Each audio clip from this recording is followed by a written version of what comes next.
Lee Anderson leads out Lancashire into the field. And resuming the Gloucestershire innings, Miles Hammond, spotted by Empire Fighting Chance, and James Bracey, sponsored by Clifton Coffee Roasters.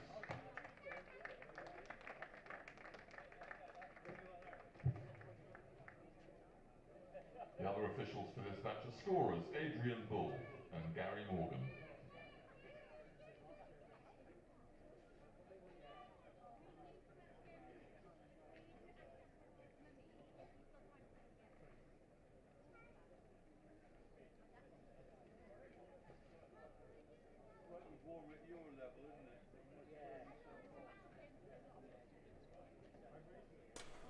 Good morning, everybody. Welcome to Bristol. Bright sunny skies greeting the players for day 3, which could possibly be the final day of this county championship match between Gloucestershire and Lancashire. With Lancashire still very much on top despite a fight back with the ball yesterday from Gloucestershire. They resume their second innings on 58 for 3. Trailing Lancashire by 46 runs, with Hammond on 10, Bracey on 16, and with Anderson already in their sights this morning. So 3 slips in a gully. It's Hammond to face the first ball of the morning from Anderson from the pavilion end. Anderson bowls and Hammond defends into the leg side. So probably got the most pleasant skies certainly that we've had all season at Bristol. There's a few clouds in the distance, but there's basically nothing overhead. The weather forecast is set fair, so given the speed that this match has been running at, the odds definitely aren't on it going into tomorrow, but we'll see. Anderson over the wicket, bowls now to Hammond, and this is turned leg side. Bracey taking a couple of hopeful steps down from the non-strikers end, thinking there might be a single there, but there isn't, as its square leg picks up. So yesterday started off with Gloucestershire batting in their first innings with 4 wickets left. They lost those last 4 wickets for 12 runs.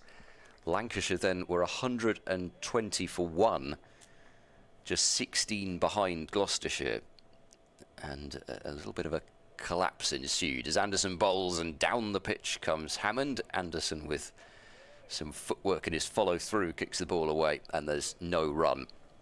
Matt Taylor, career best figures of 6 for 43, leading the way for Gloucestershire. It was Taylor who removed Bohannon with a beauty that nipped the top of off stump. Bohannon went for 21, and from there Lancashire lost 7 wickets for 60 runs. Anderson bowls to Hammond, it's down the leg side. Hammond flicks at it, misses it, looks to the heavens in frustration that he couldn't get that one away. But then Lancashire looked as though they were going to get a fairly slender lead, and Matty Hurst, who made 39, and the injury replacement Ollie Sutton, who made 19, put on a partnership of 58 for the 9th wicket that really extended that lead for Lancashire, got it over 3 figures. A mental barrier there, maybe. Anderson bowls to Hammond, who's down the pitch, but then leaving the ball alone. Ball wobbles on Hurst, who tumbles away in front of the slip cordon to take. So there's no run. And Gloucestershire losing 3 wickets last night. Bancroft, who was less than thrilled with his caught behind decision, but he had to go for 4. Price LBW to Anderson for 5. And then Charlesworth flashing at a wide one was caught at second slip by Jennings off Coughlin. Anderson into Hammond, down the pitch and working the ball to mid-on. It's a maiden over to start with from Anderson. 7 overs, 3 maidens, 1 for 10 in the down road end as well. I wondered what Lancashire would do here, because they've, in the first innings especially, Balderson took the new ball in the second, but it was a shortish session, so they may as well have gone in for the kill with the 2 bowlers who'd done the most damage. I wondered what they would do this morning, but they're going with Balderson from the Ashley Down Road end. He's bowling to Bracey. First ball of the morning faced by Bracey, and that's nudged away into the onside. And fielded there for no run by the replacement Sutton. Balderson back from the Ashley Down Road end. He bowled a spell yesterday evening from the pavilion end right at the end, but he just seemed happier from that Ashley Down Road end, and a tight delivery to off stump is defended into the onside. Ed Seaborn and Scott Reed, your commentary team to start with. We've also got Nicole Harvey, former Somerset player, former Welsh Fire, former Western Storm, and commentary of course on the BBC Sport website and app. Every ball of every county championship game. Live text service is up and running there as well, keeping up to date with everything that's going on around the championship. All 4 games in this third round, as Balderson bowls outside off stump and Bracey offers no shot. Also going out on the Gloucestershire live stream. Morning, Hello, Scott. good morning. We've had 9 balls and nothing's happened. Excellent, very good. So I'm sure that's exactly what you said in your first update of the morning. Balderson over the wicket bowls Bracey, turns leg side, and now we do have runs, but only to the extras column. It's a no ball from Balderson. Yes, it was more of a setting the scene type update at 11 o'clock with not a lot happening. Drawing the listeners in. Indeed. It's as that was Please the aim. listen to us.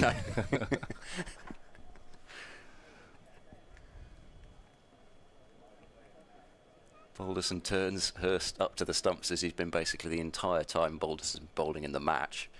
In now is Balderson. Bracey carefully defends towards mid-on. And again, there's no run. 60 for 3. 44 runs the deficit. Who did you chat to last night? Who was your Well, post-match do you know what? interview? For once, it was really quite obvious who to talk to. Oh, which I think is the first time. I'm afraid, in terms of positively who to talk to, it's the first time that's happened all season where it's been really obvious. Balderson into Bracey, that's played straight, and Balderson tidies up off his own bowling. And what did he say? Well, I think he said he kept it fairly simple, really. Simple, yep. You bowl it in the right areas on this pitch, and It'll do a bit. It'll do a bit, exactly. And you know, most bowlers tend not to go jumping up and down, even when they've taken a career best 6 for. Balderson to Bracey, he's looking to work it leg side, then motions as if he didn't really want to play any sort of a shot at it. It was a bit of a tangle, but the ball was pitching well outside leg, I think, anyway, so even if it had been just pad, no appeal. 60 for 3. First 2 of 102 overs to be bowled today, so we're on the 1:10 lunch and the 4 o'clock tea, with overs still being made up from day 1. Yes, rotten on day 1. It was okay yesterday. Decent enough, wasn't it, the weather yesterday? Today, the morning is absolutely lovely. Beautiful morning. I heard the announcement. I was outside just on this little terrace. I quite like that little terrace just down below us here. Oh, the Hammond roof. Is that what it is, the Hammond roof? So, oh, well, actually, that's a bit further across. Anderson bowls, forward goes. Hammond in defence, and there's no run. It's the Korev Terrace. With AstroTurf on yes. Yeah, that one. That's a lovely spot. Anyway, I heard the announcement for, with the day being so lovely, promoting the fact that you could, encouraging spectators to buy some ice cream. And there's an ice cream chalet. Chalet? That's how it was described. Oh. Yeah, that's quite something. Aren't chalets supposed to be warm? Well, I don't know, but that's how it was got described. roaring fires, alpine chalets. It comes down to some balls to Hammond and nibbles away past the edge of the bat. I don't immediately think ice house. Well, no, I didn't quite know what to expect. I imagined like a wooden building. I'm going to have to get down there when I'm off air. I don't know where it is. I didn't quite catch the location within the ground of this. Oh, sorry. I thought you meant chalet. it was there, because I think there is a little. Is there at times I'm sure there's been. Well, maybe that was it. It was probably a little bar area, isn't it? Maybe that was it. but I don't know for certain. But it was an ice cream chalet. Anderson to Hammond, coming down the pitch and defending, and there's no run. So I thought it was quite exciting. I mean, I've never heard of that before. An ice cream stall or an ice cream shop, or obviously your ice cream van. You've got your stalls, you've got your shops, you've got your vans. But now you've got a chalet to get your ice cream from. That's very exciting. Yes. That's lovely. Well, if I can work out where it is, I might have a mooch on over. 60 for 3. Hammond on 10. Anderson bowling. He's down the pitch again and not offering the shot, allowing that just to go past. Through to the keeper. There's no run. Also flogging the Carvery as well. Of course, it's Sunday, yes. Sunday Carvery. Is our stream operator going down for the Carvery today? £22, I think he said it was. But I think that includes you a pudding. can't say that. I think that includes Okay. the crumble of the day. That included, I think. So whatever the crumble of the day. Yes, I know, he's wonderful. Anderson balls again. Forward goes Hammond. Little push into the offside, and they're taking a quick single there. Oh, you'd have thought they might have decided Bohannon was not worth taking on after the first innings. Yeah. That was dodgy. It was close, that, wasn't it? Yeah. I think maybe Bracey would have made it, but only because he sprinted as soon as he saw Hammond going. I know you've got to keep yourselves moving, you've got to get the scoreboard moving, but Bohannon lurking at mid-off is not a fielder to take on. No, I think they were both on the same sheet then, weren't they, which is quite handy. They both went straight away, no hesitation. And the fielding had to be absolutely perfect to have any sort of a chance. It was a bit of a fumble from Bohannon. Maybe Anderson's in to Bracey, defended. There comes Bohannon again. Those watching via the stream, he's bouncing around on the offside there. And fielding to complete the over 61 for 3. Hammond 11 and Bracey on 16. So that was quite. I thought they'd have a nice Sunday Carvery, have the crumble of the day. Apple, rhubarb, who knows? Blackberry, and then because that's the thing actually, crumble of the day. But how many different crumbles can you? I've heard of peach crumble actually. Well, already we think plum crumble. Well, we're up to 5. That's actually there is quite a lot of There's quite a lot of crumbles you can have. It's quite exciting, though.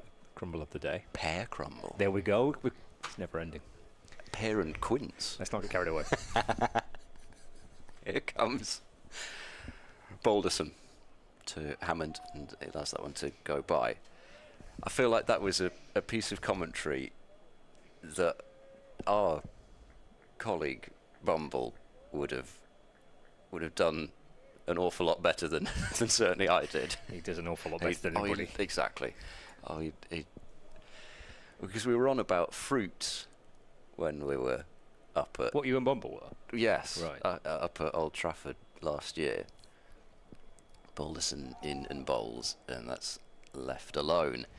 We're talking about fruits. If Bumble had been in hospitality... Right. He said... We're talking about kiwi fruits. How do you get inside a kiwi? Was he finding it tricky to get into the kiwi? It was, yeah. I treat it like a boiled egg. I think you peel the skin. I think just cut it, really.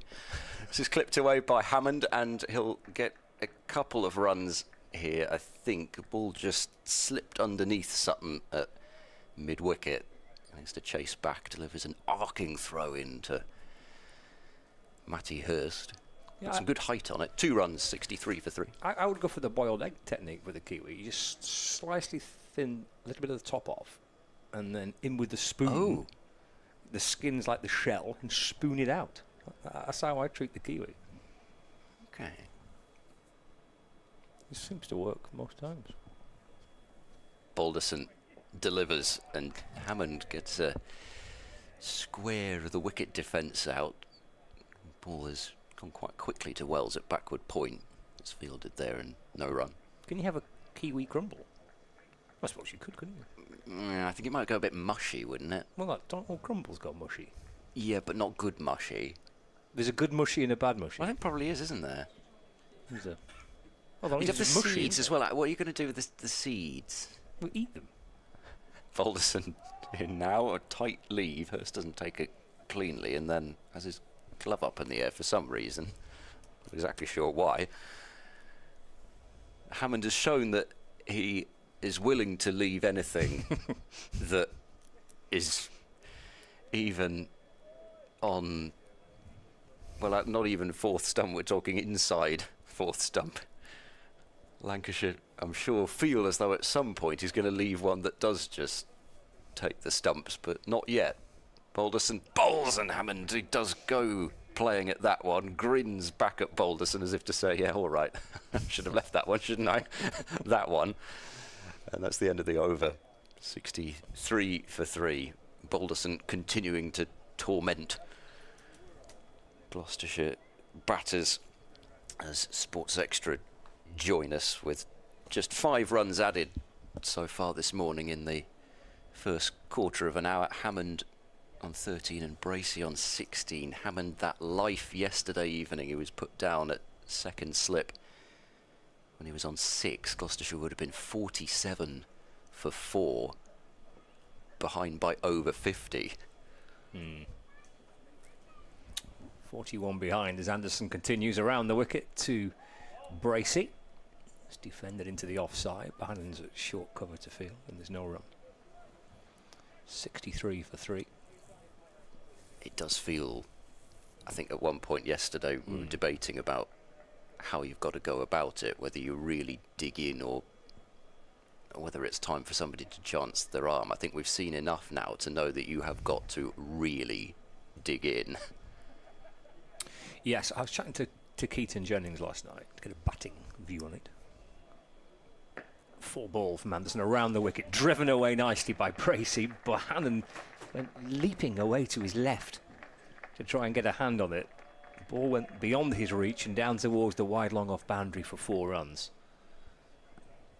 The score moves on to 167 for 3. As a result, shot from Bracey. But yeah, Jennings was, I mean, he's top scored in the match by a distance, hasn't he? He got 70. Keaton Jennings. There's no one got kind of within half of that so far. And he said it was quite a tricky pitch. Anderson to Bracey, a wide ball. He chops at that. Thickish under edge, bouncing down to gully, and there's no run. Use that familiar phrase, you never feel like you're properly in. Oh yeah. I know the feeling. Most days. So yeah, he said it was a bit of a scrap. So he didn't particularly enjoy it. I asked him if he enjoyed getting 70 in his first knock of the season. He went, not really, no. Comes down to some balls to Bracey. It's deflected off his thigh pad, I think. Yeah, leg by. Just trickling behind square. So Bracey remains on 20. Score moves to 68 for 3. Deficit 36. He said it was a bit of a scrap. He did say that he thought that both sides have bowled well and have got batters out and made life difficult for batters, but reckons that both teams are still below par. Doesn't think that the 240 Lancashire got was a par score. Yeah. Forward comes Hammond. Going to step down the pitch towards Anderson. Pushes away, no run. Yeah, I think if you're going to lose wickets to good balls on this pitch, as Matt Taylor said, if you put it in the right area, there's enough there that you think good things are going to happen. But both sides have lost wickets to shots that, you know, if you're being really disciplined, you don't lose wickets that way to supplement those. Anderson to Hammond. He's shaping to try and flick it through the leg side. In the end, the ball is pushed back beyond Anderson through a straight mid-off for a single by Miles Hammond. So he moves on to 14. 69 for 3. It's the end of the over. And Gloucestershire trailing by 35 runs. It's tricky, isn't it? You've got to, I suppose, you have to find something of a balance, because having said that, if you've got bowlers like Anderson and Balderson who know that if they put it in the right area, they'll get something to happen for them at some point. you sort of bed in for 150 balls and then only score 30 or 40 runs. Yeah. You need to find some sort of a balance. Balderson to Hammond, he drives, looking for a forcing shot through the offside, but they've got cover in place with Shetty there. Hasn't quite got to the stage yet where Lancashire would be concerned about runs at all. I think that doesn't happen until Gloucestershire take the lead. If they can take the lead still 3 down, then it does just put that thought in the mind a little bit about the runs. Balderson, Hammond driving, and no run. Finds mid-off. There's been a couple of shots this over, but not got anything for them. No, it made last night's end to the day with these two surviving absolutely vital for Gloucestershire in this match, because it looked like it might kind of all unfold pretty grimly for Gloucestershire last night when they lost 3 pretty quick wickets. A grim unfolding. Indeed. Balderson bowls to Hammond. That's worked into the leg side. They go for a quick single. Bracey slow setting off. There's a shot at the stumps and not out. Did Hurst knock the bails off with his gloves? Because it looked as though that nobody appealed, really, despite the fact it looked as if it was going to be really close. Bracey didn't think there was a single there. I'm not sure there was yet. He's knocked the bails off with his gloves early as Hurst before the balls got there. That's why nobody appealed. And it's hard to tell. We'll try and slow it down and see what... I can't see the ball, to be honest, but a direct hit would certainly have got him, but I don't think it would have been a direct hit. And then it would have been really close if Hurst had removed the bails, but he'd already done so. Another life. Bracey facing up to Balderson, that's turned away to mid-wicket, and there's no run. It's another sharp single, isn't it? Strange. I haven't really seen Gloucestershire do this very much. What, run? All right. Well, that was still at the top of the table. But no, they're not really a team that... Bancroft aside, he was run out in the first innings. Balderson to Bracey, strokes the drive away fluently. Shetty wears it pretty much at cover on the square. And there's no run. Bancroft was run out in the first innings. I think we found out for the first time since 2016, but he did have, what would it be, about 5 years, I think, 6 years between Gloucestershire stints.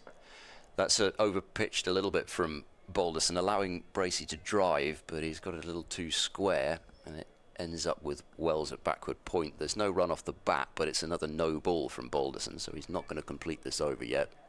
72 for 3 with the 2 runs for the no ball. Deficit 32. But Hammond and Bracey, I don't know, it's an unusual one. It's almost as though there's been a conversation about really going to push these singles. Balderson to Bracey, who drives to mid-off. Hannon, excuse me, can feel quite deep there because he can cover so much ground. And he knows he'll still have a good shot at a run-out if they decide to go for another ill-advised single. At the end of the over, it's 72 for 3. We've seen a couple of times the ball has passed the edge, but in the first 25 minutes, the dangers come more from Gloucestershire's running between the wickets. Yeah. Well, as you say, it's that little balance, isn't it? You can't just stand there and defend and block and leave. You've got to try and keep things ticking over. Oh, this is Who's going to bowl? He's going to have a go. So James Anderson, 3-over spell this morning. And Ollie Sutton is going to have a ball for Lancashire. If you are new to the game, so he wasn't originally slated to play in this match. In fact, he was up the road in Leicester playing a second 11 game, but he is the injury replacement for Ajit. I keep saying want to say substitute, but you said I shouldn't say substitute. Well, no, I think I wasn't sure. I don't think I had views on it. Did really. you know? I thought you told me off for saying substitute. No, I don't think that was me. Was it not? All right, okay. He's the injury replacement. I don't think anybody told you off about it. They did yesterday. They definitely did. You felt as though it wasn't telling off. Here he is, left arm seamer, running in. Wow! Oh, blimey, bowls a beamer to begin with, which gets Hammond ducking out the way of that. No ball called by the umpire. Oh no! That would be something if he bowls a second one. He's the injury replacement. And then he ends up not being able to be replaced himself in the attack. Doesn't bear thinking about. He's not bowled a legitimate ball yet. Oh dear. 2 slips and the gully. Sutton in and bowls full and wide and left. And through to Hurst. Perhaps the luscious locks got in the way and he just lost sight of exactly where the batter was. He does have a fine head of hair on him. He does. It's lovely.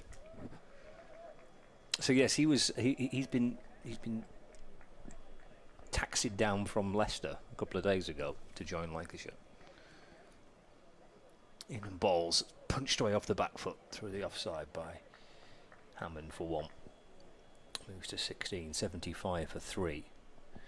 So there was a bit of a to-do on the first day as to who was allowed to come in to replace the injured Ajit Singh Dale. This was not an injury which perhaps would fall into the bracket of being questionable. He's pulled his hamstring and looks like he's out for a bit. Lancashire wanted Tom Bailey, who was in the matchday squad. Sutton in, thickish edge off Bracey's bat, down towards the third man boundary. It's gone for 4. Takes him to 24 not out, 79 for 3. There's 2 slip catches there, Jones and Jennings, for those watching via the stream. Edge down to the left of Jennings, a tall lad. Keaton Jennings, he was stretching to try and get something on it, but down to third man for 4. Anyway, Bailey wasn't allowed to play because he's too experienced, so they had to call for Ollie Sutton, stick him in a taxi, and he arrived on the evening of the first day, but didn't open the bowling yesterday. In fact, didn't bowl at all. No. Yesterday, either in the morning when Lancashire were trying to polish off the Gloucestershire first innings, or in the evening when they were trying to take some wickets in the second innings. But anyway, here he is now. 79 for 3, trail by 25, Gloucestershire. Josh Bohannon polishing the ball. Paul Coughlin running up from gully to have a word. Not a lot happened there. Everyone just stood around for a few seconds. The over rate's what, +2? Plenty of time. Sutton left arm over the wicket. Drops it short and it's pulled. Down towards the fine leg boundary. And Bracey moves on to 25, 80 for 3. Yeah, just got to be a little bit careful here, Gloucestershire, because at the moment, his first, 5 total deliveries, it's been a little bit wild, but you can see already, tall left armour. We know there's some movement out there. You just got to be a bit careful. Still treat each ball as it comes. And again, it's short, shoveled away off the hip. It's in the air. It's a good stop actually. It's bouncing in front of Balderson, just behind square on the leg side boundary. There's a cry of catch. Fell well short of Balderson, and I think he did pretty well to get hands on it and just to flick it back from the edge of the boundary. It's run 1 in the end. Shot making has just been so difficult, and the board has not been moving much when you've got Anderson and Balderson especially bowling, and they've been backed up well. But there's another danger when you've got somebody who you feel you can score runs off. Sutton to Bracey, just a little nudge away off his hip. Sees the ball trickling behind square on the leg side. Well, he got through the over. Ollie Sutton. It's been a bit of an odd few days, I'm sure, for him, but he sent down his first over in this match. Gloucestershire 82 for 3 in their second innings. They're trailing Lancashire by 22 runs. And that was the 50-run partnership between Hammond and Bracey, and 121 balls, I think it said on the board. So It's been hard work considering that 10 of those have just come off 1 over.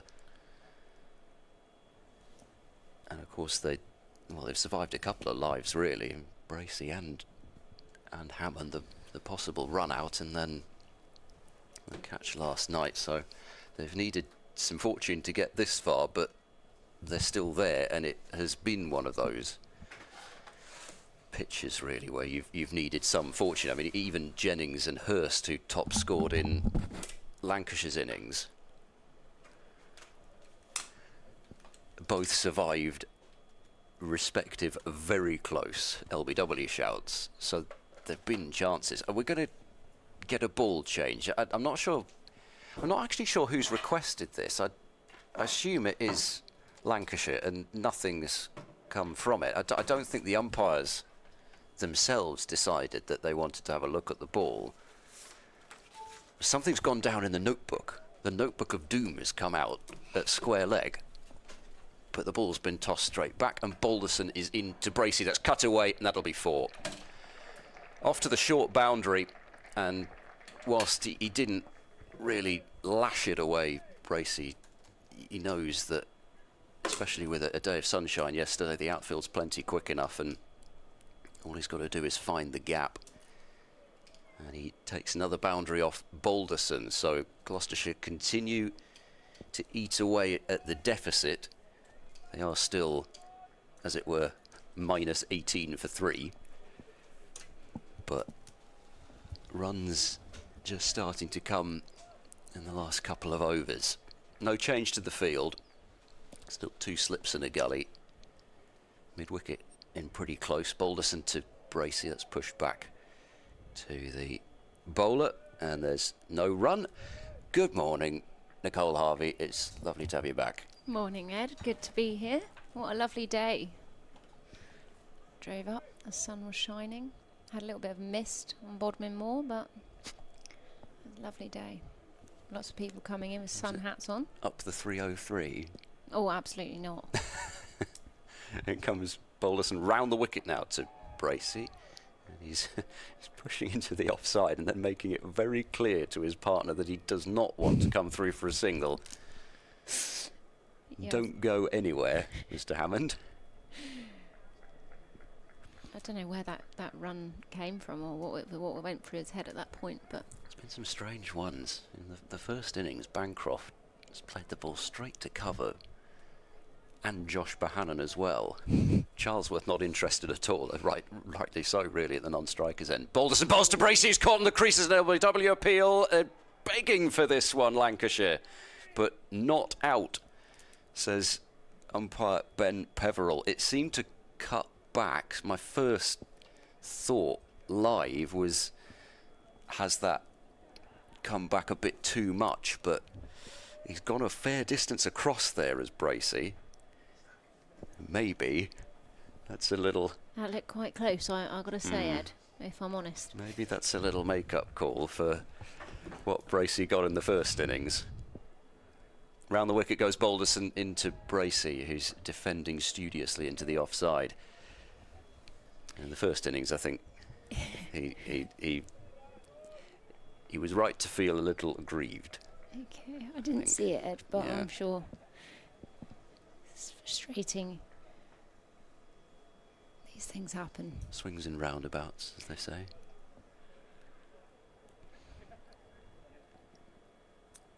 Just actually the slip cord now just taken a step closer after that delivery. Balderson into Bracey. It's very full. Head right over the ball as it makes contact, lets the ball come to him, defends it away. And Balderson's 11th over of the innings is completed. And now it's that lovely look at 11:33 over at the scoreboard when you see there's now 96 overs remaining in the day. I think Bracey's got to play a key role in sort of steering this innings, and he knows that. And just, after obviously getting that wrap on the pad, a few more solid defences just coming a little bit further forward, really hitting the ball underneath his eyes.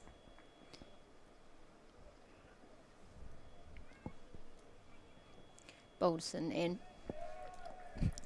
Sorry, Ed. And a leave outside the off stump.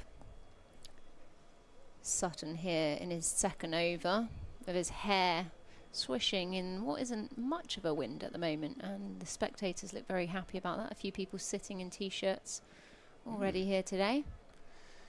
Yes, a decent crowd, probably not quite as many in yet as yesterday, but that could certainly build up if it looks like there's going to be a decent day's cricket.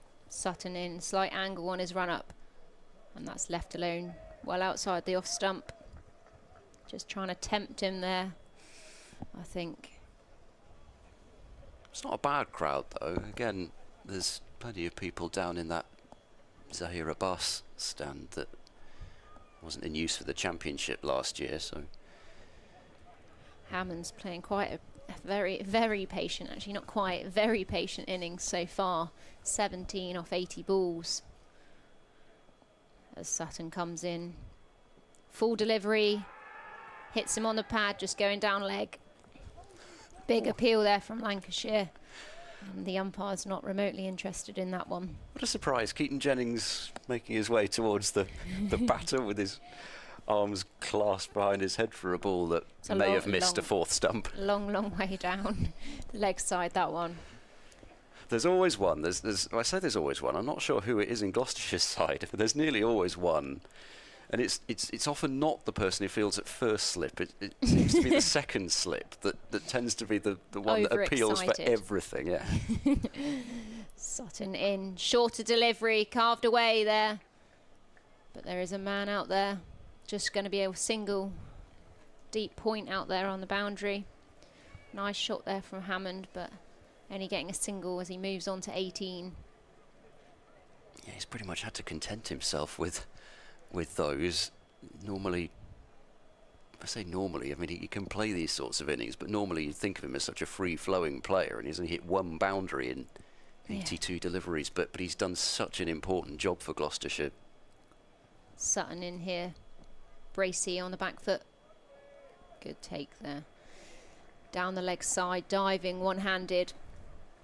Yeah, I think that's what they're trying to do, aren't they? Starve him, because he likes to play with freedom. He likes to be able to play his shots, and they've kind of cutting those options off, so he's only getting a single here and there, and he's really having to graft and work hard for every single run he's got. 18 off 82 deliveries. It's going to test most people's patience.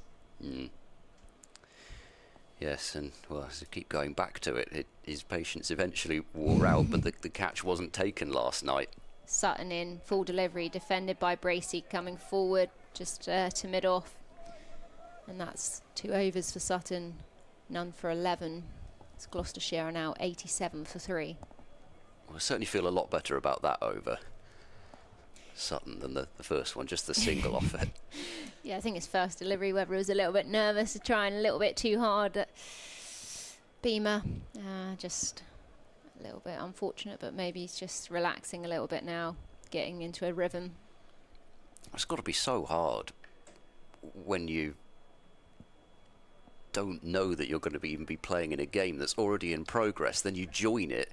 Okay, you had some batting to do yesterday, but you had nothing to do until that point. I don't know whether Lancashire would have been hard, because if he just came in and just was fielding, there's no anticipation, there's no build-up, whereas because he was obviously sitting around yesterday almost, it was a big sort of build-up for him. Balderson continues, bowls Hammond, edges and short of first slip. They'd taken a step closer, but apparently still not quite close enough. Let's have a look and see just how far short that was. Just a little bit. Another step for Michael Jones there, and Hammond would have been a goner. Continuing to ride his luck a little, but remain there. 87 for 3. Balderson runs in, bowls to Hammond, who's forward defending, and to the offside. I suppose to give Hammond his dues, he did play it softly, but it still nearly carried him. Balderson not very quick with the keeper up to the stumps.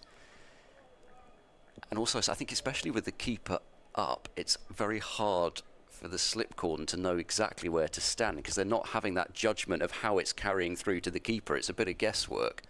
Balderson to Hammond, who gets a thick outer part of the bat on that one. It Goes out to backward point. Hammond examines his bat, not for the first time. In fact, he had to change it in the first innings. A great big shard of wood came off the toe end of it. I think from a neutral perspective here, obviously Gloucestershire have had a bit of a hard start to the season. Yes, disastrous was the word that the I'm coach being used. So you don't have to be polite if the coach said it was disastrous. So you can go there. Balderson wide of the crease, bowls, traps Hammond on the crease. It just pops up a little bit. But from so a I think neutral, maybe going over the top. I think they'd like to see someone to just dig in here and go big. I mean, I think that's probably been a part of the problem this season so far, is no one's really gone on. No one's scored those runs. They've had a few people have a few starts. Price has had a start here or there, and no one's actually used that and gone on. And I think that's sort of been the downfall in a sense. Balderson again wide of the crease, angles it into Hammond. A one-handed flick round the corner will get him a single to long leg. The deficit now just 16 runs, 88 for 3. Yeah, nobody's scored higher than Hammond's 77 in the first innings of the Middlesex match. So nobody's got to 80, and Bancroft's 56 in the second innings of the Durham match is the only other 50. The cupboard's been a bit bare as Bracey looks to drive the last delivery of this Balderson over and completely mistimes it into the ground and back to the bowler. 88 for 3. Balderson 12 overs, 1 for 36. And as it's early season, isn't it? It's hard for the ground staff to get out there. We've had storms, we've had all sorts going on here in England, haven't we? So to produce, a flat one this early in the season, there's always going to be a little bit in it for the bowlers. So if they put it in the right area, there is going to be something there. It's not completely dead. But the batters, as long as they're patient, which so far Hammond and Bracey have been, they could go on here. Just got to work incredibly hard and be patient as Sutton comes in. Shorter delivery, miscued there through the onside. Anderson chasing that one, just going to come through for 2. Yeah, slightly too paced from what I'm seeing so far, Yes. And I think that's often where the batters are miscuing. They're often in the right position and the head's in the right position, but then they're just a little bit too early. And I think that's what happens. It leads to what Jennings was saying as well, that you never really feel in. So you can't always feel the ball on the middle of your bat. Sutton in, fuller delivery, but just rocked back there, defended straight back to the bowler. Yeah, and I think that's where you've really got to be strong in your head. Make sure you're concentrating every single ball, because it's not, you're not relying on it. The bounce is going to be genuine every ball. There is the odd one which is keeping lower, and the odd one that's sticking. So then you're a little bit early and you end up clothing it rather than hitting it cleanly. Sutton coming in, angled approach, full delivery, great delivery, coming back, cutting back there on Hammond as he confident leave there, but that's quite close. I mean, it's going over, but it was very straight. There's another one to add to the collection. Bracey's just giving him a few warnings. He's walking down, just letting him know that was very close to your stumps, mate. Yeah, I think we could have a compilation, actually. I mean, we were here yesterday evening, but the number of times he did that to Anderson and Balderson. You'd love to get ball tracker on those. Really good delivery there from Sutton. Just seems to be settling in a little bit more here as he comes in. Short delivery, pulled away. That's 4 runs to Hammond. Well played there by Hammond. Trying a little bit hard for me, Sutton is at the moment. Rather than keeping it simple, put the ball in the same place. He's just bowled an absolutely Jaffa, and then he's gone short. Just really wants a wicket. You can see he's eager and he's really trying hard, but almost a little bit too hard at the moment. I like that shot from Hammond as well, because he's really tried to swing a few away and even maybe clear the boundary. But that's where you talk about being strong in the head, because there's a deep square and a fine leg. That one he just wanted to help on its way and get 4. Yeah, fuller delivery, just worked off the legs there. backward square, just going to get a single there from Hammond. Yeah, I mean, that's really good cricket from him, and he's showing, you know, his head's strong there at the minute. He's just guided one on his way for 4 and just took a single, 5 off 2 deliveries. Pretty simple cricket. But as you say, you might see a short one and think, here we go, and try and hit it for 6, and then you hit it straight down their throat. I'll have a piece of that, as they seem to like to say at the moment. Is that the in thing? Well, I don't know, they always talk about getting a good piece of it. Sutton's in here. Just defended off the back foot there by Bracey. That's the over bowled. Gloucestershire 95 for 3. I mean, you're hitting around about half the ball, aren't you? Because you watch the super slow motions of a cricket ball hitting a cricket bat, and it's incredible that how much in super slow-mo things actually bend, even things that appear extremely hard. Well, I think we're going to get a change. We are. So Balderson's first spell of the morning's done. So what did he bowl? He bowled 5 from that Ashley Down Road end. And Paul Coghlan is going to come on and bowl. He got through a good amount of work, did Coghlan, in the first innings. 15 overs, 1 for 58, whilst Anderson only bowled 9 overs, but they kept Coghlan going in tandem with Balderson. He's into Hammond, hand off the bat, looking for a single again, which isn't there. Bracey rightly doesn't move at the non-striker's end.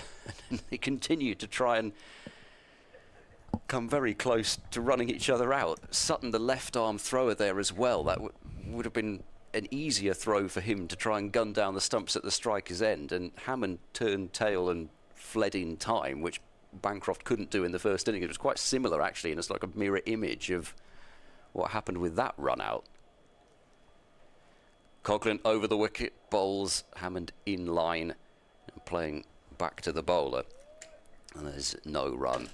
Coghlan removed Charlesworth yesterday evening. That's his 1 wicket, 1 for 10. His 6th over this innings. And he got rid of Graham van Buren in the first innings. A couple of wickets in the match. Was one of Taylor's 6 victims with the bat. Hammond forward and leaving a little bit of a gap there between bat and pad. The ball catches a thick inside edge and goes into the onside. And there's no run. Essex in some trouble all of a sudden at Edgbaston, looking elsewhere. They seem to be going along pretty smoothly. There were 127 for 3 when Allison went. The night watchman Cook's gone, and then he's been followed by Pepper and Critchley. So Essex are 144 for 7, trailing Warwickshire by 46 runs. Coghlan bowls to Hammond, worked away onside. Mid-on in the form of Anderson will field. Hampshire have lost their first wicket of the morning. The score 190 for 2. That's a lead of 140 runs over Somerset, and Toby Albert seems to have resumed his innings. He retired hurt yesterday evening, but they haven't needed a replacement there by the looks of things. Albert back out there joining Jake Lehman at the crease. Coghlan bowls, full delivery, over pitch and driven for 4 by Hammond. That'll make the deficit just 5 runs, and that was a very rare opportunity for Hammond really properly to free his arms, and he's moved up to 30 with that boundary. Nice shot there, just lent on that, really, just quite effortless. That's probably the most obvious half volley we've seen in this Lancashire innings. They've been in both innings actually quite conscious of not over pitching. Coghlan in to bowl and corrects his line and length that time. It's played defensively back, and Gloucestershire 99 for 3 with both Hammond and Bracey on 30, and now only 5 runs behind. They're almost away from the dire possibility of losing their first 3 matches of the season by an innings. It's almost there, everybody. I'll just tell you, by the way, Northamptonshire 251 for 4 against Middlesex, so they haven't lost a wicket yet this morning. Northamptonshire trailing by 90, but in a good position with McSweeney 101 not out and James Sales on 86. Thing is, everyone was quite pessimistic this morning, and I was very optimistic. And I said I like the underdog in all this. So I think Gloucestershire just need to dig in. Sutton's coming in here, short and wide outside the off stump. Cut away there by Bracey, but just for the single. They're not too interested in the 100, are they? No one's clapping. Well, Gloucestershire's 100 runs off 32.1 overs. There was about 5 people noticed over in the Marker Lane stand, and they were joined by a few others from the Maybe Jack they're Russell a bit stand. sleepy in the sunshine. Yes, basking in the glorious April sunshine. Sutton rushing him a little bit as he comes in on his approach. Well played there by Hammond, just late and guided through backward point. Just going to get a single. So there's a man out on the deep there. Yeah, I suppose that's the price you pay, isn't it? He was able to keep it to a single when it was a short wide ball, but it does allow the single off a good ball to be taken. Yeah, but then it's a risky shot if you're trying to guide it there. You know, you've got slips in play, and Sutton's in. Good delivery and a good leave there by Bracey. Just getting quite big on him. Shoulders and arms, that one. Yeah, I think that's as important as the singles, really, because that's sort of what I meant earlier about being careful about somebody that you suddenly start to feel that you might play your shots against. If you play a shot at that, you probably are jabbing it to one of those slips. Exactly, and that's why they kind of leave that point open. Sutton coming in here. Full delivery and defended by Bracey. Quick single coming through there as mid-on is quite wide. Well played. I think that's the risk, isn't it? On those balls that get big, and we saw it in the last over of Sutton's, he's jagging it back, and it only takes for you to think, oh, just guide one through point here, and you've ended up guiding it to slip. So it's quite a good field setting in a sense, because it covers them in both angles.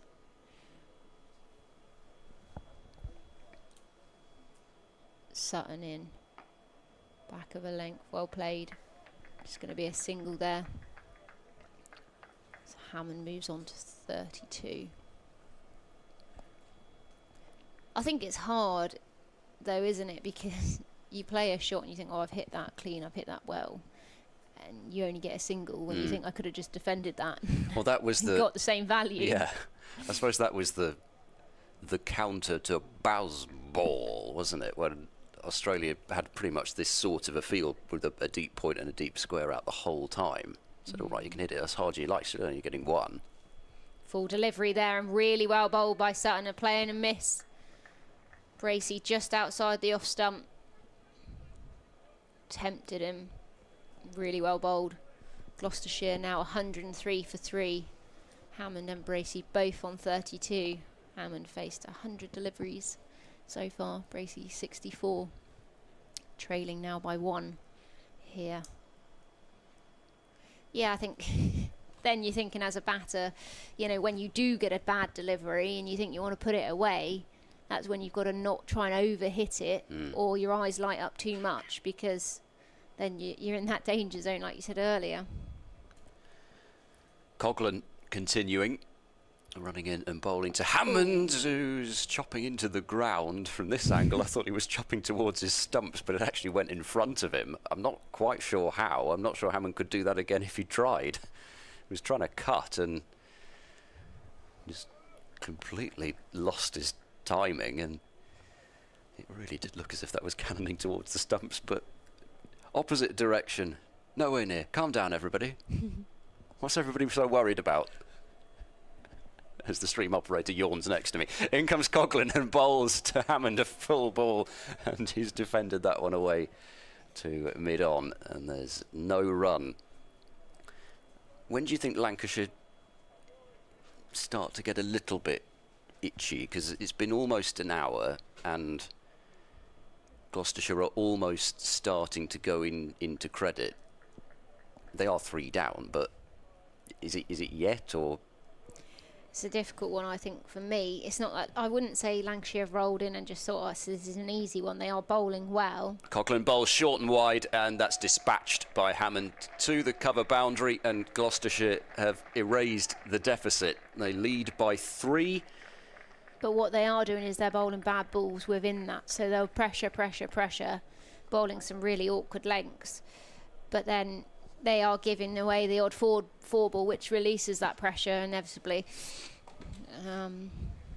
So I just think that if they tighten up here, Lancashire, I think tighten up and put that pressure on, there could be a chance coming, as long as they take it, and then they're back in, straight in on it for me. So 107 for 3. Hammond has 36. He waits for Coghlan, who bowls now, and it's a good leave across him through to Hurst. And the other thing that they did was they started this morning, which I wondered what they would do, whether they'd try and separate Balderson and Anderson. They started this morning with both of them. OK, Anderson's only bowled a 3-over spell, so he might be able to come back soon. But by going for that early wicket hard with both the bowlers who've done the majority of the damage, it has left this spell now where you've got the youngster from one end, and Coghlan has bowled pretty nicely, but he's probably not going to offer exactly the same control as a Balderson or an Anderson. Forward defence from Hammond into the offside. Next delivery, there's no run. And inevitably, you're always going to have a little bit of that. You can say what you like, but if you've got Anderson coming in, bowling at you, there's still, you know, I've got Anderson coming in at bowling at me. You know, that's just a natural pressure. You know, possibly England's greatest ever bowler. 43 years of age, but he's so skillful. That's probably going to be in the back of your head, as you know, particularly on a wicket like this. Coghlan, last ball of the over, where the searching bounce delivery defended away is variable anyway, and then you've got one of the most skillful bowlers of all time. You know, so for me, I would be bringing him back now, even just for an over or two, try and get that breakthrough. If that's what I would be looking to do.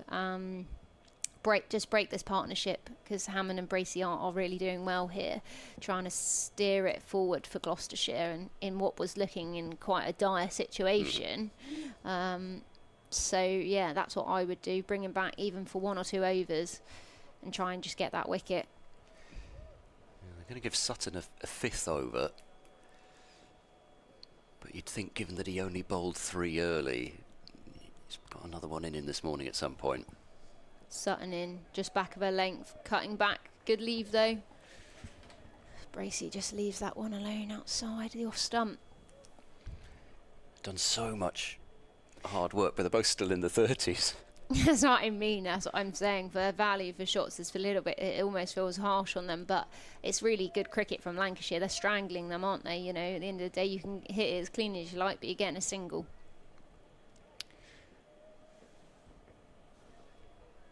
Sutton in here. Bracey pressing onto the back foot. Just work to Anderson at mid-on. No run scored.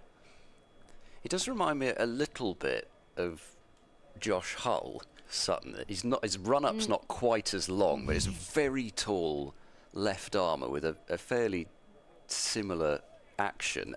The other reason I say that is the other reason I say that, unfortunately, is I once did see Josh Hull in a game against Gloucestershire removed from the attack for bowling 2 balls over the waist, so he's on the warning, is Sutton.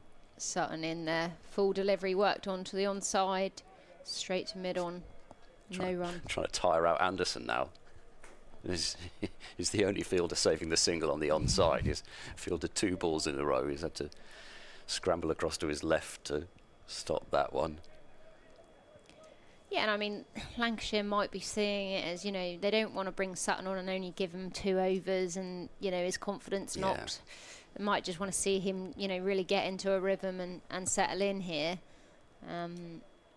But for me, I'd want that pressure. I'd want that wicket and breakthrough. Short delivery there, worked away. That's going to race away for 4. Punished by Bracey as he moves on to 36. And that's where the pressure releases. Every over so far, we've seen that. There's a 4-ball in there. And for me, you're going to struggle to take wickets, you know, doing that. Yeah, it would be a real bonus. I mean, to be fair, we've seen a few, but that's going to be more a yeah. batter's error than anything. You know, so for me, you need to keep it simple, try and join up these dots and just bowl a hard length. Sutton's in, full delivery. Playing a miss, though, by Bracey. Is almost closes the face on that one outside of the off stump. How much did that miss by? It looked like it was tailing in a bit. It's not... It's almost the fact that he might have got a little bottom edge on it and it go onto the stumps rather than it being that close to the stumps. It almost looked like he wasn't anticipating that full of delivery. He was almost sitting on the back foot. That's what Hull can do as well, actually. Just suddenly bowl a Yorker up absolutely nowhere. Sutton in, back of a length. Good leave there by Bracey. And over bowled. 5 overs, none for 26 for Sutton as Gloucestershire move on to 111 for 3. And they've pretty much been matching each other for the last 20 minutes, Hammond and Bracey. Identical scores once again. I think Lancashire, obviously, they've had a strong start to the season, and are they going through the motions a little bit, or giving a few people a bit more of a go than they might be if it was a different situation? I don't know. Do you see what I mean? Or It's also, I think, it's often hard when you've been pushing really hard the previous evening. Coghlan over the wicket to Hammond, that's clipped away firmly, but straight to mid-wicket, so there's no run. You see it. You do see it quite often, don't you, in a 4-day game where it's a bit of a lull. Yeah, you've had 15, 20 overs maybe to really pound in and go hard, and you've been taking wickets as well. And then, for whatever reason, you come the next morning and it's just hard to replicate that same intensity that you had the previous evening. The batters have had some time to process what they need to do. So far, no wickets this morning, but that wasn't too far away. Coghlan bowling to Hammond and beating him on his outside edge. He sort of curtain railed the bat, thinking he didn't want to play at it, but he did. And the ball just going past the outside edge. I think it did just carry through to Hurst, but only just, if it did. 7-run lead, 3 wickets down.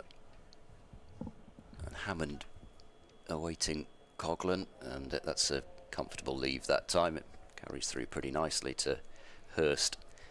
This pitch is not just slow. I mean, you mentioned 2-paced. I think we've probably seen it in the last 2 deliveries, but I think it's made for another exciting game of cricket so far. The fact that it isn't just slow, as we so often have been used to seeing at Bristol over the years. Coghlan bowls down the leg side. Hammond has a swish, swoosh, swoosh at it and misses. No, I mean, for me, he's getting a lot better carry than Sutton. Sutton's not, he's not quite as tall, and he's not getting quite as much bounce from this end. But it's keeping the batters on their toes in a sense, until they bowl that looser delivery, because they don't know, is it going to be bouncing up around my gloves, around my shoulders, my chest, or is it around my knee roll? And in the first innings, we saw Charlesworth think he was going to get a short ball. He went back to cut, and he ended up being LBW. Whoa, squared up there is Hammond. He gets a thick edge, but it flies past Gully, who I think may have slowed it down there, Shetty, with a little hand on that. And it stops it from going to the boundary, but they will take 2 runs. They don't care too much how they come, but it was played awkwardly by Hammond there, but the lead is up to 9. Gloucestershire to 113 for 3. As he lightsabers that one through there. I like that. I've not heard that one before. Yeah, it was almost like I haven't gone forward, I haven't gone back, so I've got to do something. Last ball of the over, Coghlan bowls to Hammond, and it is nudged away back to the bowler. There's You're going to no use run. that one now, aren't you, Ed? I might nick it, actually, yeah. 113 for 3. It did look very awkward. It was a good length, but I think he's almost got trapped on his crease there, and he's had to do something. And then he's ended up poking it through there. Here we go. This is what I would like to This see. is the change. This is what I said. And I think it's a good. I think it is a good decision to allow Sutton to sort of get that into that sort of bowl a few overs rather than only have a couple and then he thinks, oh, I should have done this, and he's overthinking it. He did at least get some overs in and get a little bit of a rhythm. But I think now's the time. Don't let it eke away too far away from them. Lancashire know they need a breakthrough and they need one fast. So Anderson back into the attack here as Bracey's on strike. Brought up backward point. Good delivery there, looking for a single. Hammond says, absolutely not, you stay down there. You can face him. Yes, either that or actually, for once, I don't quite fancy a full-on sprint and dive for my ground, and maybe I make it, maybe I don't. That's been the closest Lancashire have come this morning, really, when Bracey ran through for that single and Hurst just broke the stumps a little too early with his gloves. Anderson in here. Full delivery, defended by Bracey. I think I'm going to do a mid-over change. Okay, Ed. It's time to get Scott Reed back in alongside Nicole Harvey. Anderson just having a word with the umpire there about the ball, just having a look. I think he's saying it looks a little bit misshaped. Something not quite right. So he's just questioning it. The umpire says it's okay for a minute as they're having a little chuckle. Maybe Anderson fancies a new ball, a replacement. But the umpire said not now. 113 for 3 Gloucestershire at the moment as Anderson's in. Good delivery going down the leg side as there's a half appeal there. As Scott Reed joins me. Good afternoon. What a lovely day we have here. Beautiful, isn't it? I've been on my favourite little terrace just down there. I think we should just commentate from there because it's lovely. But yes, it's beautiful, nice and sunny. Lots of kind of families in today as well. Lots of young kids around. Yeah, no, nice. Lots of people with sun hats on. Lancashire need a wicket now, don't they? Done well, these two, haven't they? As Anderson comes in. Full delivery, defended there by Bracey, just outside the off stump into the covers. Yeah, they have. Very patient from Gloucestershire, and they very much needed that. They were looking in a lot of trouble. A lot of talk this morning when I came in was, this is going to be over by tea, and very pessimistic views in my opinion. So it's good to see them, really grafting and trying to just get through this next phase, this morning session. Anderson in, full delivery outside the off stump, left alone there by Bracey. Yeah, it shows that just how important it was last night. These two came together with a score at 32 for 3, 7 overs into the second innings. It was far from ideal situation. It's looking pretty bleak, yeah. I mean, but they got through to the close of play. With a touch of good fortune, some good judgment. Hammond left a lot last night, and it's allowed them to try and go again today. Anderson in, just back of a length. Good leave as that one cuts back just above Bracey's stumps.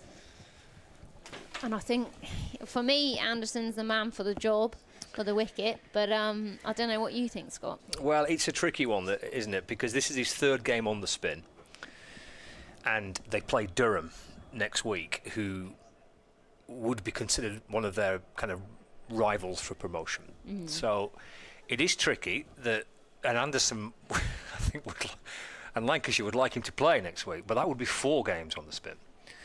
So there's probably one eye on just trying to manage a little bit how much Anderson's bowling in this game. As Coughlan sets off and bowls to Hammond, that's pushed away to the offside for no run. So it's not. No, that's understandable. It's a tricky one, yeah. It is, because you want to get a win. You don't want to draw in this situation. But then next week is a big game. and they know that they're without Ajit Singh Dale. With the injury, yeah. With the injury. So Mitchell Stanley's had a back spasm this week. He's been doing some kind of gentle laps around the outfield. So they've got a little bit careful as Coughlan's in. It's worked off his hip down towards fine leg by Hammond for 4. And he moves on to 42. And I say all this knowing that Gloucestershire are also on their down to the bare bones when it comes to who's fit and available from their bowling stocks. So sure, Gloucestershire supporters were thinking, what are you on about? You know, you're worried about over bowling Jimmy Anderson when they've not really got many options themselves. So, but yeah, so I get that. But from Lancashire's point of view, there is, I'm sure, a little eye on the number of overs that Jimmy bowls. No, and I get that. They're obviously tipped for a promotion this year, very much so. And Coughlan to Hammond, drives again. It's an awkward bounce for Balderson at cover. Just one of those kind of used strips, practice wickets perhaps. It took a horrible little bounce in front of him, but he gets in behind it and stops it, and there's no run. They showed last game, obviously they can win tight games at Derbyshire. So, you know, they're probably thinking long term. They need to play the long game. They need to make sure they win those crucial games, like next week. Catch-22. Yeah, lead of 13 for Gloucestershire. Coughlan to Hammond. It's nudged away towards the leg side. Anderson goes tumbling away to his left at mid-on to field. But I suppose you can't really, in the same breath, you've got to look at the here and now, haven't you? No, exactly. That's the thing. I mean, you could get injured next week in the warm-up. Obviously, you don't want that to happen, but you have to win these games. Instead of being like, you know, this is an easier game on paper. You know, these things happen, and then all of a sudden Gloucestershire are so much more ahead than you anticipated. Lead is 14, 118 for 3. Bracey's back on strike. Here's Paul Coughlan bowling to Bracey from over the wicket. Defends. Guides the ball away to the leg side, and there's no run. Not seen any spin yet through this morning. Avrachetti with some off spin, bowled a little bit last time, bowled a couple of overs at the back end of yesterday. No, Lancashire just need a little wicket. It's a little bit flat for me. Just seems like they're sort of wanting it to happen, and they're trying their hardest, but they just need that little lift. And I think they need a wicket probably in the next 4 overs for me. It's a turning point. Coughlan to Bracey. Play back to Paul Coughlan. There's no run. Yeah, they'll be hoping that one brings 2 before the lunch break, but at the minute, Hammond and Bracey battling hard here for Gloucestershire. Eradicated the deficit and now just pushing slowly in front. 118 for 3. Lead of 14. Keaton Jennings obviously getting 70 in the first innings. He had a great year last season. Scott? He did, yeah. He was one of 3 players to have took past 1,000 runs last year. Jennings and Wells and Marcus Harris as well. It's his first game of the season, this one. Missed the first 2 matches with a bit of a calf strain. I was saying to Ed a little earlier, as the umpires are just looking at the ball here, but it's passed the test. That he seemed to really enjoy yesterday. He said he found it quite tricky. He said it was a pretty tough pitch to bat on, and never really kind of felt as though he was in any particular good rhythm. He said it was a bit of a scrap, but yeah, he's 70 at the minute. He's the top score by a decent chunk. Hammond will be hoping to get somewhere near it on 43 not out, but he's the only one that's managed to get any success, Keaton Jennings, but it was hard work for him yesterday. Yeah, I think that's the key. That is what you've just said, that summed up this pitch here. It's two-paced, you know, and it's also variable in bounce, so you never really feel like, you know, you're in and you're middling them and you're hitting them cleanly, because you might play a lovely shot through the covers and then the next ball you've clothed and it's inside edge through the leg side for no fault of your own. As Anderson's in here, just coming down the wicket there, and it's edged, going down towards third man, and that's going to go for 4. A little bit of luck there for Hammond, but he'll take it. Yep, they all count, don't they? He's used his feet quite a bit to Jimmy, as Hammond last night as well, and this morning, and just advancing down the pitch, a thickish edge, down towards third man for 4. I think he's got trapped a few times this morning in his crease, and I think he's probably thinking in his head, I don't want that to happen with Anderson. Obviously, he's got the skill, he can move the ball so late, and so he's probably thinking, I don't want to get trapped in that situation, so he's almost coming at it. The danger is then, you know, is he going to be too much of a hard hands at the ball? But so far so good as he moves on to 47. Anderson just changing the angle there in the slip cordon as he comes in. Fuller delivery down the leg side, once again advancing down the track, just going to come through for a single. Very faint appeal, and not really appeal in my opinion. No, it kind of fizzled out almost as soon as it started, really. It's kind of like a gentle Sunday lunchtime appeal, really. A bit half-hearted.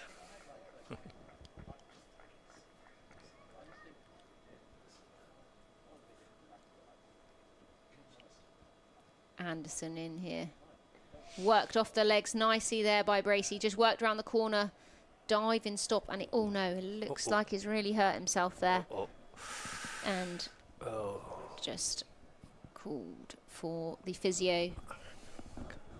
So that looked like quite a jar into the ground there. It looks like he's in a lot of pain.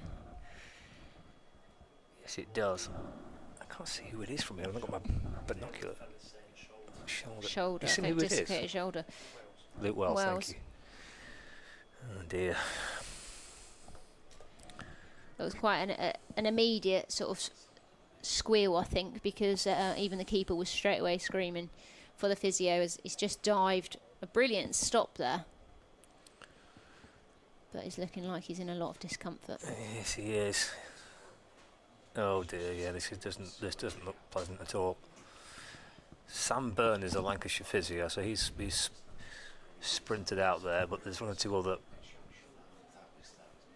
medical staff just jogging out. The Lancashire players have gone across to see Luke Wells, but oh yeah, it looked very nasty. awkward and sharp, and I think possibly looked like a dislocated shoulder, but I don't want to speak too soon. But he definitely is in a lot of discomfort. Yes, you can see with the way that he when he landed, he was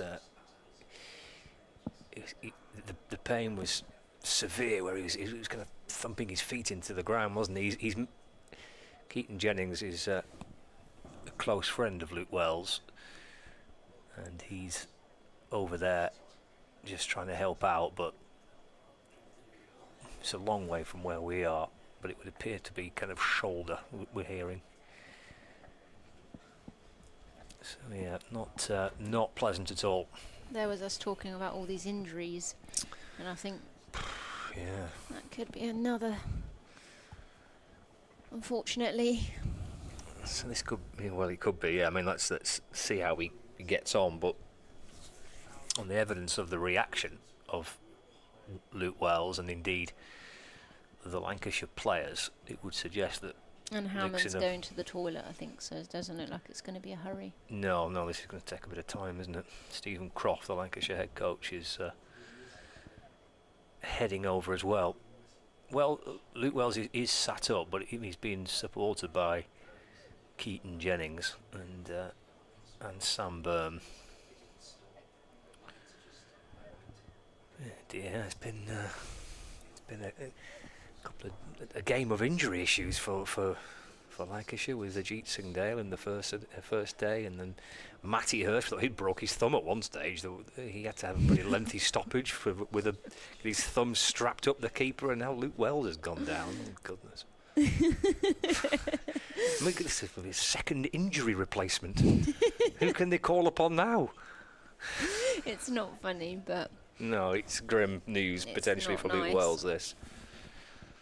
And hopefully he does seem to be getting up to his feet. He's just been helped off there.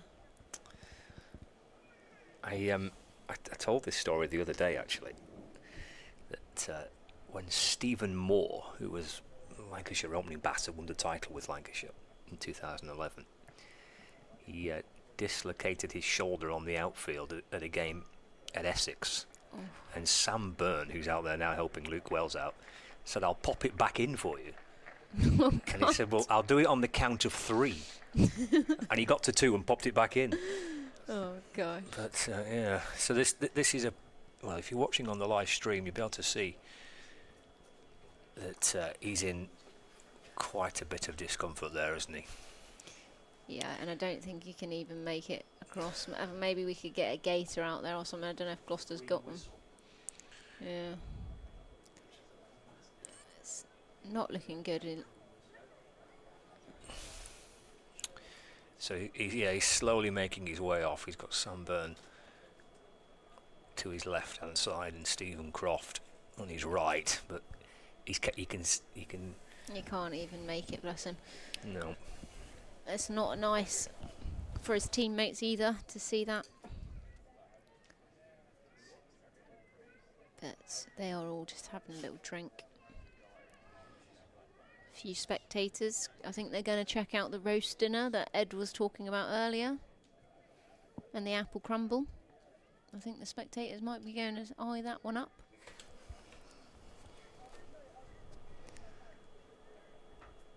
I haven't seen the ice cream van, Ed. Is it around? Oh no!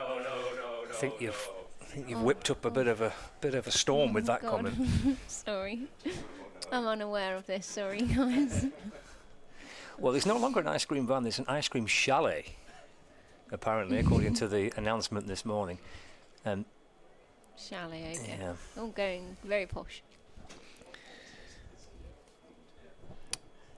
It's. The umpire's warmed up as well. He's taking off his gilet. Injury replacement. Ed suggested the umpire comes on as the 12th man. It's Luke Wells' left arm, shoulder, something along those lines, which is so his left arm is kind of they've made a makeshift sling out of his shirt to support his left arm. So whether that's shoulder, elbow, I'm not sure, but it's just pretty horrible. Now. So Wells is highly unlikely to feature again in this match, and I'm sure we'll be heading off for further assessment in a local hospital. Let's hope he's okay. Let's hope that doesn't look as bad as it appears as he was heading off. Visibly in a lot of pain. You could hear actually him almost kind of screaming out in pain as well. So grim. Let's hope that Luke Wells is speedy recovery. Yeah. Let's not even mention like for like, because I don't know how that's going to work. But Lancashire are going to have a replacement again, the second in this match. I don't know how you go like for like with someone who's scored 15,000 first-class runs, but just call upon them a minute. The person that's just waiting in the wings, not playing. Anyway, we shall see how that unfolds. So Luke Wells has left the field, and wish him a speedy recovery. The game set to continue. Anderson in here, full delivery, worked to mid-on as he comes down again, hammered and using his feet almost every delivery here to Anderson, as he is on 48 from 118 deliveries.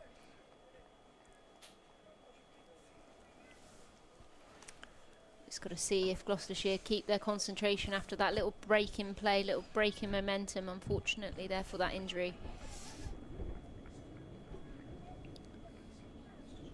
Two slips and a gully in play here. Just popping out, point too deep on the boundary. Backward point moving out. Anderson just sending him back as he comes in. Full delivery, lovely delivery from Anderson, beating the outside edge there of Hammond as he comes down the track, moving his feet, wanting to advance at Anderson. Anderson, rightly so, just reminding him of how skillful he is. Just watching the replay here. Play and miss, about 5th, maybe 6th stump. Hammond playing a little bit away from his body. As Anderson's in here, full delivery, coming back a long way, that ball, and really good carry. Slight more pace in that one. As Gloucestershire are now 124 for 3. Hammond 48, Bracey 37. Lancashire really wanting a breakthrough here. Harry Singh is currently on as the sub-fielder. He was in the squad, the MATCHDAY squad, so he potentially could be a replacement for Luke Wells. I see some spin on me now. Yep, I see some Everett Shetty for the first time today. So Paul Coghlan, 4 overs this morning, 4 overs for 15. Some off spin for the first time in the day. Partnership is worth 92 runs between Miles Hammond and James Bracey. An excellent recovery. Started last night with a touch of good fortune and some good judgment and some hard, determined batting. They've got to this morning and they've carried on for the course of the first hour and a half. Shetty just 21, is he, Scott? 4 overs in the first innings. That's right. Yeah, he's not played much. He only played 1 first-class game prior to this one in his career, which was towards the end of last season. Actually made his debut in all 3 formats for Lancashire last season. He's got a slip in place. And then balls to Bracey off the back foot, just tapped away into the offside. And there's no run. Yes, he had it was a real kind of breakthrough season for him. He got a short-term contract to play in the Metrobank One Day Cup last year. Played back by Bracey for no run. Did well after really impressing in the second 11. Played a lot of second 11 cricket, got lots of runs at wickets. Got a short-term contract, played the One Day Cup. He's bowling quite the no ball there. Bowling quite flat darts, minus the front foot no ball. I think he's just bowled. He's bowling it quite flat. And then he made his T20 debut at finals day, and then made his first-class debut in September last year. Bracey gets a run here, just threads it away through the offside. Moves on to 38. And Gloucestershire now to 127 for 3. They lead by 23 runs.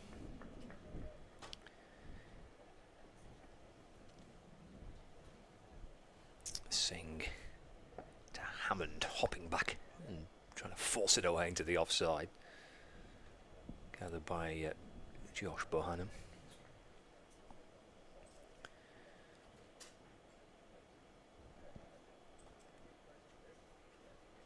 Shetty balls again, hit back over his head by Hammond. Straight down the ground and all the way for 6 as well. Says 50. It's a fine way to bring up 50 for Miles Hammond. That's a really gutsy knock. Started last night and continued today. He's battled through it and gets himself a very good 50 in the context of the game and the innings. It's a fabulous effort. Also brings up the century partnership too with James Bracey. Absolutely, and they've worked really hard for that. Shetty, that was the first one he'd really given it a little bit more flight. As Hammond's eyes lit up and thought, here we go. As Ed says, they got a piece of that, or whatever the in saying is, a good piece of that. It's the in saying apparently here at Gloucestershire at the moment. Just at Gloucestershire. Or is it everywhere? So I can't say I've heard that before. No, me neither. No. It's just in Ed's mind. Maybe it's just Ed. Yeah, it's just slightly worrying. Delving into Ed's mind. 133 for 3. The ball's been retrieved from beyond the sight screen. Got a bit of a wallop in there, didn't it, from Hammond? Shetty. Flatter delivery to Hammond, reaching forward and pushing up towards mid-off. End of Arif Shetty's first over of the day. 133 for 3, Gloucestershire, leading by 29 runs. Yesterday I was fooled that lunch was at 1 o'clock, so I've made a note of it now. It's 10 past 1 lunch. I kept banging about lunch being at 1 o'clock, and it turned out it wasn't. 10 past 1 is lunch, so I've got 40 minutes remaining of this on the morning session. Does feel a bit flat out there, but I mean it's understandable because Lancashire have just seen their teammate go down with a pretty nasty looking shoulder injury, and it wouldn't have been pleasant for anybody to hear Luke in such pain and distress, so it does feel a little flat, which is saying pretty understandable. Bracey on strike here as Anderson approaches. Full delivery, defended into the offside. Yeah, no one wants to see that, not even the opposition. You know, you don't want to see people actually getting hurt, so hopefully a speedy recovery and some good news later this afternoon.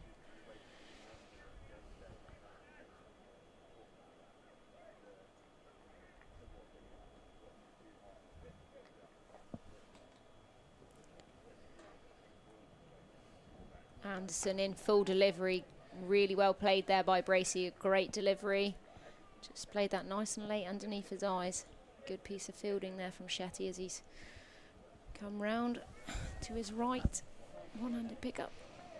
Elsewhere, Hampshire are 231 for 4. They are leading Somerset by 181 now with 6 wickets remaining. Warwickshire, Essex are now 171 for 7. Anderson in just back of a length, defended again by Bracey. Very patient there, watching the ball onto the bat nice and late. So Essex are now trailing Warwickshire by 19 runs with 3 wickets remaining there. A little bit of a struggle there for Essex at the moment. And Northants, Middlesex. Northants are 278 for 6. They trail Middlesex by 63 with 4 wickets remaining. Anderson in there, full delivery again, defended to cover. Bit of pressure building here, just building up some dots in this over. 4 so far. And Bracey and Hammond just having a little chat in the middle about what's going on.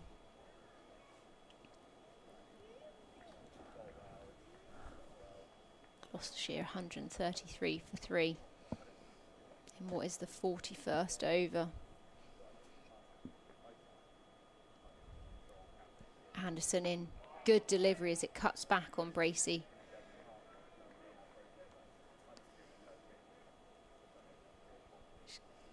Little bit big on him there and just jagging back as Hammond just comes down. Bracey says that one's coming back quite sharp.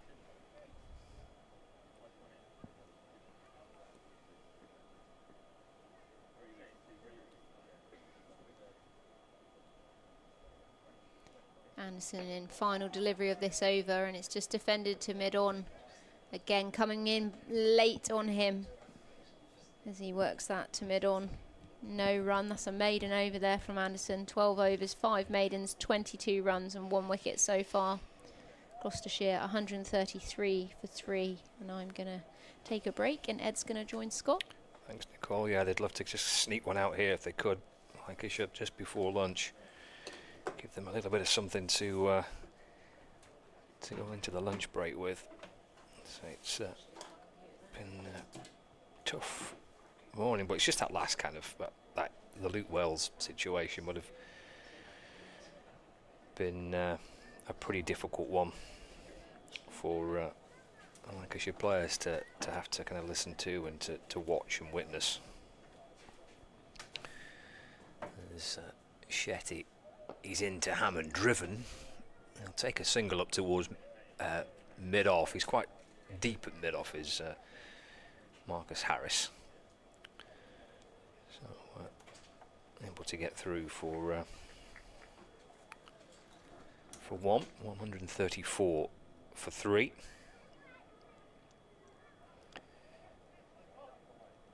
Shetty bowls again with a single.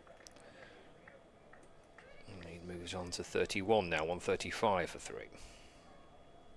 Hello, Ed. Hello, Scott. Yeah, that was. I was down on the terrace when Luke Wells made that dive on the boundary.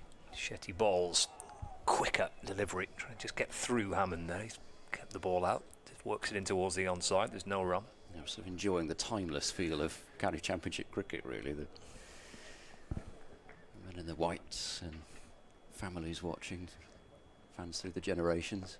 Shetty again, just pushing it a little bit quicker. Went off the back foot, plays it back towards him, no run.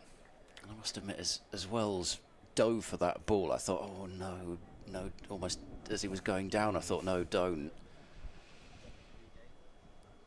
Shetty to Hammond and just tapped back towards him, and there's no run. And I must admit, I had to leave the terrace because the noises of Wells in pain, they were loud and they did not stop. It was really nasty. Driven through cover by Hammond. Takes a single, 56 to him. End of the over, 136 for 3. Lead of 32. Sorry, Scott. I think when Singh Dale pulled his hamstring, I think there was certainly I had the feeling of, just real sadness for him that happened. And it's the same thing with Wells, even though he's not a former Gloucestershire player, who obviously I had a working relationship with, and was found him to be a really fantastic person to deal with. But for Wells, I mean, you add in the obvious, severe, immediate pain that he was in, and yeah, that was very unpleasant. I couldn't. I just had to come back up here. I was planning on spending my 30 minutes out on the terrace, but Anderson continuing it, bowls and beats the edge of Hammond through to the wicketkeeper. Anderson throws his arms about and looks in absolute torment. But yes, I guess we don't know exactly what it is, but it looked like a shoulder issue, didn't it? Yes, his left arm was, well, he's using his shirt as a sling, a makeshift sling. Anderson bowls, and again edging, or not edging, is Hammond edging forward, but not edging the ball. The ball just misses that outside edge. So for the benefit of Sports Extra listeners who've checked in, that's what happened to Wells, diving on the boundary at fine leg, a ball that, well, he stopped it, didn't he? Yeah. Which I didn't think he was going to anyway, but it just looked like it was a dive that was always going to be a risky one. Anderson bowls, using his feet, clipping the ball down to fine leg for 4. Hammond has done that quite a bit, but he did edge forward the previous ball, but that time he really decisively moved at Anderson, who maybe tried to fire it into the pads, having got him to go across. But then the buck just coming down and sending it fine enough. That corner of the ground is very hard to defend anyway, and the field is much squarer. So 140 for 3. Anderson comes or Hammond, I should say, comes down again and flicks it past short mid-wicket. He'll get more runs here. A couple of runs will be the result out to Harris. And straight mid-wicket region, so 142 for 3. The lead moves up to 38. Hammond on to 62. He's raced away from Bracey. I mean, they were both on 36, I think, when I was on commentary, and now he's got 62 and Bracey's got 39. Facing again, Hammond, and this is worked away again into space on the leg side. This time it will just be a single to the left of Harris at mid-on. And Bracey will just have the one delivery of this latest Anderson over to face 143 for 3.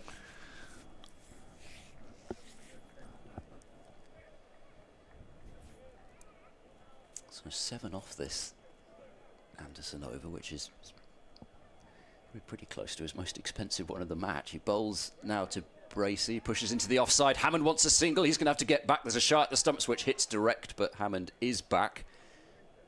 Always the way. Finally get the direct hit, and of course the batter's safe.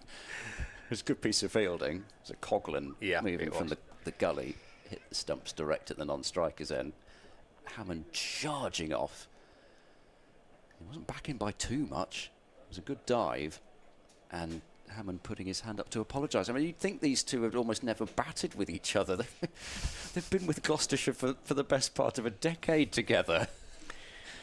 Yeah, they've pushed the limit a little bit, haven't they, for these singles? But I quite like the idea of having the intent to come out and keep scoring. But I think they've done really well. I mean, last night especially, to get through last night at 32 for 3 after 7 overs, it was all unravelling for Gloucestershire, and they found a way to stem the flow, and they got to the close of play, and they're half an hour away from batting through the morning session. They've wiped off the deficit, and they've pushed the lead to 39, so they've done really well. Lancashire are, I think, a bit flat, but I mentioned this before, but for those who just joined us, it would be a little understandable. That wouldn't have been pleasant for Lancashire players to have heard their teammate in such pain. Shetty balls to Hammond, and he's cleared mid-off. It's gone for 4, but for a second I thought he kind of sent it straight down the throat of Harris at kind of deepish mid-off, but he's got it up and over Marcus Harris down towards the boundary for 4. 147 for 3, lead of 43 now. Well, I can say it's a good shot because it cleared the fielder. I'm not sure. He wasn't quite to the pitch of it. Shetty in, driven through the offside. He'll take a single, which is the reason why I thought straight away he's kind of clothed it to mid-off. But he got enough, got it just up and over Marcus Harris. He got his 4. It was quite flat, but it just seemed to, I don't know, it was almost like when you watch in baseball sometimes, you could tell when it's been hit with top spin or backspin. Shetty to Bracey, it's defended, no run. That one looked like it, and I don't know whether it is the same in cricket with the seams different, whatever, and you're striking it in a different way, but it almost looked like that one was hit with backspin, and that it went quite flat, but it seemed to just lift a bit. Shetty in balls. That's left by Bracey. Delivery from Shetty was a little different. Maybe out of the front of the hand, potentially. That one from Shetty just looked a little different. The off spinner. That's played beautifully by Bracey. Steering that away down towards third man. He's got 4 runs. He's played it late. Slightly kind of horizontal bat, open face, and then just guides it down to third man. It's a lovely shot for 4. It brings up the 150 for Gloucestershire as well. Now, they weren't too enamoured with the 100, but they quite like the 150. They did. They've enjoyed the 150. I think that one was a leg break of some kind. I didn't see exactly how he released it, but it was a leg breaking ball. Forward goes Bracey. He's a box of tricks, isn't he, Shetty? That's gone through to Hurst, and there's no run. End of the over. 152 for 3, leading by 48. Yeah, I didn't see whether it was carom ball or wrist. Yeah, but it was definitely different, wasn't it? Yeah, that was a really fine late cut from Bracey. It's not a shot that shot, wasn't it? Yeah, it's not an easy shot to play, and even with more pace in this pitch, it's not an easy shot to execute and get it for 4. So as much as the shot of Hammond's over mid-off was a shot of confidence, I think that one, in its own way, even though it wasn't belted, similarly showing Bracey's current level of confidence. But now they're going to have another challenge back again, because Anderson's done for now, but back comes Balderson. 12 overs, 1 for 36. He bowled a few overs from this pavilion end yesterday evening. Possibly didn't look quite as comfortable, but they sort of need to ring the changes a little bit and just try something that's worked. He's cycled through most of his options as Anderson, including himself, so now he's going back to ones he's already tried, but from a different end. Slip in a gully. Balderson bowls a length ball, which Hammond doesn't have too much to do with, just prods it to mid-on, where the captain himself fields in his nicely faded Lancashire cap. Yes, I was really enjoying my time down on the terrace, actually. You sort of reminded me, I used to do that quite a lot, and then I've somehow got out of the habit. Get back into the habit. Get back into the habit. Some fresh air. Yes. Good for you. Balderson in, and that's tickled down to fine leg, and that will be 4 more. Hammond, not for the first time, getting a little glance out, and he moves into the 70s. It's 156 for 3. Balderson making gestures that if he'd missed that would have been mighty close, and I think he's right, it would have been. But it's a popular spot for the T20 games here, isn't it, that terrace? Oh yes, I think you probably, I don't know, you've probably got to book. It's a select to be up there for those. Yeah, posh seats. Balderson in and driving is Hammond, and there'll be no run to mid-off. And also, actually, with the Women's T20 World Cup being played here, all of those pitches will be right in the middle of the square. They've got to be for TV because of the balcony at the far end where the behind the bowler's arm camera has to be, so they've got to be in the middle of the square, as with most grounds really. Balderson to Hammond, turned leg side. Anderson will field at mid-on. There's no run.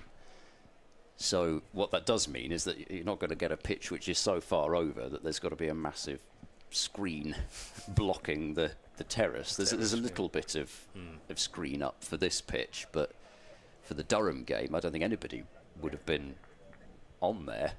Oh, you were right over. A couple further over, towards the car park.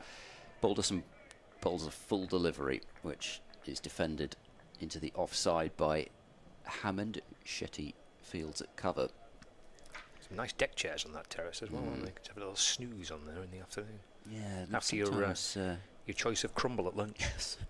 The crumble of the day. Crumble of the day. It's pear. Have you got this confirmed? I just have. Pear. That sounds delicious. Camera operator. Lovely.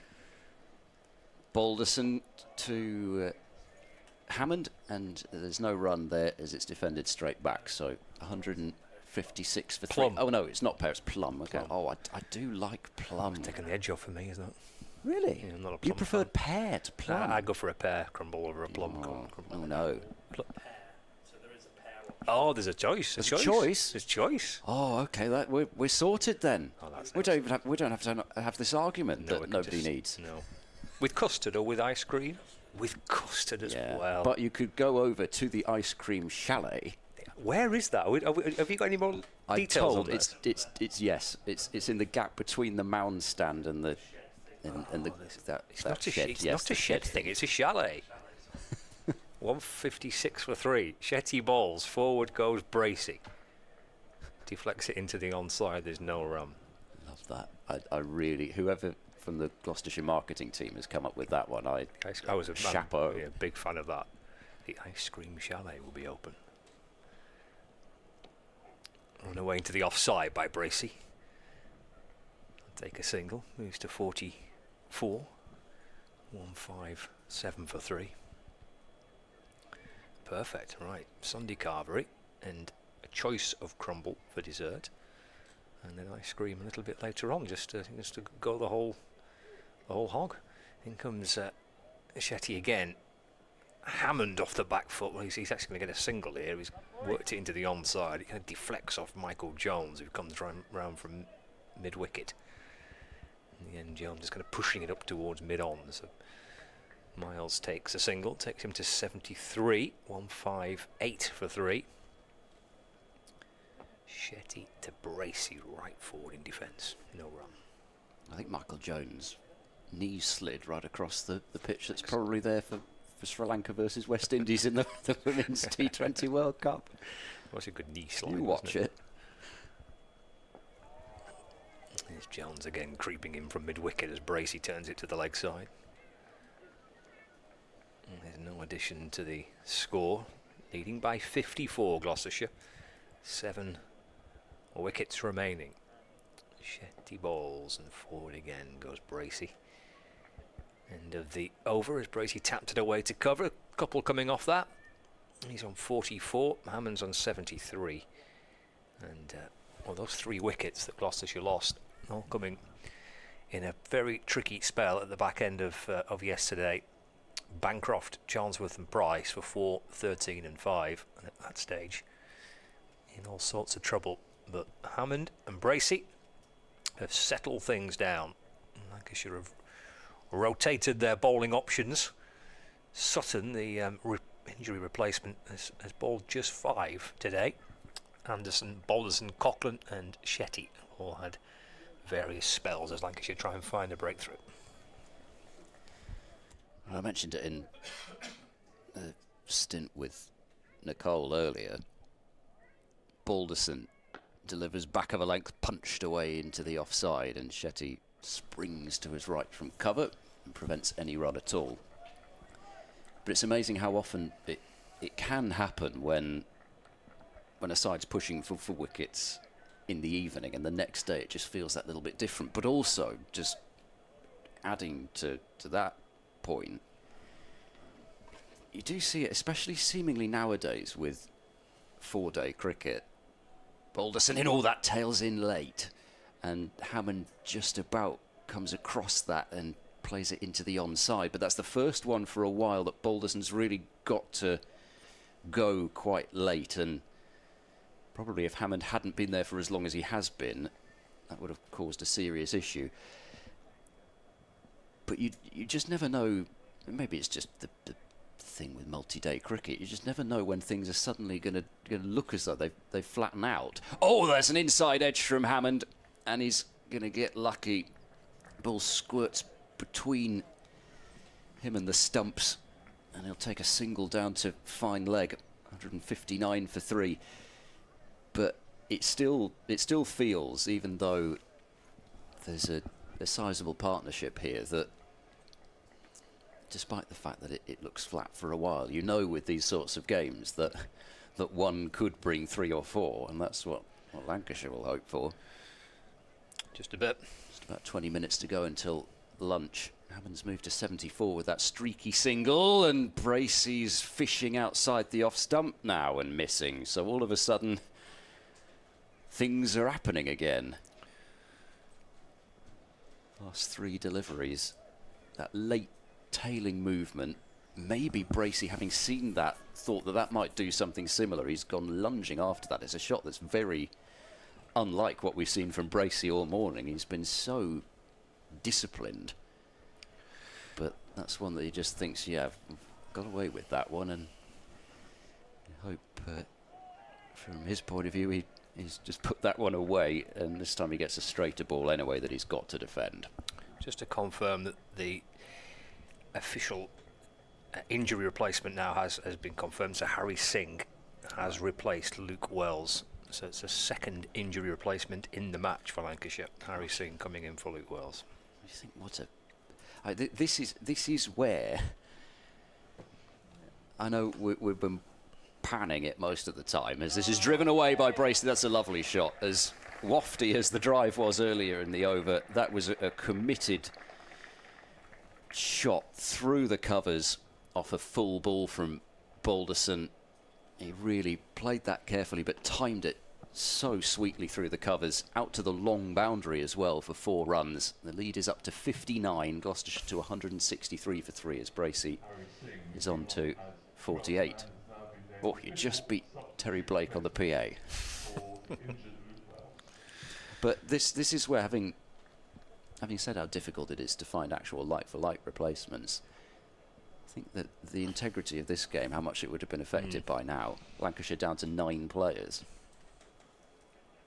Well, it's Shetty to Hammond, driven through wide mid-off for a single. And if you think tough, well, that's I think people are entitled to think that. I'm not sure I agree, but I think you're entitled to think it. Shetty to Bracey this time. Let's defend it. But that's sort of the debate on whether the rule's needed, isn't it? And then you could have the other debate on how it's actually applied. Shetty to Bracey. Deflecting to the onside, there's no run. Yeah, they are, aren't they? The two separate arguments, though. The way that it was done on the first day leaves, I think, quite a few grey areas to iron out. Shetty to Bracey, punched away into the offside for no run. But yeah, I suppose the wider debate is whether not to have it at all. But you say in this game, it would leave Lancashire 2 players light. Bracey deflects it back down the pitch. There's no run, but I'm sure there's cricket supporters listening, going, "Well, that's the game." Yes, it's 11 against 11. Final ball of the over. Lead of 60. Shetty in balls. Bracey can have the back foot, just tapped it away. And there is no run. 164 for 3. Lead of 60.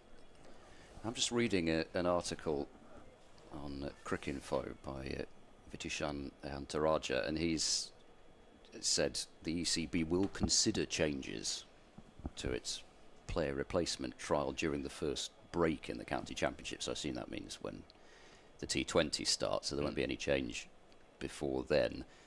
You just go on to say that the Professional Game Committee, which I think is the same one that's been getting together to decide the scheduling, that sort of thing, if I remember rightly. I find it very hard They've to been keep busy, haven't track they? of these. Oh, they have been, yeah. To remove 2 T20 matches from the schedule. But anyway, they will determine what tweaks should be made after the first block. Balderson starts a new over and bowls now to Hammond on 75. It was defended cautiously into the leg side. I've just been informed that Luke Wells has just left the ground in a taxi to the hospital as one of the Lancashire staff, so the good news is that the hospital's not too far away, so Southmead just over there, yeah.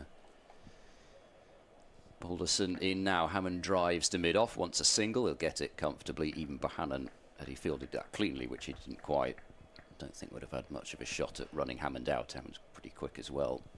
He moves to 76. 61 runs the lead now, 165 for 3. Slightly further to go here than at Cheltenham. Just across the road. Cheltenham's across the road, isn't it? That's something that's been used before. Right. Yeah, I can imagine. Not just by players either. Balderson in and beats Bracey. So he hit him for 4 the previous over, but he's looking likely again, is Balderson. We've not seen much of this really through the whole morning. We've not seen a great deal of playing and missing.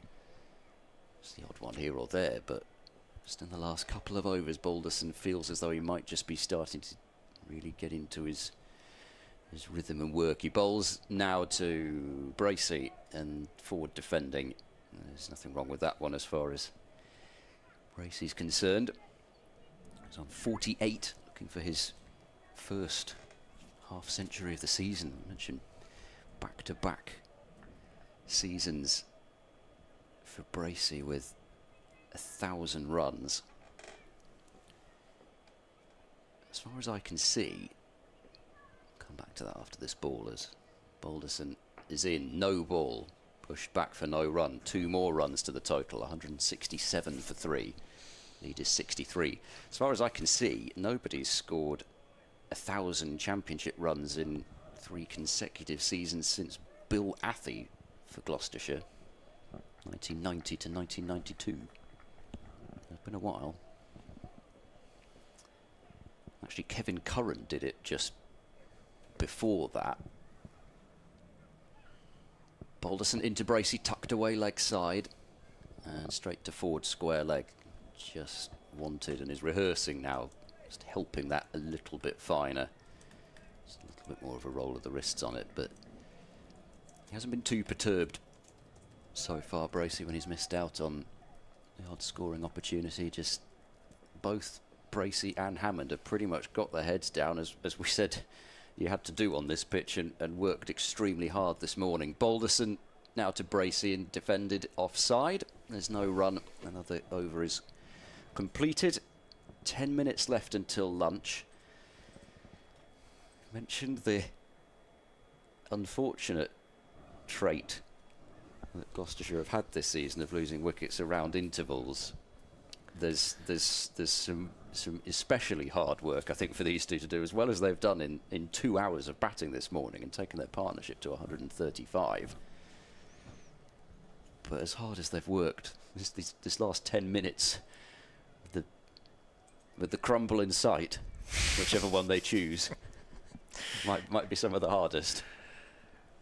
Could be quite a difficult choice to go which crumble, isn't it, really? They've had a lot of decisions to make, a lot of tough cricket to bat, and then you get to lunch and you're having to make a decision as to go for the pear or the plum. I mean, should I play? Should I leave? Should I go for the pear or the plum? I mean, they don't need that stress on top of the batting that they've had to. You don't want to go for plum if you're batting. Shetty to Hammond. You don't want a pear either. No. That's driven away through mid-off for a single.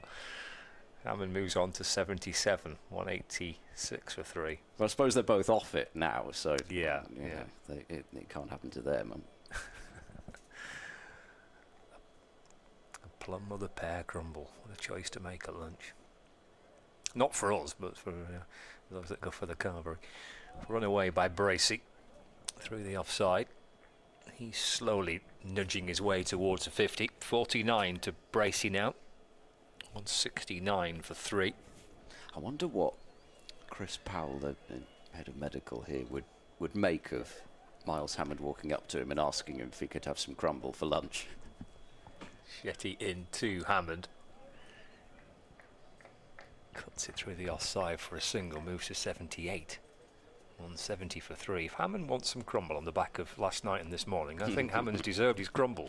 He's now got the highest score of the season for Gloucestershire, beating his own 77 from Lords. Therefore, he deserves a bit of crumble if he wants. There's Shetty to Bracey, and that'll be a single, and that'll be 50 for Bracey. 50 not out to match Hammond, who gently applauds at the other end. Terrific work by these two. Gutsy performance last night.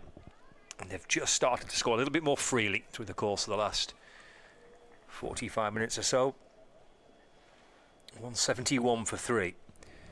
Shetty to Hammond, slightly awkwardly played in towards the onside. And he jabs the ball out towards mid-wicket. It's a bit of a box of tricks, is Shetty. As Hammond plays with the front foot and pushes into the offside. End of the over. Off spinner, but he's mixing things up. He's Shetty using all his little variations and tricks to try and find a breakthrough. 171 for 3, lead of 67. In a strange way, Hammond's a box of tricks as well when he's batting. He's decided, he's gone over the top a couple of times. As I say, I always say this for the benefit of neutral and away listeners. Hammond so often seems to either determine that he's going to go straight down the ground over the top, or he's going to slog sweep and reverse sweep. And he doesn't really tend to mix them up very much. We haven't seen a single sweep from Hammond yet when he's been playing Shetty, but we have seen him hit a straight 6 and a 4 that just about cleared Marcus Harris at mid-off. But even just in those last couple of deliveries, Hammond sort of sometimes looks as if he's just having a little bit of fun out there in terms of, lunging down and going down on one knee, even if it was only a dot ball both times. Balderson continues to Bracey, and that is another angled bat defensive shot into the onside, keeping it down. Coughlin's moved out of the... In fact, pardon me, it's the substitute fielder, isn't it? Not the substitute fielder. Who's got me now? The replacement player at short mid-wicket. There's still a slip and a wide gully, but that's it as far as catches behind other than the keeper. Bracey drives into the ground, wants a single. He'll get more than a single, in fact, as Shetty tried to stop the ball that was bounding across the square and couldn't quite get there. And he's getting up a little bit gingerly now, but I think... yeah, he's got a little bit of tape on that left leg or something that may have just come a bit loose. But anyway, they get 2 runs. He still hasn't rolled that left trouser leg back down. Yeah, I don't know if it's a bandage or some strapping or something like that, but he's still fiddling about with it. He got a blow on the shin this morning when he was fielding. The ball hit him right on the shin. No, he's still limping a bit, actually. Not another one. Oh, no. He is. He's limping about there. That dive can't have been nice. 173 for 3. Balderson runs in to Bracey. That's turned into the onside. Good sprawling stop there to save a single. He's got his head in his hands every time a Lancashire fielder goes down to the ground. Not a... So we're in the place for it, aren't we? Not another one. 173 for 3. Shetty's got he's still fielding with his left trouser leg rolled up now. Balderson bowls. That's a good delivery coming in late to Bracey, who's got to keep his wits about him and block it out again into the leg side. There's no scoring off that one. He's rolled it down a bit now, but it's still halfway up his left leg. He's moving about a little bit better now, so he's obviously shaken off the latest bruise. Tom Bailey would be a perfect replacement for Arthur Shetty, because Bailey bowls off spin as well. Oh, yes. So he'd be the perfect replacement. Balderson to Bracey, gets turned round there. He's looking to flick it leg side and plays it back to the bowler. So still probing away in this spell is Balderson. And this would be a fine time for a wicket. If you're Lancashire, well, I suppose they would argue it's been a fine time for a wicket for almost 2 hours, 10 minutes, but especially on the stroke of lunch. Maybe a couple of overs left. Balderson to Bracey, tucked away leg side this time with a minimum of fuss.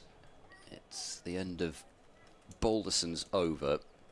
With the spinner bowling at the opposite end, they probably should be able to ensure that there are 2 overs to go until the break. Gloucestershire have added 115 runs this morning.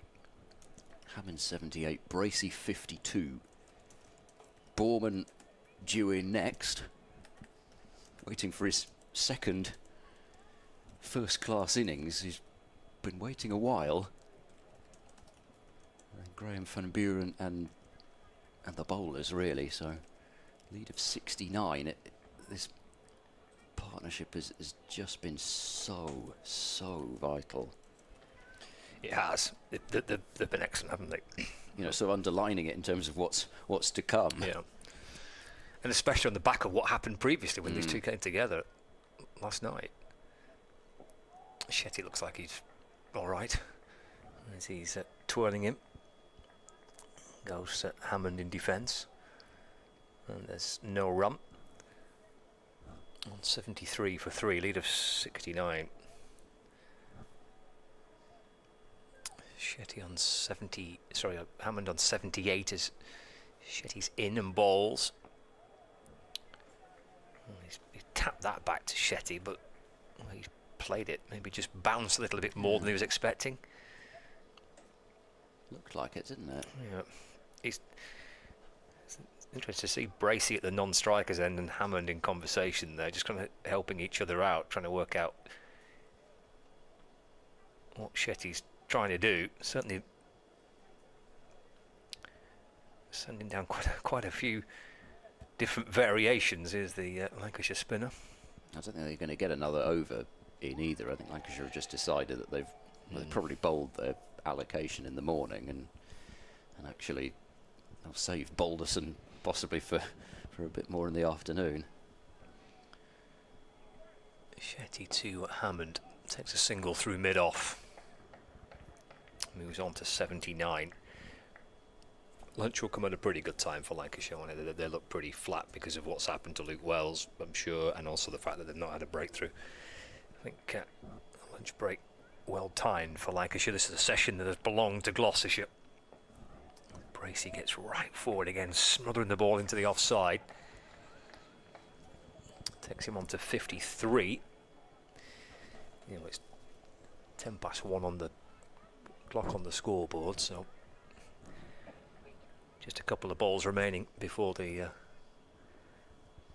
pair crumble. Here comes Shetty to Hammond. It's nicely played. He's managed to somehow manoeuvre the ball through the offside. He's quite well guarded the offside, but he's just squirted it through the two short covers there. Content, I'm sure, Miles Hammond, with his work this morning. He's 80 not out at the non-strikers end. It's over to Bracey to see through the final ball of the morning. Shetty to Bracey off the front foot and defence, and that is lunch, and that's a very, very, very impressive effort from Miles Hammond and from James Bracey, both last night, crucially, and then through the course of the morning session, these two have battered through the morning. Hammond on 80, Bracey on 53. 176 for 3, leading Gloucestershire now by 72 runs. Yeah, it's the senior players, the one club men who've helped to turn this game around for Gloucestershire from 136 all out. Matt Taylor 6 for 43, and now Hammond and Bracey 80 and 53 not out, and let the spectators make the noise as the players leave the field.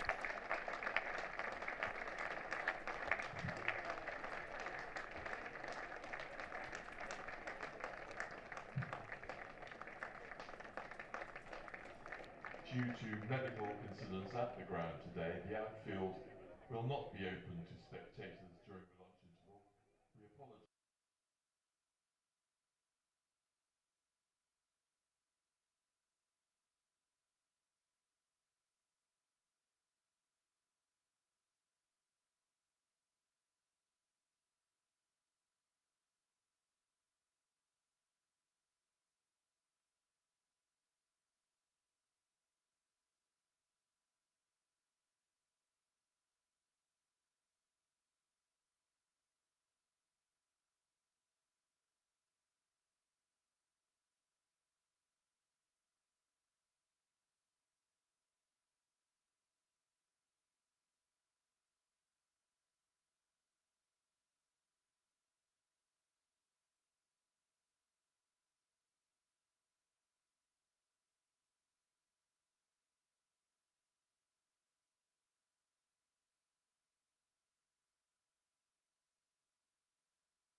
Welcome back to Bristol as we get this second session of day 3 underway. Gloucestershire taking on Lancashire in the second division of the Rothesay County Championship. It has been an excellent morning for the home side, who have got their first wicketless session of the season. They've moved the score from 58 for 3 to 176 for 3, with Hammond and Bracey still unseparated. Hammond's got 80 and Bracey has 53.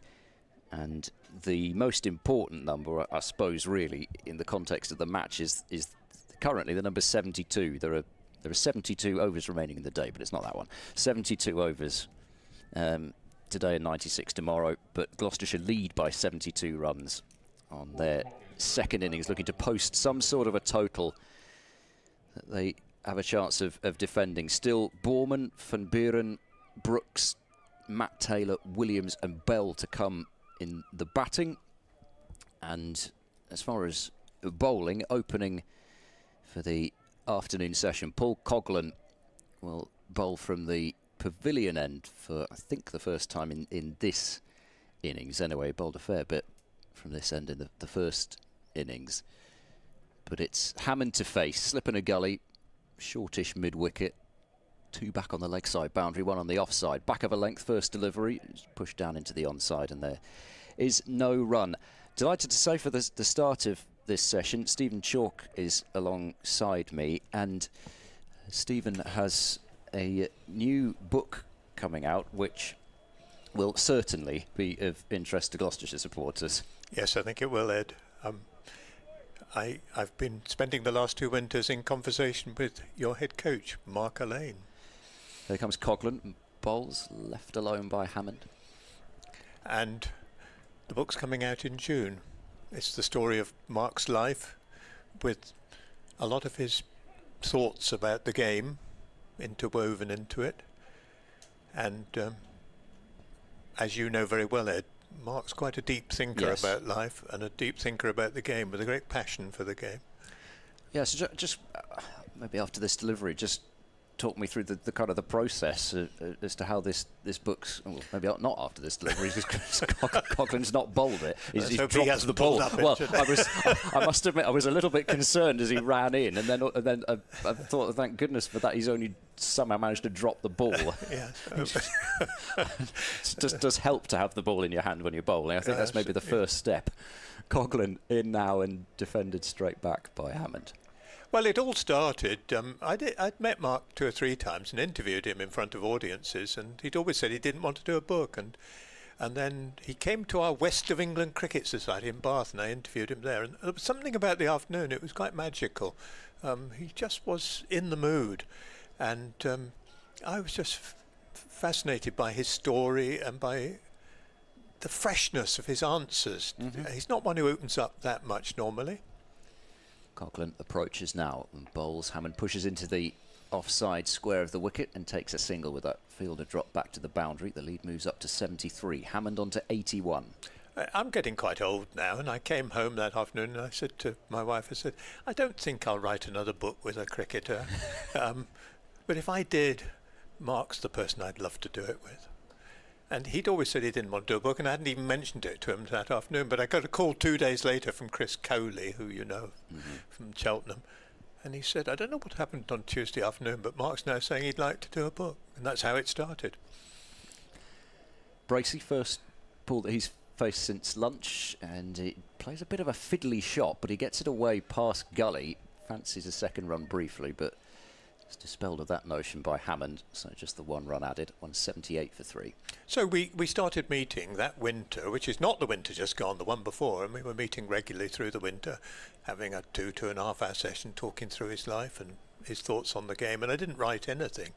I had the thought possibly to do it as a diary of last summer, but then I thought, he's head coach, he can't say things. Right, yeah.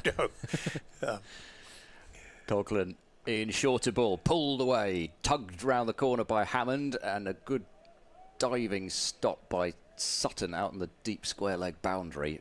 getting a bit nervous any time any Lancashire fielder goes down, especially in that sort of area of the field. But thankfully he's up and okay. Just a single added. So 179 for 3 runs from the over. So so we didn't do that, and then this winter we've been meeting regularly through the winter, and I've been writing up chapters and then bringing them back and talking them through with him, and he's always adding more thoughts about the game, and it's been an absolute joy working with him, and he's enjoyed it enormously too. I think he's somebody who hasn't talked through his past that much. I think he's found the whole thing quite therapeutic, cathartic, and it's been an enormous pleasure working with him. He's totally engaged with it, and he wants it to be an authentic book. He doesn't want to gloss over the bad times, or he tells it as it was, and you've got some lovely stories. Got Balderson, who's in fact I thought he was going to bowl, and then he suddenly decided that he wants an extra fielder catching. So either that, or Paul Coughlin, having bowled his over, just forgot where he was supposed to be fielding. It's a backward point instead of gully. Balderson bowls and Hammond jams down on that one in defence into the offside. I'm going to read you a short passage. Oh well, I mean, please do if you're happy to do so. It's a lovely. It's about the summer of 1990 when Gloucestershire employed Eddie Barlow to come and be the coach, and he was quite an abrasive South African who was going to shake the place up a bit, and that was why they employed him. Well, I haven't seen yet this summer actually his widow Callie, who's off and around. I haven't seen her yet. She is. She only buys books. She only buys books in which Eddie's mentioned. So we've got one sale. Right. Okay. So made sure to mention it then. I'll wait till after the next ball and I'll read this short paragraph. This is Mark's memory of Eddie Barlow's first day at Bristol. Right. It's not quite as bad as when we've got a spinner bowling, but Balderson doesn't waste too much time between his deliveries, but he's rushing in now, round the wicket, bowling, keeper up to the stumps, Hammond forward to defend. On the first day at Bristol, they took us all up to the opposition changing room on the top floor. He looked around and said, "What do you think of this room?" Everyone was saying, "It's all right, it's okay." We weren't sure where he was going with it. He went up to the wall and he pushed his finger into it. It's quite a rotten bit of wood, and his hand went right through. He said, "Just like you lot. It looks okay, but it's rotten to the core." Oh dear. Balderson bowls Hammond again, comes down on it quite late and pushes the ball away to mid-on. Ouch. So, he's very, obviously as head coach, he's very perceptive about the different coaching captain relationships that were in place during his time of playing. So he talks a lot about John Bracewell, obviously, and about those 2 years when Eddie Barlow came in and shook them up. Well, I mean, you say that. Of course, over the winter, we've had the dressing rooms here refurbished. Yes. As Hammond prods forward, defends into the offside. So, I don't imagine that Mark Alleyne would have walked into the new dressing rooms. And I'm afraid after Gloucestershire's opening innings defeat against Middlesex, I don't imagine he would have taken inspiration directly from that. But it's not quite his style, to be fair, is it? It's a funny story, especially because of the refurbishment work that we've had. Yes. Hammond is on strike. Fine slip, gully, short extra cover, short mid wicket, 3 on the ring. On the onside, Hammond pulls it away and mistimes it. It was in the air for a little bit of time. He's restrained himself from those sorts of shots so often in the morning session. He was tempted to have a go at that one, and fortunately for him, he had to hit it so badly that it fell a long way short of mid-on. Over completed 179 for 3. Well, we're called in the book "Pack Your Bags, Brother," which all goes back to the story of how he came down to Gloucestershire, because it was his brother, his older brother, who was supposed to be the Gloucestershire cricketer, and Mark just tagged along. And at some point, he got offered a game because they were one short and did rather well, and within weeks he was becoming Gloucestershire's youngest centurion. But his first game was an under-25 game, but they put him up into the first team when they were short, and so it's quite a magical story. This whole way he came into cricket. I must say, I'd forgotten. I'd heard him tell it.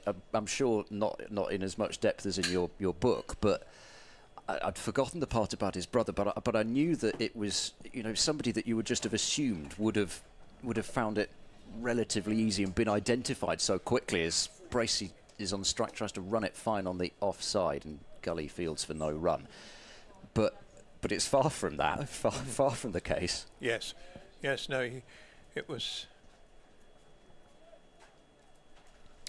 Yes, he went to play at Edgbaston in an under-25 game when they were one short, and got 60, and was asked to play in the second 11 2 days later. And Coughlin turns, kicks up his heels, runs away from us in the pavilion, bowls to Bracey, and that's just nudged away through point, and they'll come through for an easy single, 180 for 3. So you mentioned it's not a sort of a diary. Does he? You mentioned a lot of thoughts on the game. How is it sort of split up in terms of? Is it in terms of sort of chapters in his life, or sort of areas of largely chapters in his life, yes. I narrate it, and then his voice comes in, his genuine voice.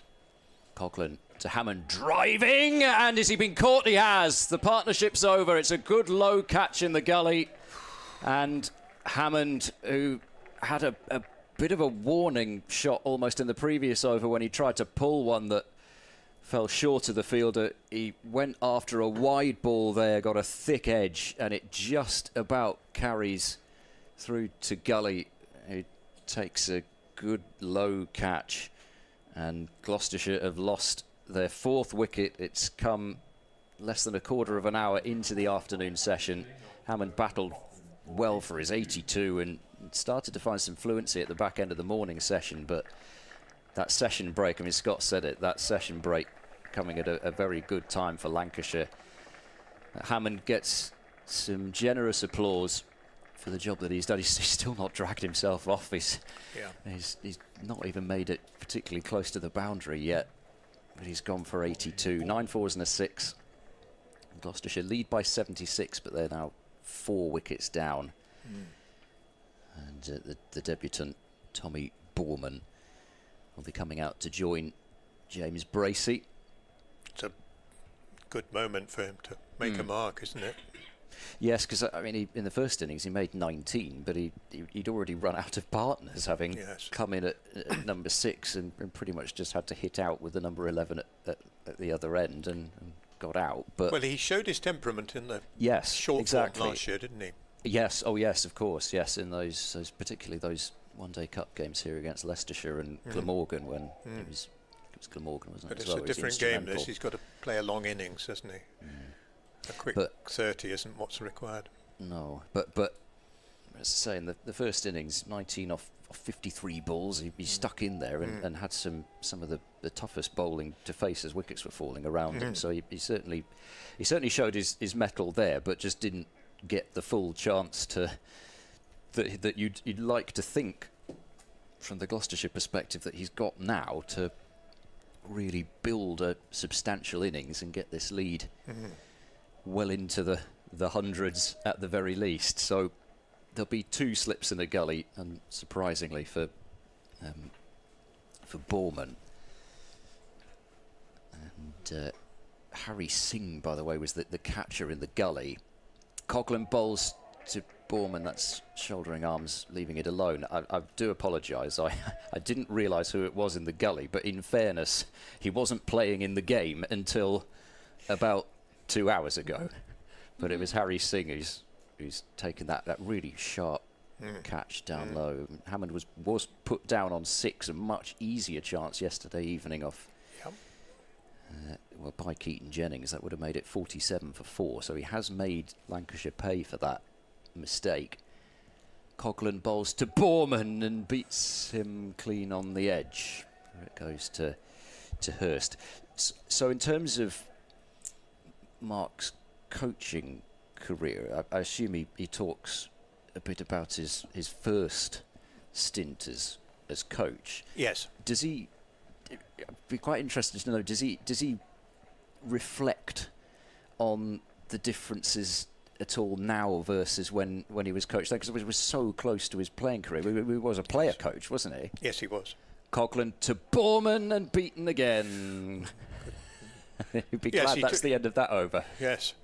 Yes, he does. I mean, the game has changed massively in those years, 20 years almost. He was away, and he talks a lot about those changes. And I suppose, sorry, just to cut in, but of course he made the final of, his team made the final of the 2020 Cup, I think, didn't they? In his last year as head coach the first time, and of course he came straight back and wins the T20 in his first year. His record as captain and coach. And Gloucestershire have won 11 trophies, as you know, and he was either captain or coach of 8 of them. I don't think anybody's won more as he's won as captain. He's won more one-day trophies than anybody else in the history of county cricket. Yeah. Yes, I mean, phenomenally good record. Bracey's just waiting as mid-wicket comes a little bit closer. On strike now to Balderson, and he just defends away into the offside. But yeah, I suppose also asking in terms of his current stint, and you mentioned that you know, it's obviously it's tricky because there's a lot of the same. Well, he's not going to talk. He's not going to talk.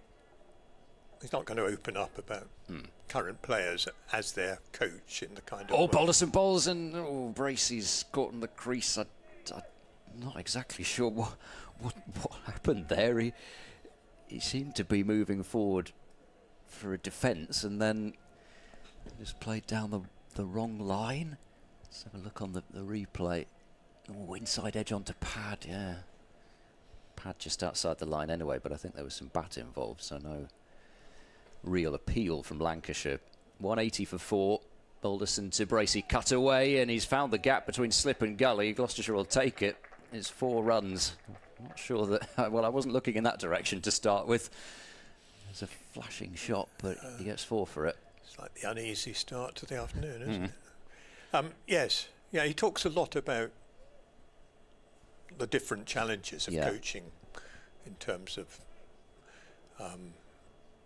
the impact of franchise cricket, the combination of red ball and white ball switching between them, the greater importance of the science and medicine people saying when people are fit to play and not. Some of these issues, things I've learned quite a lot about actually. Balderson into Bracey, forced off the back foot. He picks out backward point and then tells Borman to get back at the non-striker's end. I mean, people who play around the world in franchise cricket are being coached by 6 or 8 different people in a year, and the whole issue around how you coach somebody when you're their coach for 3 or 4 weeks and then they're off. So last summer at Welsh Fire he was coaching Steve Smith. Yeah, and you know you hear that word manager, almost like sort of player manager rather than coach these days, because the players are almost having to do a lot of the coaching themselves in terms of the continuity aspect as Bracey's forward and blocks that last there's a lot of difference. I think his first stint as coach came at a very bad time actually. Not just he's opened up on some things in the book that were happening in his private life that were very, very difficult. And of course a generation of players were coming to the end of their careers. He'd had so much success as well. Yes, I think Jack Russell and Ian Harvey, but they did win a one-day trophy after Ian Harvey left. But Jack Russell was pivotal to that team. Balderson to Bracey on drives as a fielder at short straight mid-on, who's tumbling away and stopping, so just the one scoring shot in the over. 80 runs the lead, 184 for 4. Yeah, I mean, part of the greatness of that Gloucestershire one-day team that won all those trophies was how brilliant they were in the field. And Jack Russell, as the coordinating point of all that, the constant energy behind the stumps, you know, that he was a terrific assistant to Mark's captaincy with that. Well, that was going to be my next sort of come on to that period in terms of some of the stories that he tells. I'm sure from his success years as well. Oh yes, he's very, very good on the characters in the team. Coghlan bowls to Borman and he pushes it into the offside, thinks about a single but they don't want it. Point's quite deep but probably not worth risking anything like that at this stage. I love his description of 12th man's duties, looking after Jack Russell, which I'm sure you've heard a lot about over the years. Anybody wanting to touch touch the hat. But I think Mark felt he thrived on the eccentricities. Yes. It's what kept him going. Yeah, I only wish I could have commentated on him.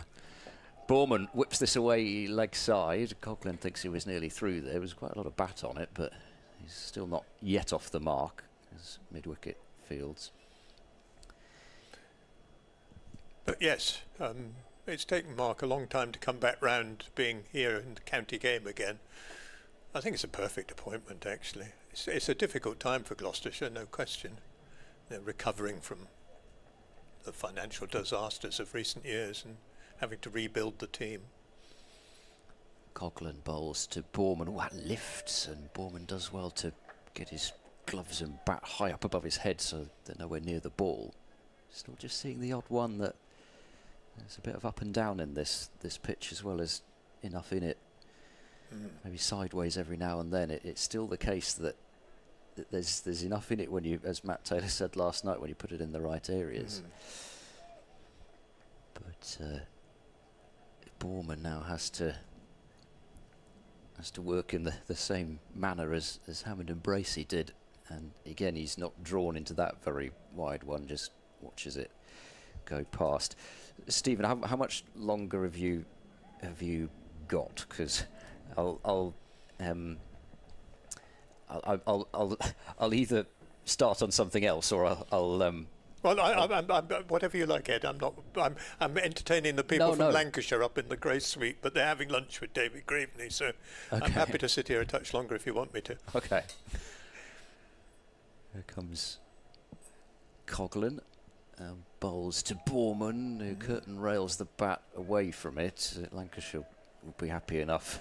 I mean, one of the really interesting things in the book is the Haringey Cricket College. Oh yes. Which was this pioneering scheme in Tottenham in the 1980s. Produced several players. A lot, yes, and just in one little corner of London. Yeah. And that's his brother was one of the original recruits for that. Mark actually wasn't on roll there; he was doing A levels at school, but he used to attend and play in the matches, just tagging along with his brother, basically. Coughlin to complete the over. Borman. Good-looking forward defence into the offside. Maiden over from Paul Coughlin, who has the wicket since lunch of Hammond for 82, Gloucestershire 184 for 4. I mean, one of the really great success stories of it was Keith Piper, the Warwickshire wicket-keeper, who a lot of people thought was as good a keeper as any in the country. And Mark's description of him just hanging around as a 15-year-old who wasn't attending school. Right. Just hoping to get involved because he was too young to be part of the scheme, wow. sort of smoking fags the whole time and sort of just hanging around because it gave him. And Mark got selected on a tour, England Youth Tour and England Schools Tour, and they went off in this minibus, and Keith Piper at that stage was just learning how to bat and bowling a bit of off spin. Balderson charging in, he bowls to Bracey, and this is pushed back to the bowler. And they're all going up on this minibus to drop Mark off for this England Schools Tour, and Keith Piper said to him, I think I'd like to be a wicket-keeper, I want to do this. And by the time Mark came back, he turned himself into a wicket-keeper, and it happened in next to no time, wow. Just by watching other people and learning. And it's always felt like something that is quite a natural thing, but I didn't really think of it in that naturally. Forward Bracey, and finding space square of the wicket on the offside, scrambling through for a single. He moves to 60, the lead to 81. Digressing from that, slightly from Mark's book, Keith Piper's highest score in first-class cricket is he got 100. No one ever commented at all about, because the chap at the other end got 501. Oh, that's right. I must admit, that's something I'd not realised. Borman is just pawing away at the ground as Lancashire are setting the field. So does he reflect on, because of course now we have things like the South Asian Cricket Academy, the ACE programme, which are trying to address the very much needed representative issues that there still are in domestic cricket. Balderson into Bournemouth and tucked away to mid-wicket is still yet Well, to he get off the does mark. talk about that, and he's interesting on that, because the Haringey Cricket College was a scheme addressing unemployment in that corner of London. It wasn't an Afro-Caribbean or an Asian scheme. Right, yeah. And it wasn't exclusively black. And I think that is still Mark's view, that schemes should be for everybody. They shouldn't be identifying subgroups. Yeah. Balderson in and defended by Bournemouth straight. Balderson stoops down and picks up. But yeah, I mean, obviously the challenge is to dig into local communities and find cricketers. I mean, a lot of the ACE programme is dealing with people who are already in the system. The thing about the Haringey Cricket College originally is people picking up people like Keith Piper literally off the streets. Balderson to Bournemouth, he's forward pushing away, a scrambling save at cover. So I think that's another thing where I must say, I personally, I mean, you've sold 2 copies at least rather than the one. So that's no question about that. But I would be so interested to read his views in depth on that, as somebody who's really absolutely second to none to be listening to on those sorts of things, as far as I'm concerned. Yeah, no, he never says the obvious thing, Yeah. as you know from interviewing him. Balderson in and Bournemouth leaves. Hurst, of course, just pulls it a little bit closer to the stumps, but I don't think it was too far off.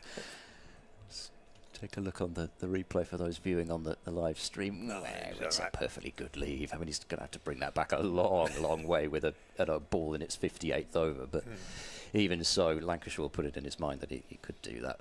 So 185 for 4, end of that over. Stephen, I think maybe seeing as we've mob-handed today, we've got 3 people for the whole day. Thank you so much for that. And we're hoping we'll have the book out sometime in June. So right, so you can do a final full plug. Okay, well, the book is called Pack Your Bags, Brother, The Cricketing Journey of Mark Alleyne, and not yet available on Amazon, not yet available anywhere. Here comes Coughlin and bowls a Yorker to Brace. He's dug it out back. We're still designing the front cover, right? But we got a lovely image of them holding up the Benson and Hedges Cup with Mark centre. Fabulous! That'll bring in all the key candidates: Mike Smith, Jack Russell, Martin Ball, all gathered around. Glory days for Gloucestershire. Well, may there be many more. Well, I was going to say, well, let's hope that for the next couple of days, from a Gloucestershire point of view, there's a couple more there. Good length ball from Coughlin and defended straight. Stephen Chalk, thank you very much indeed for coming on and talking to us about that. Hopefully, it's drummed up some deserved interest in that new book, or the forthcoming book. I don't like the word upcoming. Forthcoming. Nicole Harvey will be back in a moment as Coughlin bowls another full ball to Bracey, and this is pushed away into the offside, and there's no run. Hello, Nicole. Hello, Ed. How are you? Yeah, I'm good, thank you. Did you enjoy your curry? It was nice lunch. I could do with a little sweet treat, like a chocolate bar or a biscuit. The director over here to my left is not listening, I don't think. Well, he's not going to get you. He's not going to get you anything.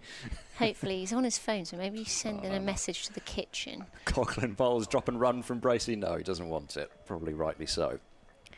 If anyone's got a spare chocolate bar going, I would absolutely love that. Just something sweet, but it was a lovely curry. What did you think? It was, yeah. It was, I thought it was I mean, not that anybody really cares, but it's a little bit different from the curry. No, it wasn't. That we had last week. It's more of a sort of butter chicken, I think. But yes, anyway, it certainly went down well from me. Only 81, lead of 81. You didn't predict that this morning, did you? You're right, it didn't. As Bracey's forward and defending into the offside. I think I said, and I'm free to admit it. I'm happy to admit when I'm wrong. I think I said that it might be about 60 odd, but they're 80 and they've still got 6 wickets in hand. Exactly. I was the optimist this morning, and I did say the underdogs. Said one big innings, and I had a feeling it would be Bracey. So hopefully he continues. He's doing well. 60 from 138 balls. You do, like you say, you do still sort of feel that he's got to make it a really big one now, as defended onside, and that is the end of another maiden over from Coghlan, who's got a good rhythm going in this spell from the pavilion end since lunch. Gloucestershire 185 for 4. Yeah, and I think Bracey knew from the start this morning that he needed to really dig in and do a significant job here. Gloucester were very much on the back foot after yesterday, and you know, he's doing a fantastic role out there at the moment. His patience and, you know, mindset has been particularly resilient, in my opinion. You know, Lancashire have bowled really well. I mean, yes, they've bowled some loose deliveries, which has, you know, allowed a little bit of pressure to release, but in general they've bowled well, and he's in just back of a length, defended through to the covers. Balderson so far, this is his 20th over. He's just started 1 for 55 here. Borman still yet to actually score a run. He's faced 14 deliveries. Yeah, so I think he knew he had a massive role to play, and so far, you know, he's doing a phenomenal job out there. Yeah, I can really only remember one moment where his discipline went, and that's it. Balderson in, full delivery, hit straight back cleanly, but a good stop there, straight back to the bowler. He just had one flash at a Balderson delivery in an over before lunch. I mean, you remember it because it sticks out, and that I think that's been it. And then last ball of the over, I think it was, it drove him to the boundary as if to prove a point. No, I think he has been very tight, like you say. I mean, that was a close LBW decision earlier this morning, but other than that, Balderson in, loose delivery outside the off stump, and that's driven through the covers. It's not going to quite race away for 4 as well, chased there by Lancashire. There's some, I wonder if they're family or whether they're people possibly from Dumbleton here today. I'm not sure. They're very happy that Borman's off the mark. 3 to him now from 16 deliveries. Gloucestershire moving on to 188 for 4. Particularly vociferous appreciation for Borman getting off the mark, and already, I mean, it's early stages, but he didn't look as if he was itching to get off the mark. He waited for his delivery, and then he found what he was looking for. Balderson in, Bracey just cutting back on him. Well played there, though, into the covers. Well, I didn't expect, as you've rightly pointed out, I didn't expect to be asking this question, but I'm going to ask it of you now. How many do you think Gloucestershire want and need? Might be two different questions. Good question. Just give me a second. Balderson in here.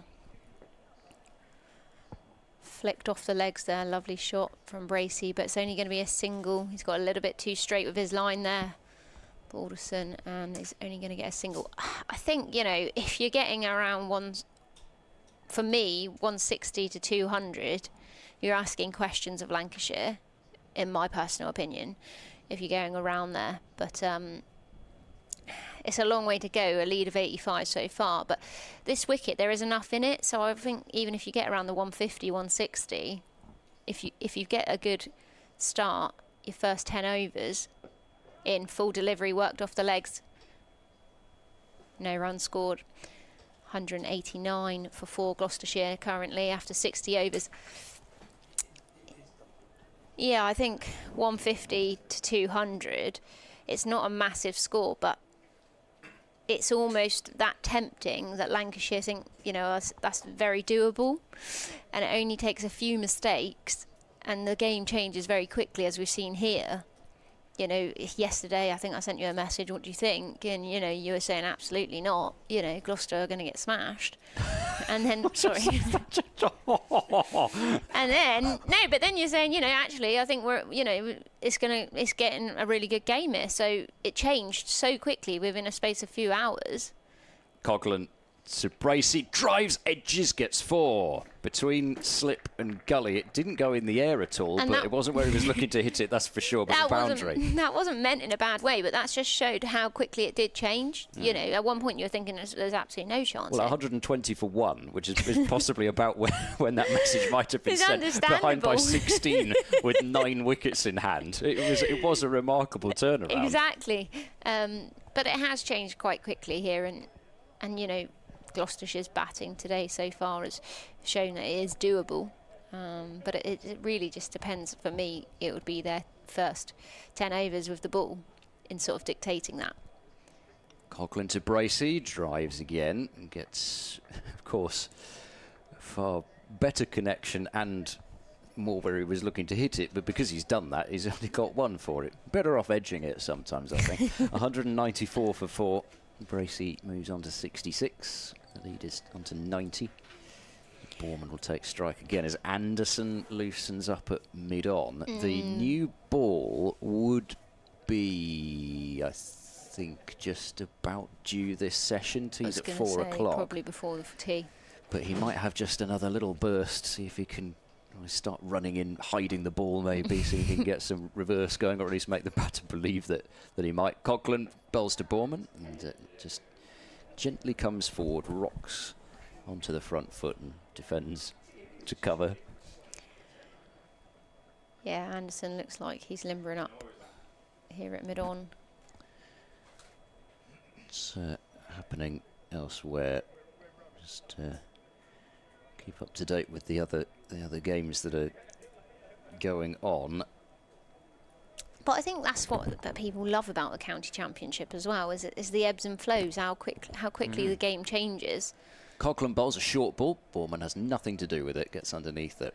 You know, the spectators can sit there for hours and hours and think, you know, there's nothing going to happen here, there's no chance, and then all of a sudden... A mad 20 minutes can lose you a game of 4-day cricket in the number of hours that you sit here. But this has been a game of mad 20 minutes, a little bit, with what happened in Gloucestershire's first innings, and then the collapse of Lancashire's middle order.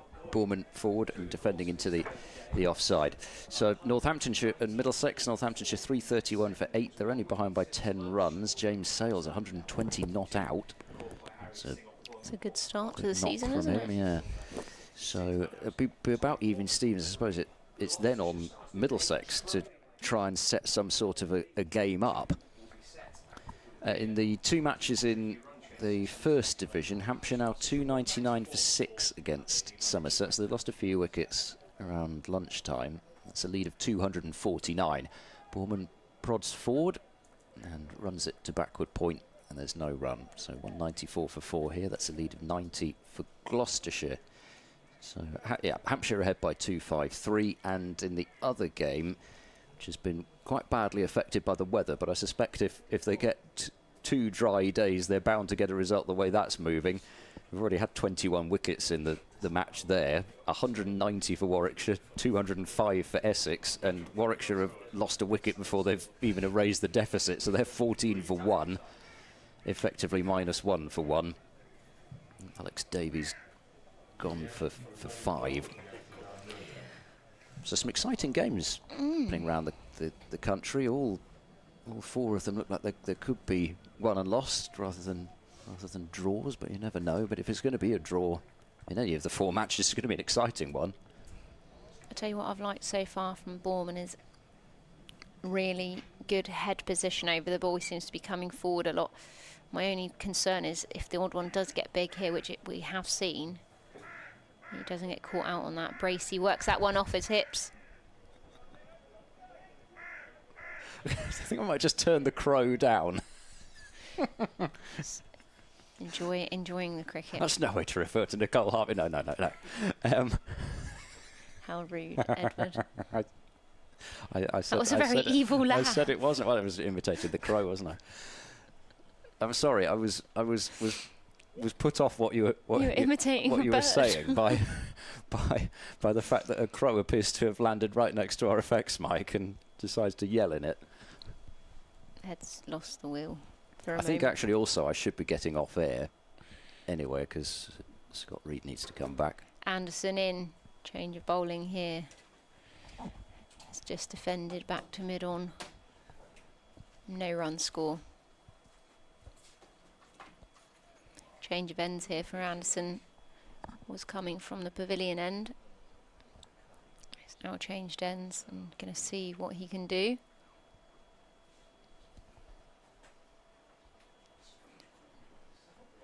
Nice amount of spectators in today. The sun's just gone in a little bit, a few more clouds overhead now as Anderson comes in. Borman on the back foot, rocks out, hits that through the covers as it's racing across the square. It's going to come back for 2. Just back of a length there from Anderson.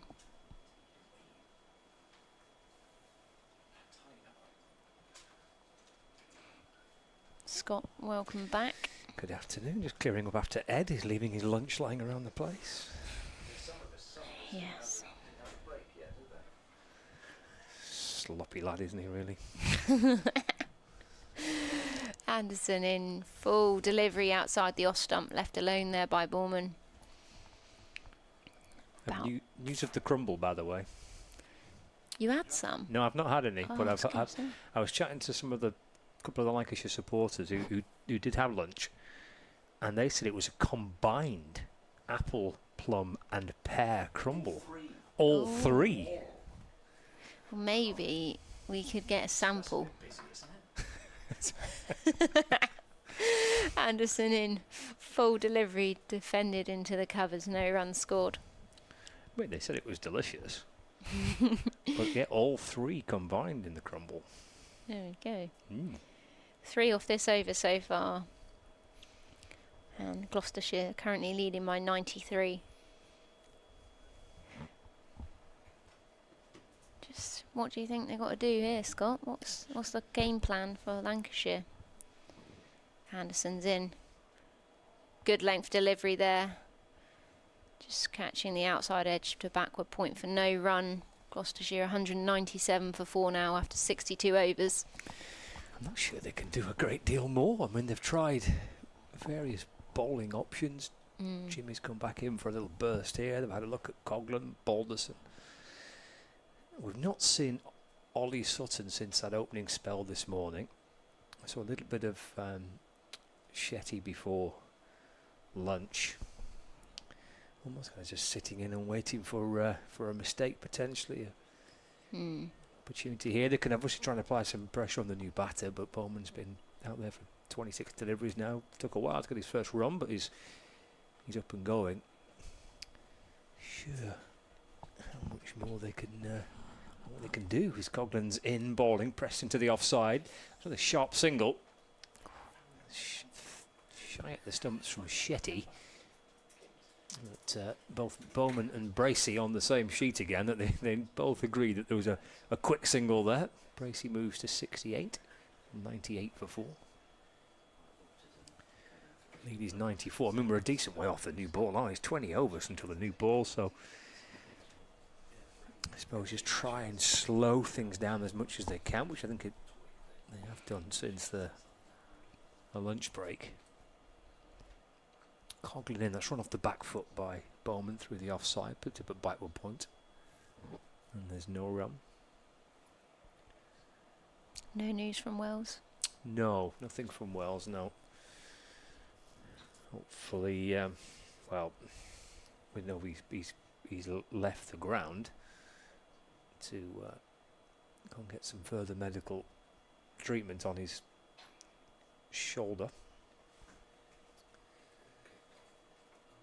Coghlan bowling towards the pads of Bowman. That's turned up towards mid-on. There's no run. But yeah, it appeared that the shoulder was dislocated.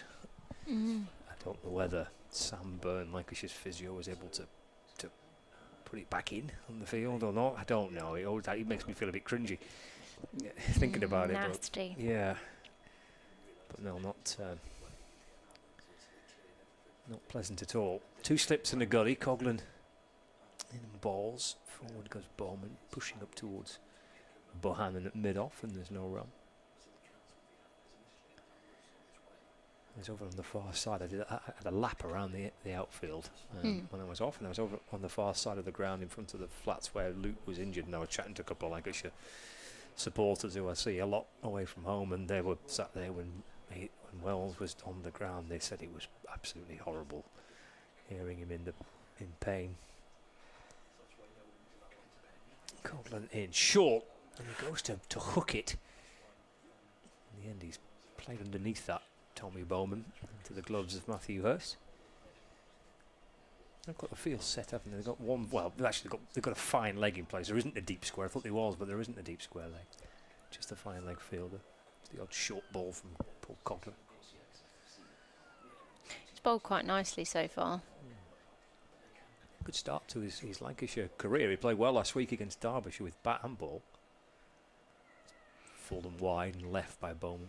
Yeah, it's quite a nice shape. Looks quite a natural action. Just sort of flows into his follow through nicely. Doesn't look like he's working too hard, which is quite nice as a seam bowler. Just looks quite effortless. He's completed his over. Collecting his cap from the umpire. A little brief conversation with his captain, James Anderson. 198 for 4. Gloucestershire leading by 94 runs. Anderson going to come again here, and Lancashire very much so wanting him to get Bracey. I think he's up at the other end. He's had short spells, hasn't he, today? I think he had a 3-over spell this morning. He's coming back in here. This will be his second over of the spell in the afternoon. So just little short blasts. Yeah, from Jimmy. There's obviously now clearly an eye on the runs here for Lancashire, as well as trying to wrap up the innings. They don't want to bleed too many runs. No, absolutely. And don't want it to get too far away from them, as Anderson's in just back of a length there. Bracey working it into the covers, no runs scored. Yeah, I mean, Ed was saying what's a good target, but I mean, I don't know what you think, but I was saying, you know, even if you posted a 150 to 200, yes, okay, it doesn't sound a huge amount in a one-day game, but actually when the wicket's not 100%, if you lose a few early doors, the game changes very quickly. And we've seen that, and obviously with Wells injured, it could change things quite quickly. Playing a miss, great delivery outside the off stump, a little bit loose there from Bracey, just playing away from his body. Rarely we've seen that in his innings so far. He hasn't really played loose shots. Had one hit him on the pads early doors, but other than that, you know, he's not played loose or anything sort of wild. Yeah, he was pushing at that one, wasn't he, Bracey? Just a little bit. I agree entirely about that. With the run chase, yeah, I think anything north of 150 got a chance. Anderson in full delivery, just worked through backward point. He's out on the deep, just going to come through for a single. Today it hasn't appeared to be as tricky as we've seen on the first 2 days. Now there might be all different mitigating factors in that. The morning session was a bit flat with the Wells injury, certainly that impacted it. Lancashire would say a bowler light. I mean, Ollie Sutton's not being used really at the minute, so there's maybe different factors behind it, but it doesn't look the pitch quite as tricky as it has in the first 2 days. Anderson in back of a length, just coming back in on Borman, but just defended back to mid-off. No runs scored. But I think, yeah, Gloucestershire can push this to 160, 170. Obviously, I'm sure they've got ambitions of having more than that, but they are in the game, aren't they? Especially with the Wells injury, there's a bit of pressure then on young Harry Singh. He's not had any runs so far this season. They might think Lancashire might be a little bit flaky in the middle order, potentially, if they can get rid of Jennings and Bohannon early. Anderson in back of a length, just worked to point, no run. Borman didn't quite get up on top of that ball. Loose throw in there, but no run. Yeah, I think, as well, if it's around sort of 160 to 200, as I said to Ed, it's almost tempting, isn't it? He's, Lancashire very much thinking that's doable. But so that entices them, for a win. But at the same time, if Gloucestershire bowl well and do get some wickets early doors, like you say, if you get Keaton Jennings, you're probably thinking, game on here. Anderson in full delivery, defended out to mid-off. No run. Do bat a long way down, Lancashire. Yeah, that's the problem. And even with injuries, you look at the top, 5, and then you think it keeps going. I mean, Balderson's coming in at 8 in this match. The guy's got 2 first-class centuries. He's an opening. He was an opening batter when he first got into Lancashire's team. Coghlan coming in at 9. So they do bat a decent way down, but tricky run chase, isn't it? Could be a tricky run chase on the 4th innings of the match, trying to win the game. I think, it's just, for me, that would come down to the first sort of 10 to 20 overs, how well Gloucester bowl, and that sort of would really set the tone. If it gets too far away from them, that's when, it's out of their hands, in a sense. It's Coghlan around the wicket. It's dropped into the offside by Bracey. He moves on to 70 not out. And that brings up the 200, doesn't it? Yeah, 200 now for Gloucestershire for 4. So the lead moves on to 96. Well, at the minute, Lancashire need to try and find 6 more wickets before they can start thinking about a run chase. It's been beautifully kind of measured approach, nicely paced third day this by Gloucestershire. Miles and Bracey. Bowman with his chance to try and contribute as well. There's Coghlan on the wicket. Balls. He's driving a thickish edge down towards backward point. Tumbling stop by Ollie Sutton. And there's no run. Tricky, isn't it, for Ollie Sutton and for Anderson? How does he use Sutton? He sent down 5 overs. We started with that full toss, didn't he? Which was he was warned for. As Coghlan's in and bowling forward goes Bowman. And there's no run. Both 5 overs for 26. But there'll be an element of, I presume, Anderson thinking that there might be a possibility that the score could push on with Sutton, but he's going to have to probably come back and bowl another spell. He's not bowled since the morning, so he's going to have another go at some stage. Balderson sent down 20 overs. This is Coghlan's 16th. Short spells from Jimmy. As Coghlan goes short this time, and Bowman ducks underneath it. Yeah, I mean, I wouldn't actually mind seeing Shetty come back on and bowl at Bowman here, because he's 21 years old, and I think what we saw earlier was he was trying to bowl quite flat, and when he did give it air, he did get sent back over his head.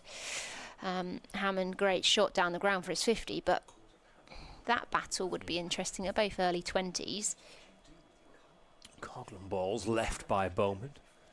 And then his bowling off spin is turning away from Bracey, so I think that wouldn't be a bad option. I know, that would be sort of a test of Bowman in terms of how is he going to go about that. Yeah, I think. And he's only on 5 at the moment. Yeah. Well, I think, again, someone's going to have to play his part, isn't it, this afternoon? It's how long they wait to get him back on. 7th over in the spell for Coghlan. 4 towards the pads of Bowman, clipped to Jimmy Anderson at mid-on. And there is no run. That's the end of the over. So 200 for 4, leading by 96. I just think he would also be able to give the ball a little bit more air, possibly get a little bit more purchase from the pitch against those 2 batters that are in currently. Whereas with Hammond, he knew if he was going to give it flight, it was going back over his head quite likely, and that's why he was trying to bowl flatter. So I wouldn't mind seeing that. Maybe Jimmy have a few more and then go to him. Yeah, it feels like if that's the next bowling change for Lancashire, feels like Sutton for Coghlan, doesn't it? And potentially, you say, Shetty at the top end for Jimmy. Yeah, that's what I'd like to see, just because as well, Borman's only on 5. So how's he going to go about that early in his innings?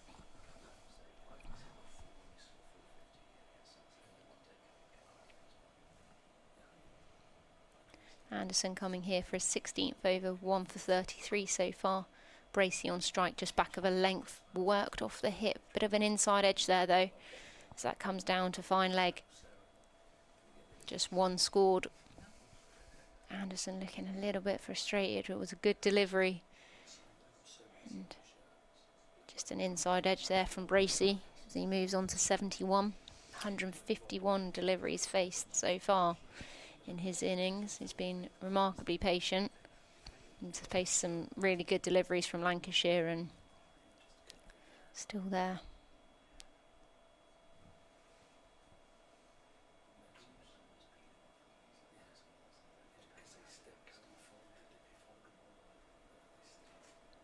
Anderson in full delivery. Borman's actually just rocked back on that one as he defends it into the offside. No run. Hands on his head almost there, Anderson, thinking, how's that missed? How's that not sneaked through? Great test this, isn't it, for Tommy Bowman? He faced Jimmy in the first inning, so he's got another chance here, but just think he must have, if he's not got fans and friends and family inside the ground, which he may have, I'm sure they're watching or listening back at home, and to see Tommy Bowman with a chance here to try and get through this Jimmy Anderson spell. Anderson in. Full and straight, just defend it back, squares him up a little bit, but he's still there. Actually, lots of proud family members and friends watching and listening. Yeah, just 21 a week ago, 12th of April, born in Cheltenham, Gloucestershire, 2005, so just 21 a week ago. What an opportunity for him to really make his mark.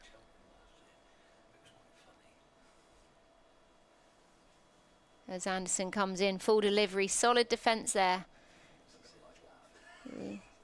Really good from him, and I think I've actually really enjoyed that. I was saying to Ed, yes, he's faced 42 deliveries so far, but he's actually looked really solid, and he's playing the ball right underneath his eyes, which actually what we've seen, possibly, like you said, the pitch might be getting slightly easier, but what we saw, particularly even this morning, was people were almost too early on the ball, and whether they're playing it out in front of them or just almost away from their body. What we've seen from him is he's really playing the ball underneath his eyes, even in defence, as Borman just hits that one to point, backward point. No run scored. So quite confident for 21.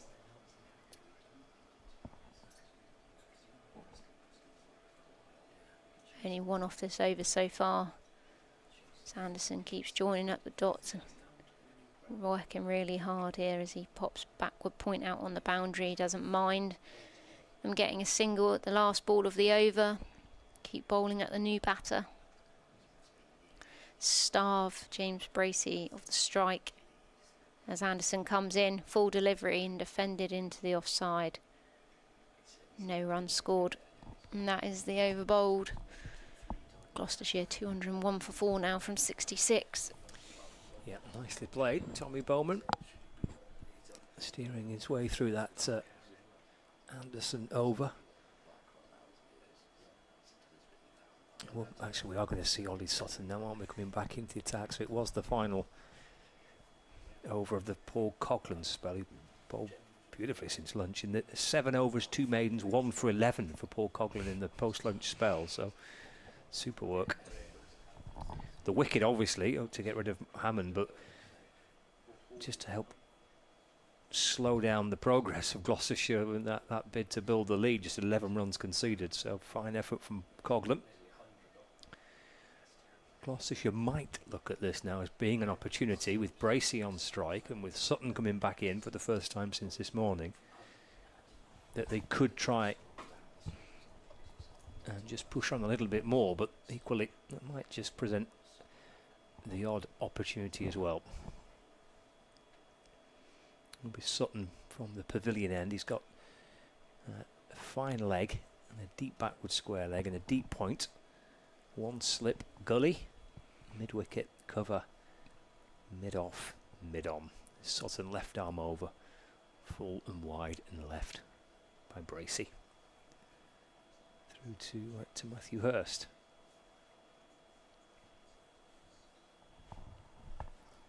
It's been an unusual few days, I'm sure, for Ollie Sutton. Receiving that call up on Friday to travel down from Leicester, where Lancashire playing a second 11 game. And he's looking for wickets in the first team now. Again, wide and left by Bracey. Taken by Hurst. And there's no run. 201 for 4. Leading by 97.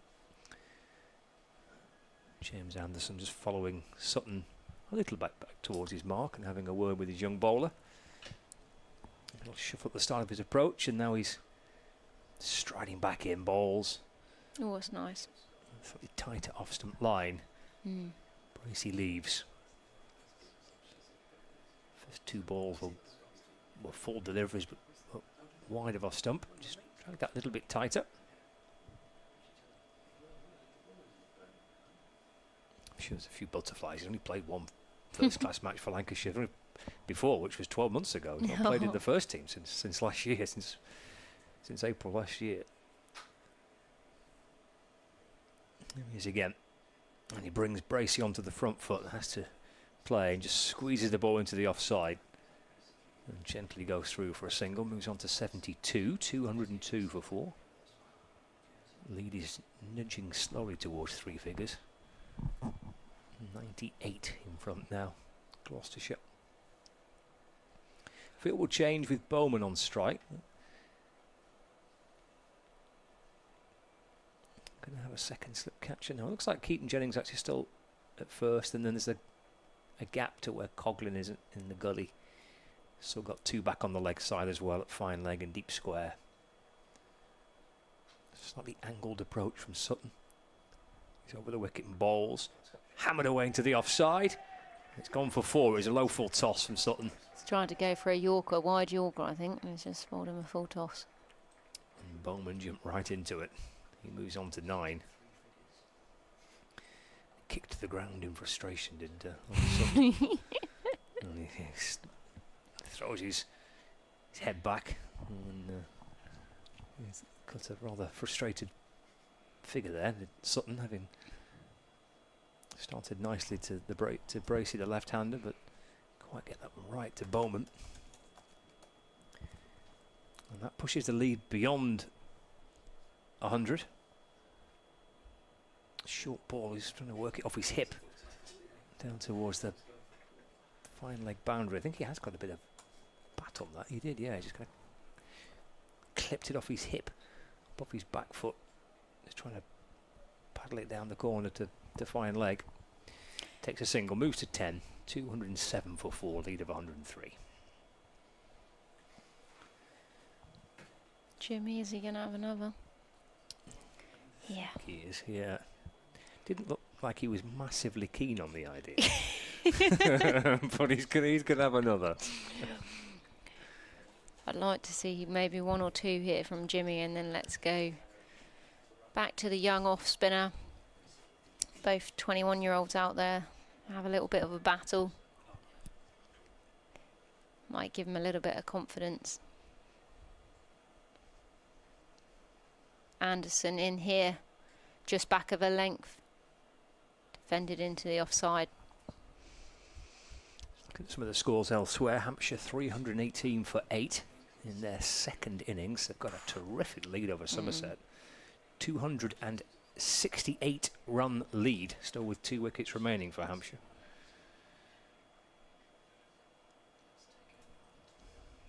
Yeah, that will be an interesting match.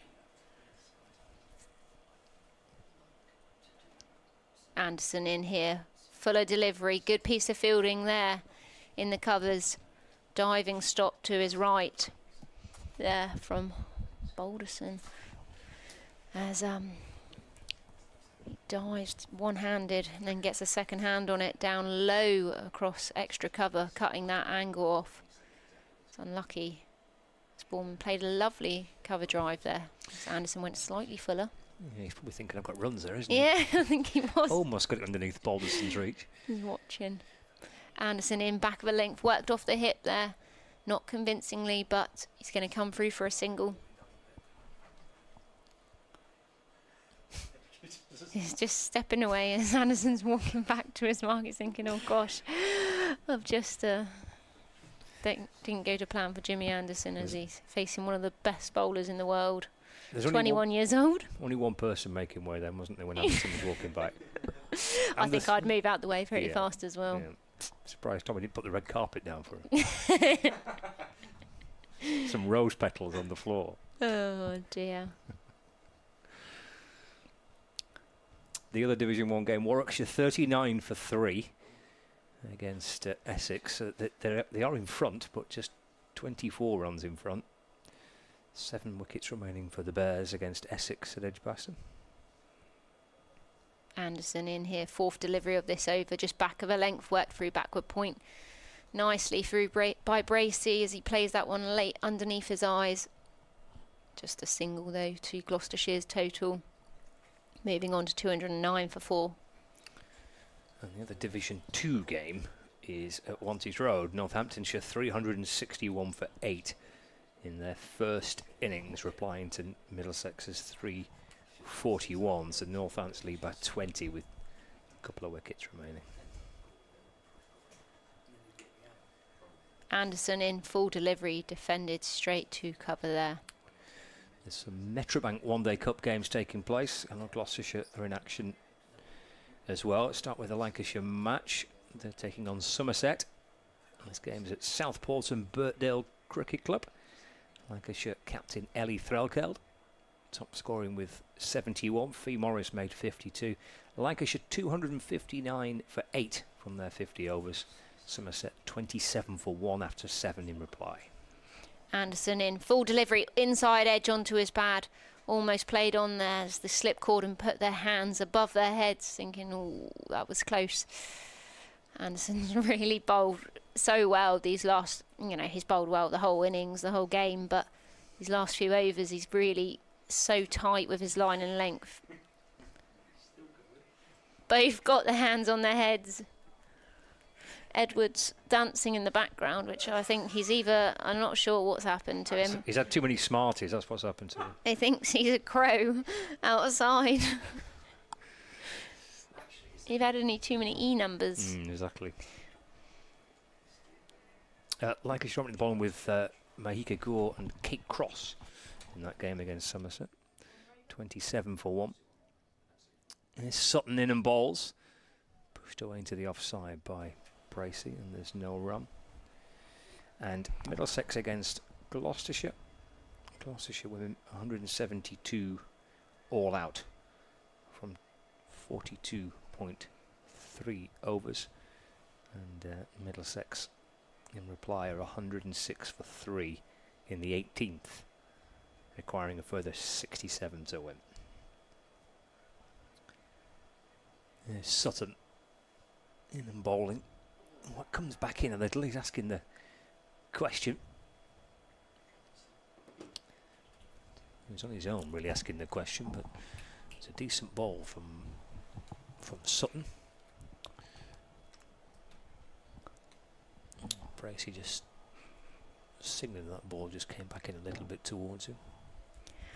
I'm going to say this on air, I'm not sure I should, but I think Bracey's going to get 100 today. Well, now you've done it. Sorry. 200. I had a feeling this morning, so if that happens... It's Sutton to Bracey. That's angle down to Gully. No, Ed, you actually said it will be over by tees, so you'll be going home today. And I said, no, it won't. And has that happened? There's been a lot of pessimism in this box. I've been bringing the optimism and the energy, and like Ed's just been the optimist pessimist. Well, I walked in on Friday morning and it's like, oh my goodness. I appreciate they've lost 2 games by an innings, but it's only 2 games in. It's only April. Exactly. There's lots of doom and gloom on Friday. There's Sutton. Goes full, driven down the ground. 100. Anderson shies at the stumps, and Bracey has got through for one. Takes him to 74. 210 for 4, lead of 106. And a couple of balls left of the over. I think you might get your wish here. I think Shetty's going to have a twirl. Whether it's straight away after this over or one more from Anderson, but he's not far away. Araf Shetty to have a go here. Anderson's in conversation with Sutton, so what's the outcome here? He's got Bowman on strikes. They are going to position an extra fielder on the leg side. So he's got a deep square leg and a fine leg and leg slip as well.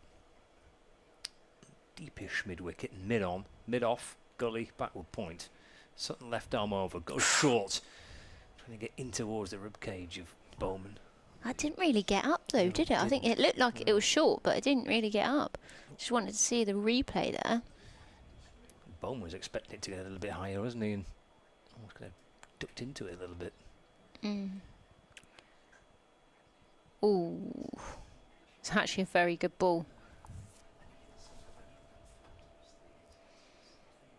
It's caught him quite awkwardly, actually. Trapped him and, as you said, almost dodged into that. 210 for 4. Sutton's back in. Bowman goes back and gets right in behind it and defends.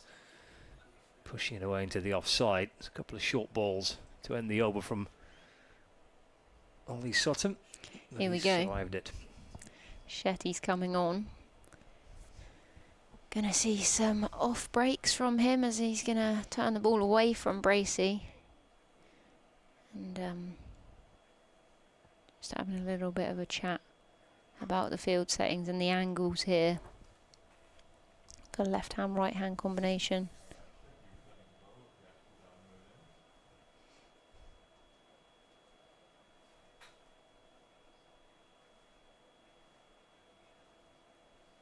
A few Lancashire players just grabbing a little drink. The sun's come back out. Beautiful day here in Gloucestershire. Lots of people coming into the ground for a little bit of a watch this afternoon. I found the ice cream chalet on my walk around as well. Did you have one? I didn't know. Well, maybe later. Wasn't very busy, but maybe into the kind of a little bit later in the afternoon, perhaps. It's still a bit chilly. The wind. I mean, it looks lovely from up here, but It was 2 degrees when I left my house this morning. Was it? Oh my goodness. I looked beautiful sky and I thought, oh, it's really sunny, and then I thought, oh, we'll grab a jacket, and I looked down and thank goodness for that. Saw the temperature, 2 degrees. Yeah, when that breeze picks up, it's still a bit chilly. Taking the time here, Lancashire, getting everything ready. Yeah, he's going with a deep backward point and a man deep on the sort of 45 behind square. Mid on, mid off, very wide. The first ball is a dot ball. Shetty in here to Bracey, who's gone down the leg side, going to come through for a leg bye. And this is the contest I wanted to see. Both 21-year-olds.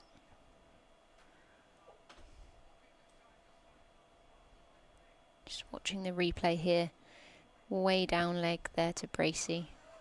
A little bit of a half appeal from the bowler, but I think that was more excitement than lack of judgment. Bracey just having a quick little chat. Slight field changes here. Bit of a discussion on the angles going on here with Lancashire.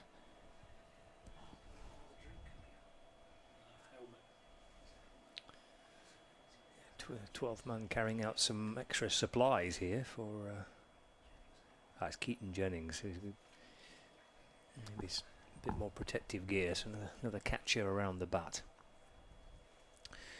Is that Tom? Might be Tom Hartley running out some pads for Keaton Jennings.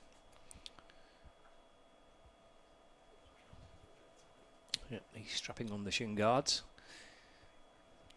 Yeah, that was never a job I liked. Not for me. You weren't volunteering for that role? Absolutely not. I did have to do it once in South Africa. I was scarred from that experience. Jodie Dibble was bowling at the time.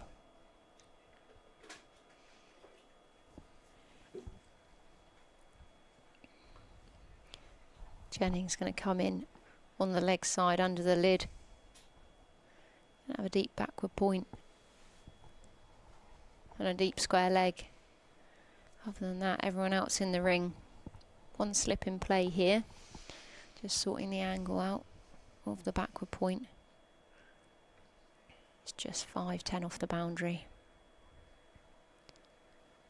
Shetty in here. Flat, turning in. Just rocked onto the back foot and hit that straight back to the bowler for a dot ball. Just want to see him entice him forward, a little bit more flight. Possibly get him to play a little bit too early.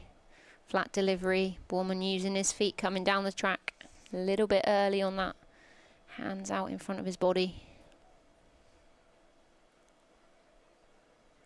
Gloucestershire leading by 107. Shetty in.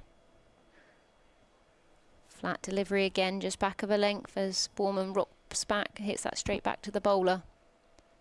Just want to see it go up above the eye line. That's what I want.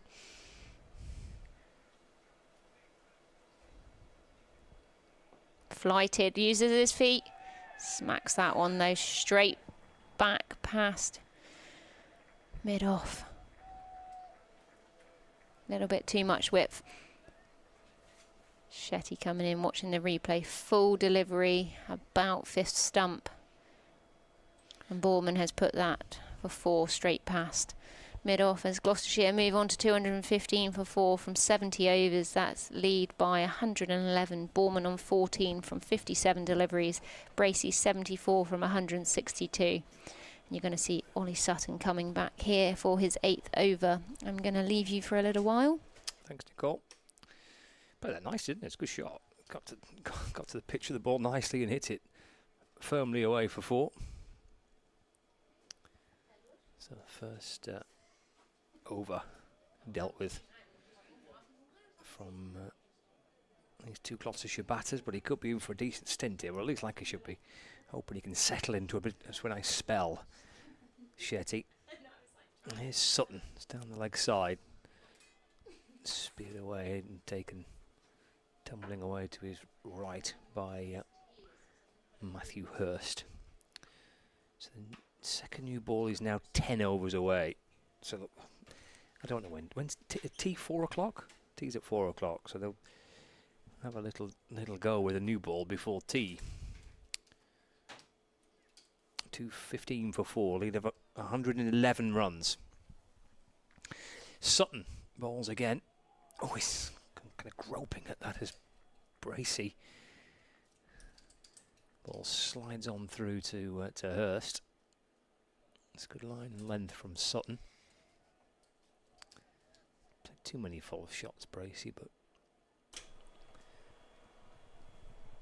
kind of went lunging at that delivery. 215 for 4. Got 1 slip. And then Coghlan, who was at gully, is maybe 10 yards deeper from a regular gully position. A short third almost, as that's played back towards Sutton for no run. And there's a fine leg, and there's a deep backward square leg, and a deep point as well.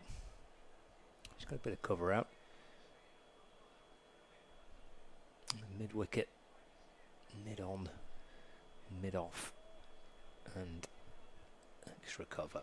215 for 4. Sutton sets off again into Bracey. Sutton tumbles over on his follow through as Bracey flicks that off his pads down to fine leg for 1. moves to 79, 216 for 4, lead of 112. That brings Bowman back on strike. Bowled quite a bit of short stuff to Tommy Bowman at the end of the last over, so they're going to go with something similar. It would appear that they are. They want Tom Hartley, who's out there for somebody. I've lost track of who's fit and who's not. He's at leg gully. There's a fine leg, there's a deep square leg, there's a short square leg, there's a short mid wicket, there's a third man, there's a slip and a gully. Left arm over does go short to Bowman, and he ducks under it and through to the keeper, and there is no run. Lead of 112. Hi, Scott. Hello. If you're done sniping on air when I can't answer back. What have I said now? Oh, Oh, you were chirping about in the background, weren't you? Like getting all giddy for some reason. Well, I was quite enjoying Anderson chirping away. Sutton to Bowman, clipped to Anderson at mid-wicket. And he went just back of a length delivery, didn't particularly get up that much. Into the 71st over of Gloucestershire's second innings, leading by 112, 4 wickets down. Well, I was just imagining the sort of advice that Anderson might have been giving Bowman.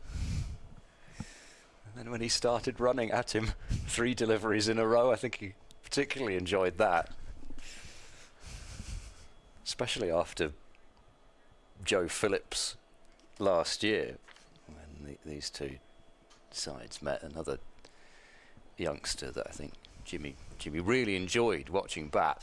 We've got a paddle sweep out here from Bracey, and he's got a fair chunk of that, and he's going to get 4 for it, I think. Yeah, just beats backward square coming round the boundary. He's not hit a boundary for quite a while, Bracey. He's been quite content just to accumulate the singles that Lancashire have given him, but that time he brought out the paddle. He got quite a good ball to paddle as well, because Shetty pushed it down the leg side, and it was just a matter of angling the bat and hitting it away. 220 for 4. And Bracey this time back into his crease and playing straight. We've got 4 matches in the championship, that's all, but they look like 4 belters. And this one could certainly go one of several ways. Oh, it's an inside edge from Bracey. It squeaks through. The slip fielder Singh, is that? Yeah. Coghlan. Oh, Coghlan. Is it? Oh, how's that gone through? It's just missed leg stop. I thought it was, for a moment, I thought it might even go near the helmet. This is defended by Bracey. Forward defence to the bowler. Bracey not tending to be somebody that likes to whack it straight, mid-off and mid-on up. That's more his game. He goes, so the paddle sweep is up in the air, but it's a no ball anyway, so it wouldn't have mattered. But it was looping away, and both slip and keeper went after it. That was a weird one. He almost hit the ground, I think, with his paddle, and then at the same time the ball hit it. It didn't have control. But it wouldn't have mattered because it was a no ball. So 2 more onto the total, and there'll be another one here as Bracey cuts into the offside. A diving effort from Bohannon, but always going to get the single comfortably. Bracey is on to 80. Gloucestershire to 223 for 4. Borman's shown that he does want to get after the spinner a little bit, and it's a tricky one for Lancashire and for Shetty is just meeting that one on the full and flicking it to mid-on. There's no run. 223 for 4. He's not, I suppose, your sort of classic English off-spinner that tends to just bowl every ball pretty much on the same spot, look to really squeeze and contain. You know, he's trying all sorts of different things and trying to take wickets, which is probably going to lead to the odd delivery that Gloucestershire can score off.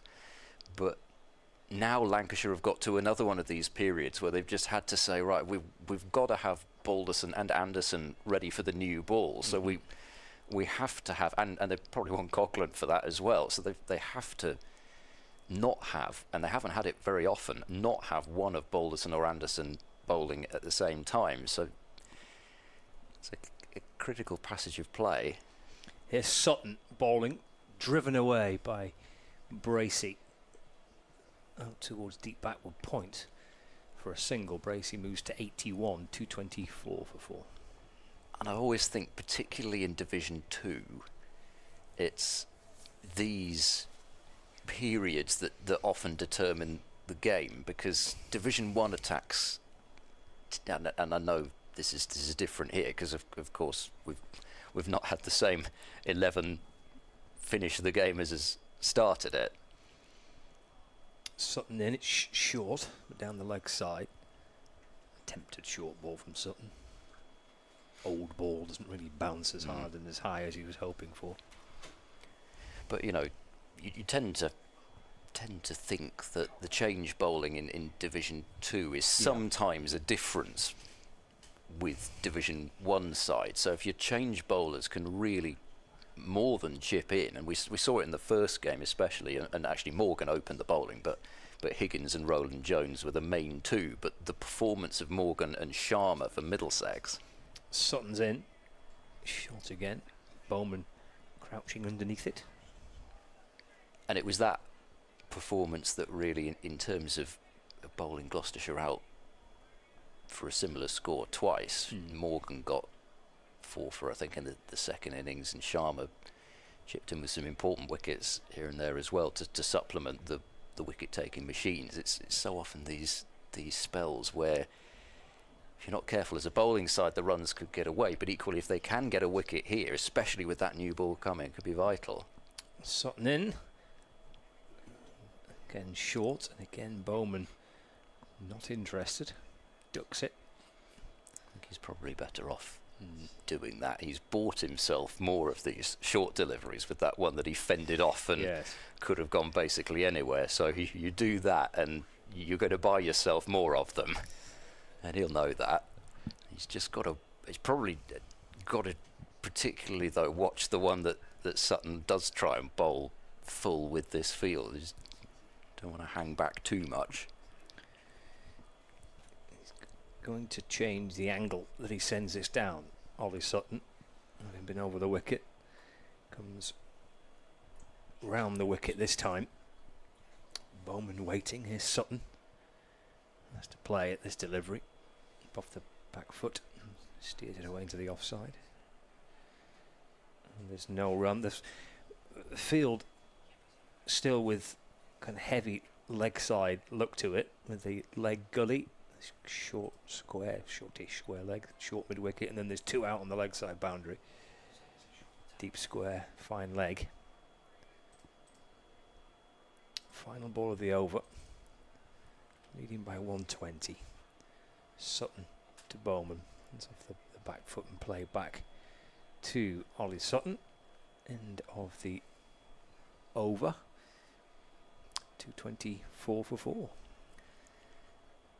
I wonder what Lancashire will do with the new ball, because 7 overs left and 39 minutes.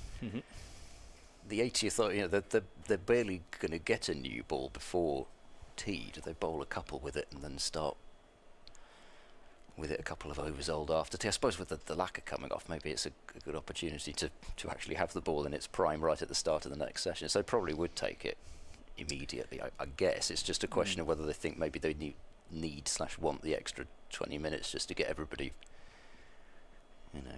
tuned up. Shetty to Bracey, steers that away past backward point. No, excellent stop from Jennings. Just get the one. Might well have been at least 2 if it had escaped Jennings' clutches, especially with those shin pads on, as he's now got to scuttle into short leg. Don the helmet again with Borman back on strike. 225 for 4. Meanwhile, Marcus Harris was having a conversation with that seagull on the far side. He was just having a right old natter to it. He's probably quite used to that, playing at the MCG. Use of the feet from Bournemouth, full toss, slammed over the leg side, and it's going to be 4 runs. It wasn't the prettiest of shots from Tommy Bournemouth over the top, but it was a full toss, so he was sort of hit it anywhere.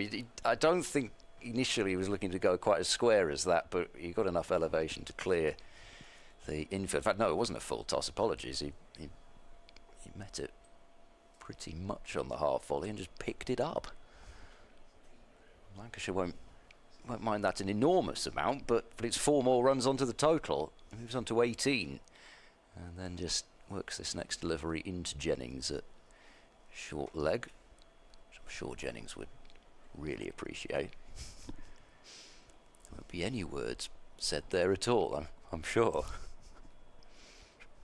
Quiet as a church mouse at short leg. 2:29 for 4. Shetty to Bournemouth, beats his edge. There's an appeal here for caught behind, but it wasn't very convincing from the wicketkeeper especially. Slip tried to sell it, and Bowler tried as well, but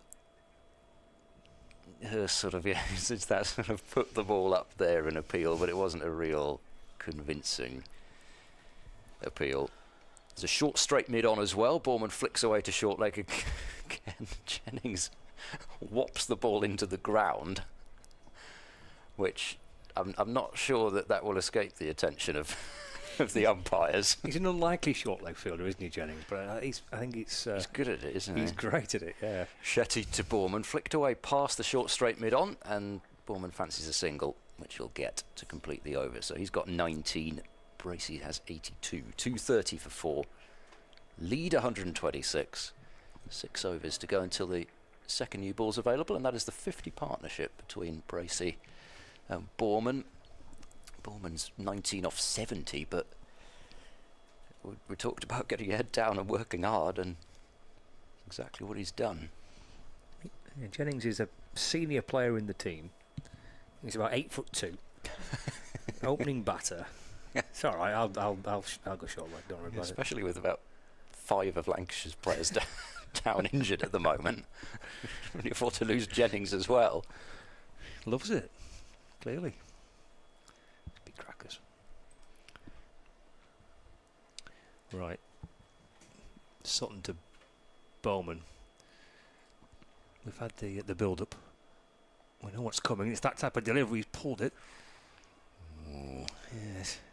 Towards the leg side. It seemed to be a hugely kind of committed shot from Bowman, but he's rehearsing it at the non-striker's end, but he's pulled it out towards the mid-wicket for a single. He's got 3 difficulties, isn't he? He's got the fact that it's an old ball, so there's not much pace to use. So you have to make all the pace yourself. He's then got the fact that the pitch isn't always true in terms of the pace that it's coming through at, but then also he's trying to pull against the angle. Bracey's back on strike. Plays a forward defensive back to Ollie Sutton. Reaching for it low down to his left, and he's followed through to field. No run. But this is what's great about watching somebody at the start of their 4-day career. I mean, Bournemouth will know his game to the extent of what he's strong at various levels, but there's another level of knowing what your game's about when you get to first class level. This is what county cricket's about. Sutton's in again. Bracey check drive towards mid off. It was a tired looking stop from Bahanan. I mean, he has stopped it, but he spent most of his time on his backside there, but he did manage to stop it. Still on his knees, Josh Bahanan. Another one down. He just rather slowly drags himself back up onto his feet. Like he's in need of a energy bar or two, aren't they? Or maybe just a new ball. Or just a wicket, yeah. Sutton in, goes for the Yorker. Tucked away to the onside. It's gone through for a single. Mid-wicket. Trying to cut it. I think that's Harry Singh, I think. It is. Diving to his left to try and stop it. creeping under his body, so they get through for one. Takes Bracey to 83. Brings Bowman back on strike. 28 in front, Gloucestershire. Here's Ollie Sutton for Lancashire. It is short and just a little wide, and it means that Bowman doesn't really need to duck. He just kind of slightly bends his knees, just crouching down and swaying back gently, but easy, allowing that one to travel through to Hurst. This is probably not the sort of thing I should do on air. What numbers Harry sing? Off the top of your head. 16, I think. I don't have a protocol for injury replacements when it comes to my team sheet in front of me here. You need to get with the modern county game to get one and start putting an injury replacement learn section on the fly. Yes, on your scorecard. And he's short to Bowman. That's swatted away down towards fine leg. Gets right on top of that one and steers it down into the ground, bouncing down to fine leg for one. And keeps the strike as well. It's the end of the over. 233 for 4. Bowman 21, Bracey 83. Still going with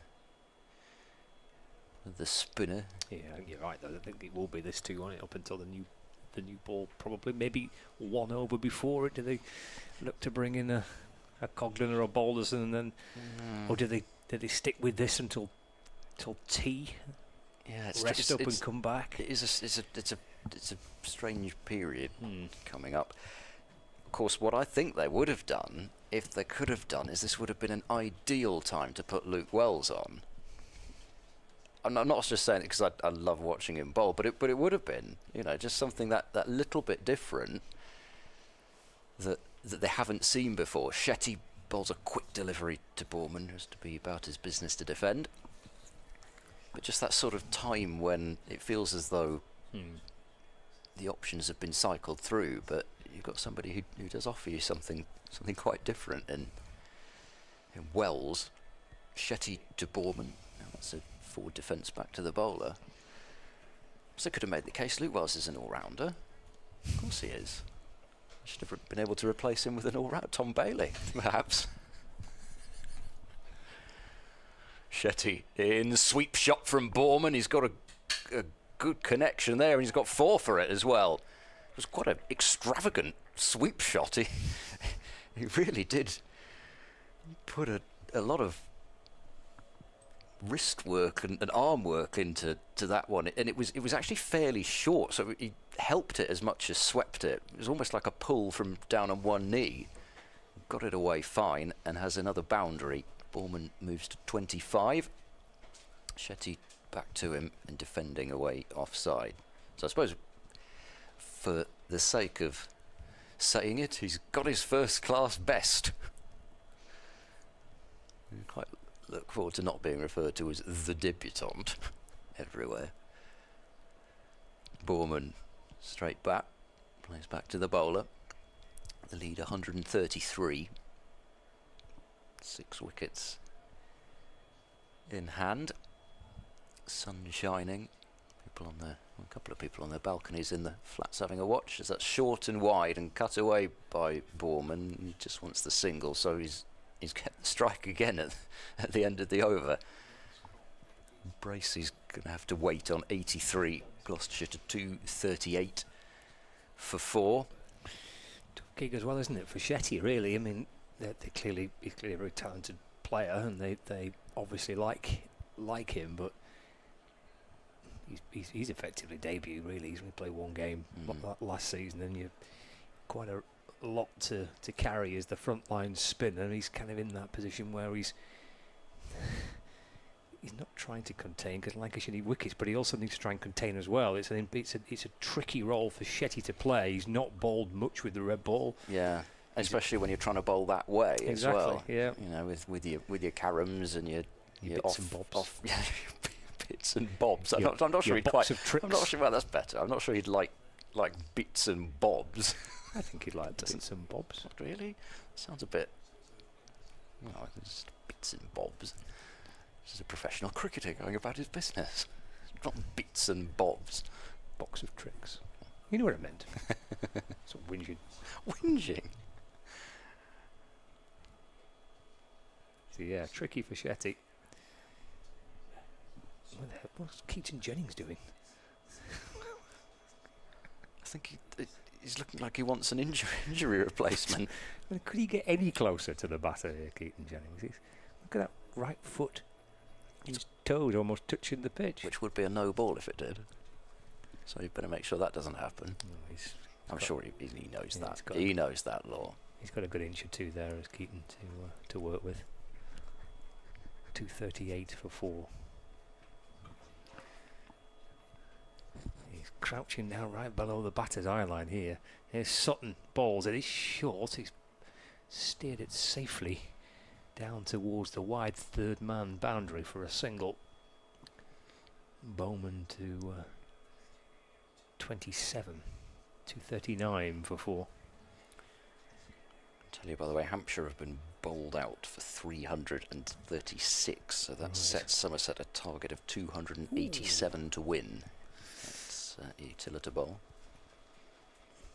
Been a good game there, isn't it? 239 for 4. Here's Sutton. In and bowling. Deflected down to fine leg. 4 for Bracey. He's slowly creeping towards the 90s. 87 not out. Straight onto the leg side, and he knew it Sutton straight away. Bracey helping it on its way down to fine leg. 2, 4, 3 for 4. The lead is 139. Sutton again, it's full just outside of stump and driven on the bounce to Shetty. He's got his box of tricks tucked into his back pocket, waiting to reveal them all. Can you tuck a box You can. in your pocket? Well, you can put a box. You can put a box. You can put a box wherever you like. You can, yeah, absolutely can. 2, 4, 3 for 4. Just remember to wear one. Well, just ask Josh Bohannon. Here's Sutton, left arm over. Oh, it's a full toss. It's clipped off the hip towards square leg. 88 now to Bracey. 244 for 4. I think it was Mikey. Was it Mikey Finan for Leicestershire a couple of seasons ago? Came out to bat without a box. And then had the ignominy of having to wave to the dressing room, point to his midriff. It's not ideal, is it? To try and explain which piece of equipment he needed to be brought out to him. You can't really do that very subtly, neither, can you? No. It's something in ball, just back of a length, and Bowman comfortably able to get in behind it to defend. End of the over, just under half an hour left until tea. 140 is the lead. Goodbye. That's right, that's me done. Right, we'll see you in about an hour then, maybe, if we're lucky, or not. Nicole Harvey will be keeping me company at least until tea. Well, actually, they've zipped through these overs fairly quickly with Shetty bowling, so actually the new ball could come slightly earlier than perhaps it looked a little while ago, with about 10 minutes to go. Might have a little bit more time with that second new ball before tea. So Shetty's potentially just got the 2 more overs left in this spell. He's bowling to Bracey, and that's played straight back to the bowler. And there's no run. Mid off, probably deep enough to allow the single. Mid on, slightly closer in. Fielder's back up, almost long leg for the paddle sweep and backward point. Bracey pushes that back to the bowler. Again, he's looking as though he's very much batting in his own time. Bracey. Shetty to him. Another defensive shot straight. Hello, Nicole. Right, Ed. How are you feeling now? 140 the lead? Well, I'm I'm feeling like actually a biscuit wouldn't go amiss. Well, yeah, I did just drop a hint. I am feeling a little bicky in a cup of tea at teas. Clipped away by Bracey, through backward square. He should be able to get 2 here, and they turn and go on the, on the arm of Balderson. We haven't quite got to the ball yet, so Bracey is on to 90, 246 for 4. There's plenty of space there because they've got that fielder so fine because he's played the paddle sweep, and now he's able to play squarer and get a couple. This time he gets a straight ball and blocks it away. The ball doesn't even roll off the pitch. Bracey going for a wander. Looks like Singh was warming up at mid-on. Second injury sub is warming up. Forward goes Bracey and steers it to cover, so a couple of runs from the over, tidy one from Shetty. Bracey 90, Borman 27. This partnership I mean, it's done so well because there might have been a concern if and when that Bracey-Hammond partnership was broken that one would bring 2 or 3, but Borman has just come in and been a rock as well so far. 27 off 82, but it's not really about the deliveries faced. That lead's now approaching 150, which is a mark that has been discussed a couple of times. I still can't believe this field position from Keaton Jennings. Yeah, I think it's just a little reminder. Sutton coming in here. Short delivery, ducked. He does leave the periscope up there a bit, does Borman, when he's ducking. Just in case. Like a little periscope shot Ready over for a the keeper. Sutton into his 12th over now. 0 for 44 so far, looking for a wicket. Trying pretty hard with some creative fields as he comes in. Borman on strike. Oh, Jennings wasn't ready for that. No mid-off, and it's just punched through to mid-off. They are going to come back for a couple as the bowler chases that one. Oh dear, that's not what you want, is it? Well, admittedly, he's last over of his spell potentially, but you don't want to have to go charging off to a pretty deep mid-off to do your own fielding. Oh dear.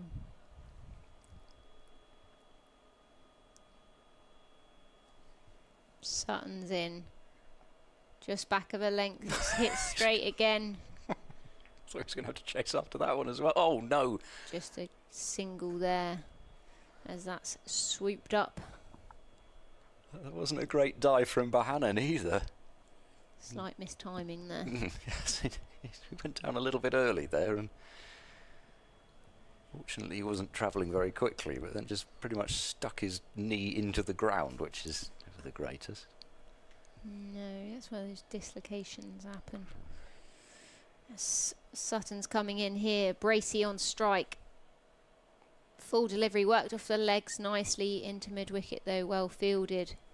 No runs scored there. Yeah, I think Jimmy's possibly taken pity on his young bowler, and he's decided that Sutton can't go chasing off after his own deliveries too many more times and deliver the best possible ball the next ball. Sutton's in here. Full delivery, defended by Bracey just to mid-off. No run. As Gloucestershire lead by 145 now to 149 for 4. Sutton's got 1 ball left in this. Will be his 12th over. Still yet to have a wicket for Lancashire. Middlesex's women have beaten Gloucestershire's women by 7 wickets at Radlett. Sutton in, back of a length. Bracey rocks back and hits that to someone at deep backward square. Can't quite see who that one is. It's not turning to show me his number, and I can't tell by the sunglasses and hat that's hiding him. Oh, there's so many people out. In fact, now Anderson's jogged off, so we've got yet another person who on the field who didn't start the game coming on. It's keeping us on our toes and entertained. Yeah, exciting to. Well, in fact, I've just been looking at James Healy trying to update the scorecard that will be published for tomorrow, assuming we get there, which I think we might be starting to assume now. And well, there's no room left really. run out of room for any extra players, so he's having to put players next to each other because there's no other way of doing it. Tom Hartley was the player who's come onto the field with Anderson going off, and this is the 80th over about to start with Shetty delivering to Bracey, and that's defended straight. Yeah, well, will he? 17 minutes before tees. I reckon they take it. Shetty whirls in bowls. Bracey tickles that one fine. And a little nibble on there, could get a couple. Probably will get an easy two, in fact, as Balderson's got a long way to go from deep square. They've messed about a little bit with that leg side field with Bracey. You sort of get the feeling that he's manipulated it. Thank you. Someone's just brought us biscuits. Oh, digestives. Chocolate Take those chocolate digestives. We've done well there. 252 for 4. Bracey plays this one into the onside. To no that run. Man. They're not all yours. I'm only having one. You just grab the entire packet. Scott Reed. Whoever delivered those, thank you very much. Flicked away by Bracey to short mid-wicket. There's no run. Yes, very much appreciated. Thank you. I did have about a biscuit and a half left over from the packet that I brought in on day one, but I'm not sure how fresh those will be. Day 3. Late cut from Bracey, and we've got to get back as the stop was made by the actual substitute Hartley, and they were in the middle of the pitch for a little bit, having a bit of a Barney, and they've decided to go back to their respective ends for a dot ball. Shetty to Bracey, and that's just tapped away to cover. So Bracey really setting out his stall to make it to the 80th over. Anderson has come back on immediately, and Hartley's contribution in the field was an important one, as Bracey's kept on 93. Borman has 30. A lead of 148. I think the new ball has been taken. It has. It's come out of the umpire's pocket. This one looks a bit darker than the. Which one was it? Was it? I think it was the first new ball. I thought it looked really light. But if anybody's going to know what ball to choose from the pack, it would be Anderson. So he certainly know what he's doing. He'll have chosen this one, and he'll be running into bowl with it momentarily. A second new ball taken with 15 minutes remaining in the afternoon session.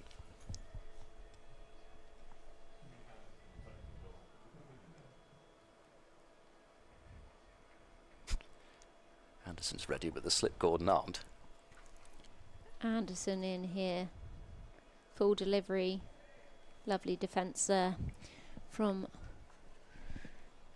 Sorry, I was just using that was such a different view, and I didn't have my glasses on. Sorry. They haven't taken the new ball. I was looking through the binoculars to see if the new ball was being taken. The new ball came out. He has now, not with the first ball. And now right. So Anderson decided he's gone old school. What a surprise! The old school, one ball with the old one, and then take the new one. He's done that every. Yeah. Nice shape away there from Anderson. Full delivery, about 6 stump. I've got my glasses back on because the binoculars weren't quite the same. I was laughing because I saw you trying to describe the ball with the binoculars, and I know from previous experience of attempting to do that it's not an easy thing to do. Took my glasses off and I thought I'll have a little look. It was different. Anderson in, 2 slips in play and a gully.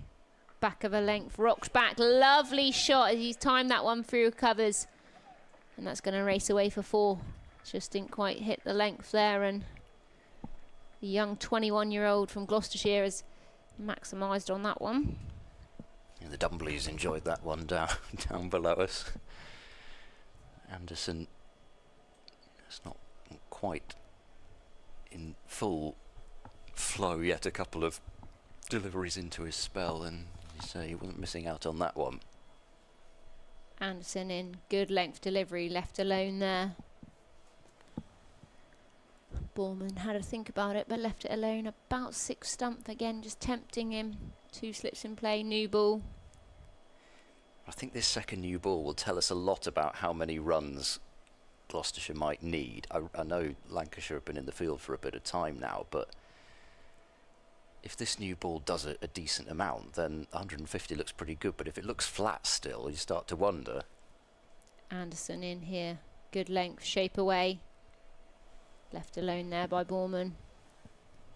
Gloucestershire leading by 152 here. Anderson, 1 more ball left, and he would have bowled 18 overs, 5 maidens, 1 for 39.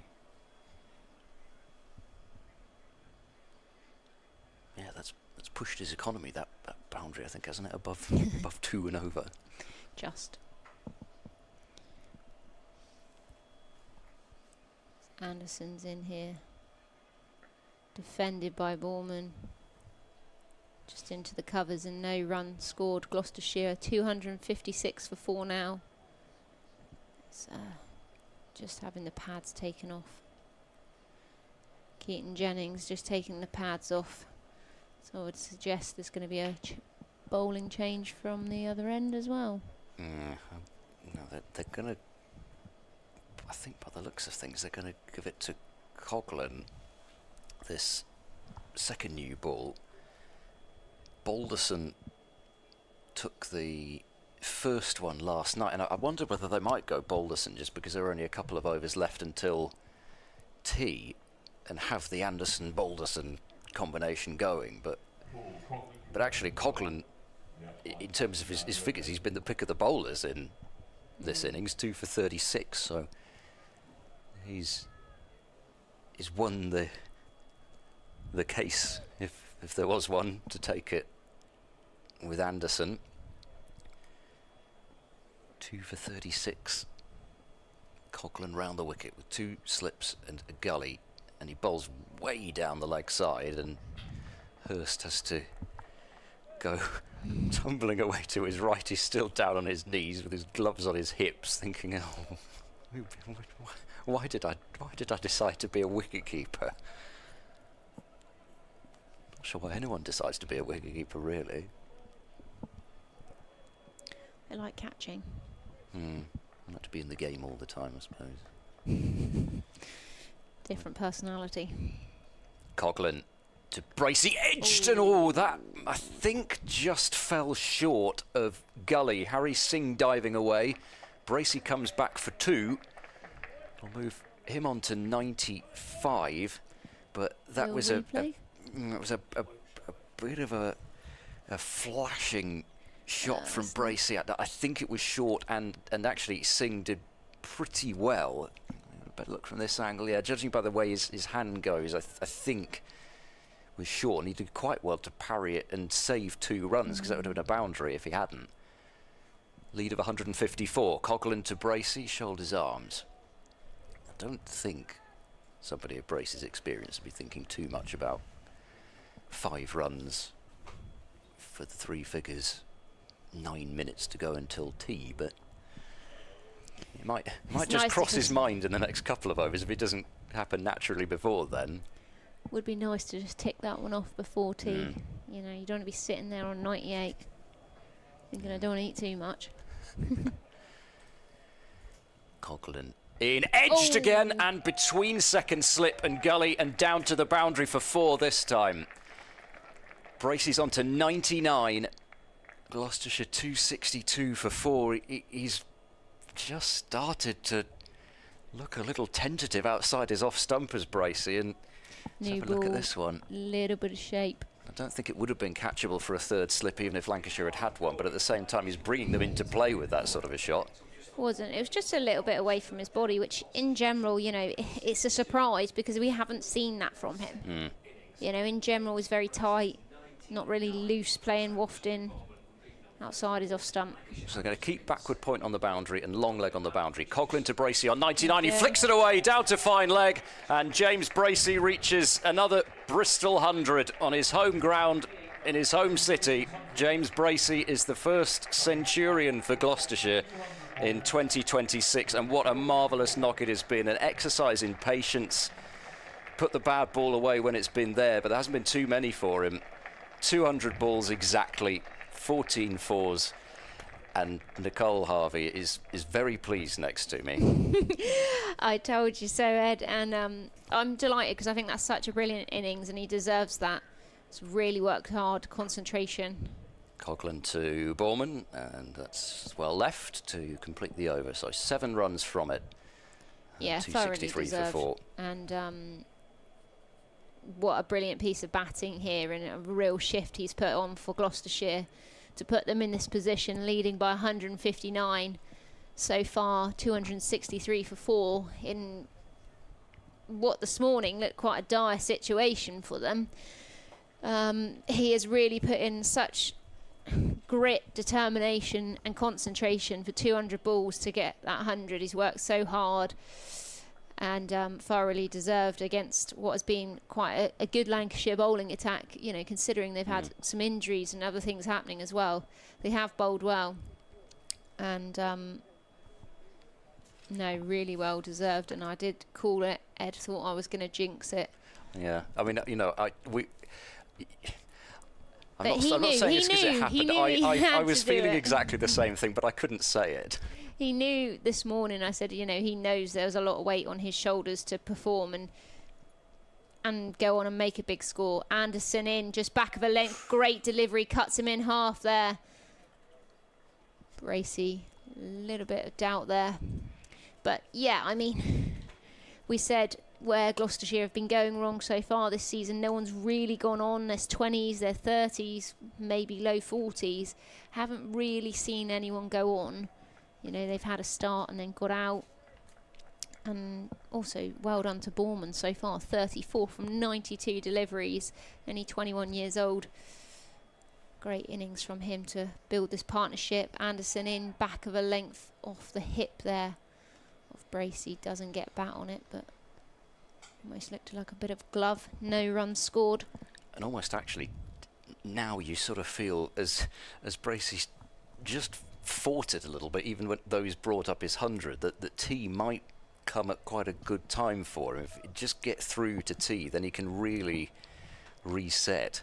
17th first class 100 for James Bracey overall. Anderson in there, back of a length, thought about a single but no run. Gully swooping in, picking that one up. Anderson working really hard here for Lancashire, trying to get a breakthrough from this partnership just before tea. Be something they'd like to see. New batter in. There's probably one more after this. Yeah, clock's just ticked to 56. 3:56. Anderson to Bracey, flicked off the legs, lovely shot, great piece of timing as that races across the square. It's going to race away for 4 in front of a Gloucestershire crowd who are clapping away. The contingent of fans in their row on those foldable chairs in front of the car park. Yeah, I never understand that. Like, there's lots of seating and stands and options, but they're sitting in the car park. I suppose when the pitch is over this side, you get a closer view, don't you, if you're going to sit square of the wicket. Anderson in. Oh, that's a lovely delivery. Great shape coming back there. And Bracey quite a long way, quite late. That's cut back. I must admit, where would you choose to? I mean, obviously you'd choose nowhere other than the commentary box next to me. But if you had to choose somewhere in the ground. Well, it's a hard one, but I quite like being behind the bowler or as close as possible.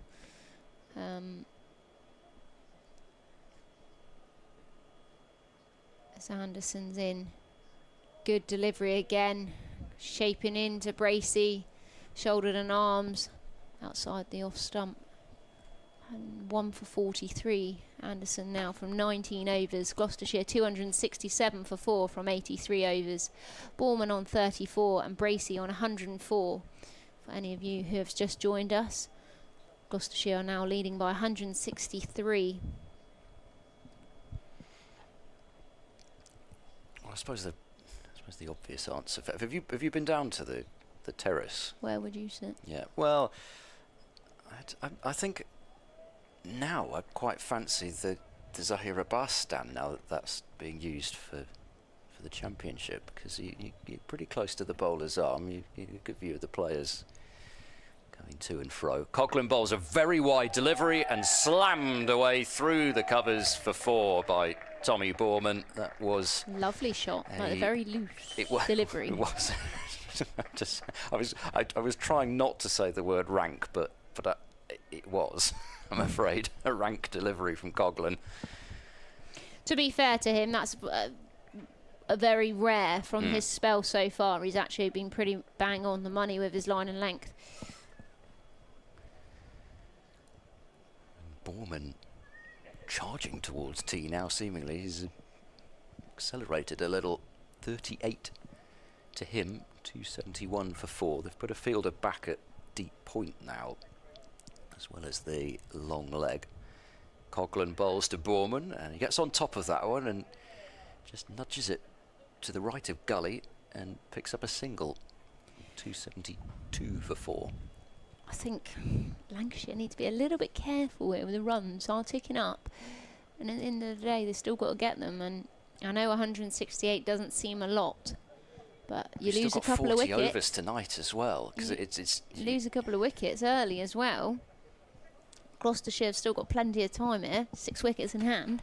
Because it's not as though you've only got 32. You've got the extra half hour this evening, so there's still.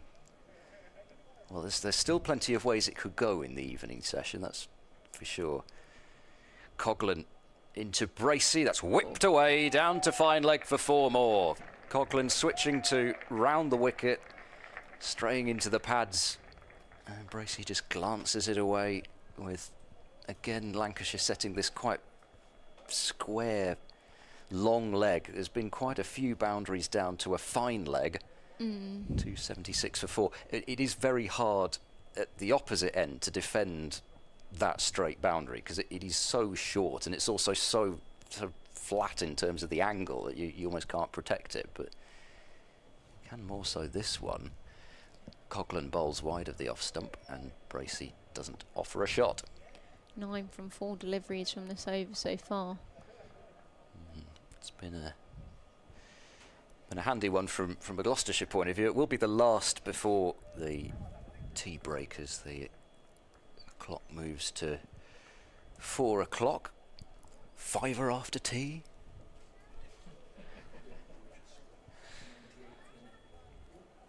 "40 overs you get." Here comes Paul Coghlan into Bracey. Oh, that's a wonderful delivery. How on earth did that neither bowl him nor catch the outside edge? Hurst down on his knees again, contemplating how that one missed. I was fully expecting to see the bails trimmed there. That's cut back in from wide of the crease. It was delivered anyway, so the angle would have been taking it there, but then it seemed even closer to Bracey's off stump, and I'm not sure how that missed. Penultimate ball of the session, could have been the last ball of the session. Here is the final ball of the Coghlan over. He bowls to Bracey, who just pushes calmly forward. Pretty much every time there's been any slight moment of alarm, he's dispelled it. The next ball, and Bracey will walk off the field unbeaten on 108. Borman has 39. This partnership that backed up a partnership of 148 between Hammond and Bracey is now just 4 shy of 100 itself, and it's Gloucestershire, who lead by 172 runs. Lancashire still have a new ball in hand, and they're going to need some quick wickets after tea to avoid Gloucestershire potentially even being in the driver's seat as far as setting a target. But they've still got that new ball to see off. That's going to be critical in the evening session. And once again, the applause is warm and generous as Bracey and Borman make their way off the field. The crowd are on their feet down to our right as Bracey leaves the field. And we will be back in 20 minutes' time to bring you the evening session of play here on day 3 between Gloucestershire and Lancashire.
Hampshire bowled out 336 in their second innings. Lewis Gregory 5 for 42.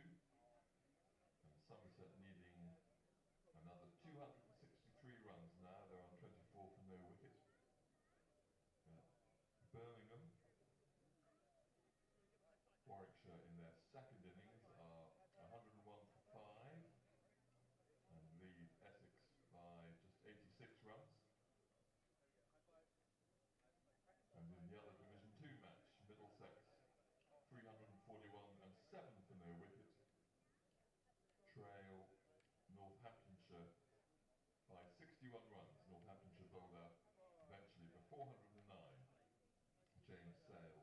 James Sales ending on 164 out.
Welcome back here at Gloucestershire, where Gloucestershire are currently batting. They are 276 for 4.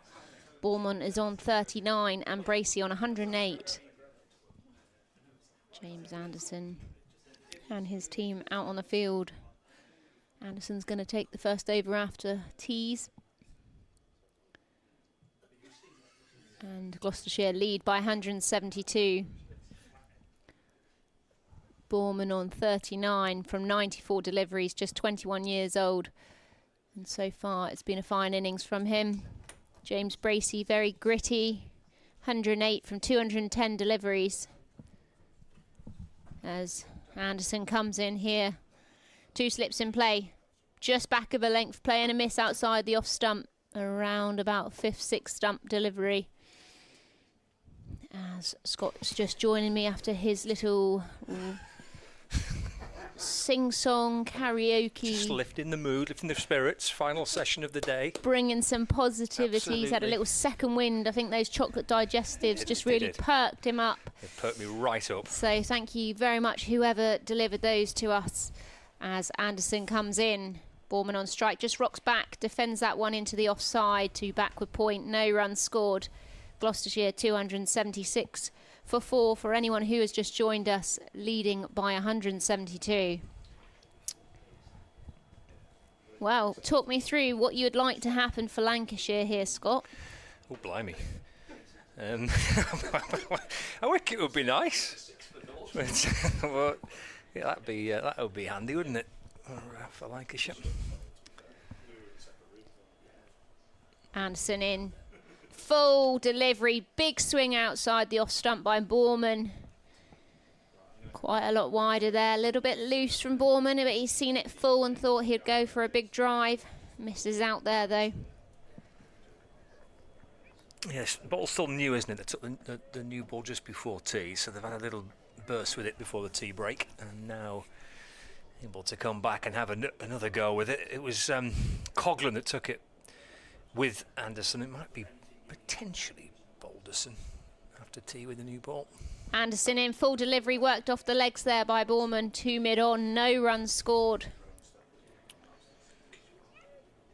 Good over so far, 4 dots in a row for Lancashire after tees. Yeah, they need a little bit of a burst from this new ball, but I mean, it's interesting with how the day has gone and how the pitch appears to have played. Maybe quite as spicy potentially as the first couple of days.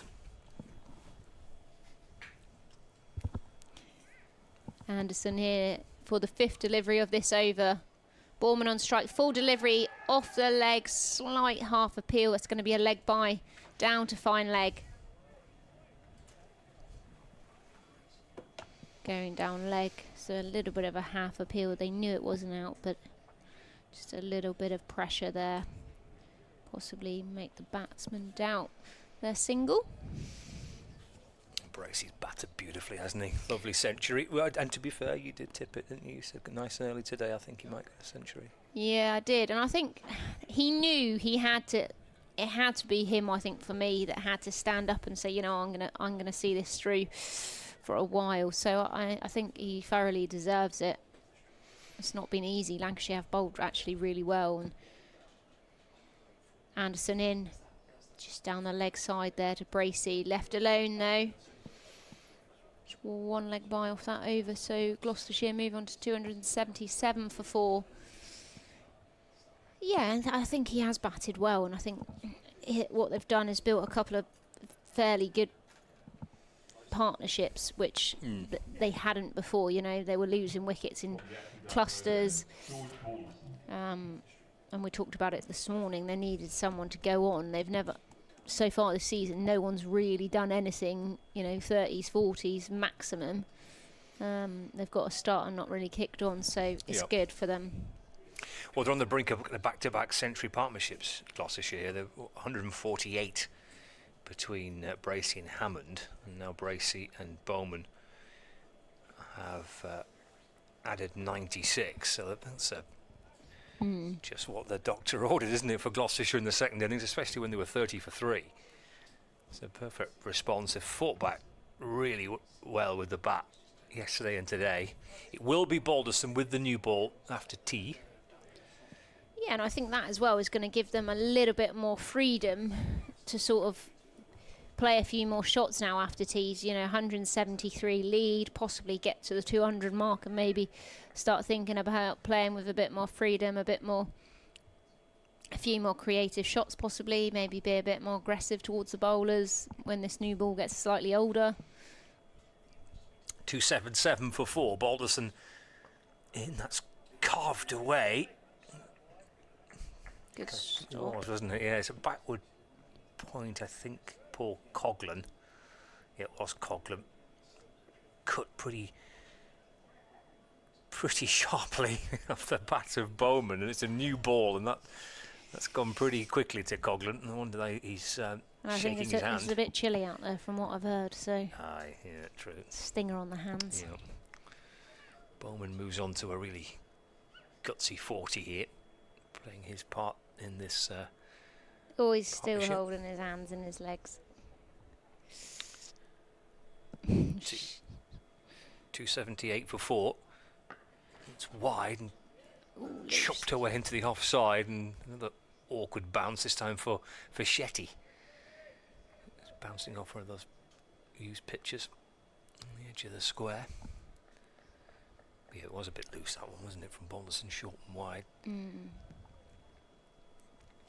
Got away with it. 174 the run lead. Here's Balderson from around the wicket bowling, and driven firmly back to Balderson. It's a no ball.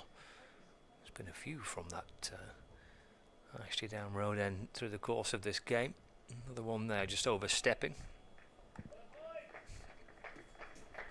280 for 4, and that is a century partnership. Yeah, 100 runs now between Bracey and Bowman. Greeted with the woo around the ground. Here is Balderson.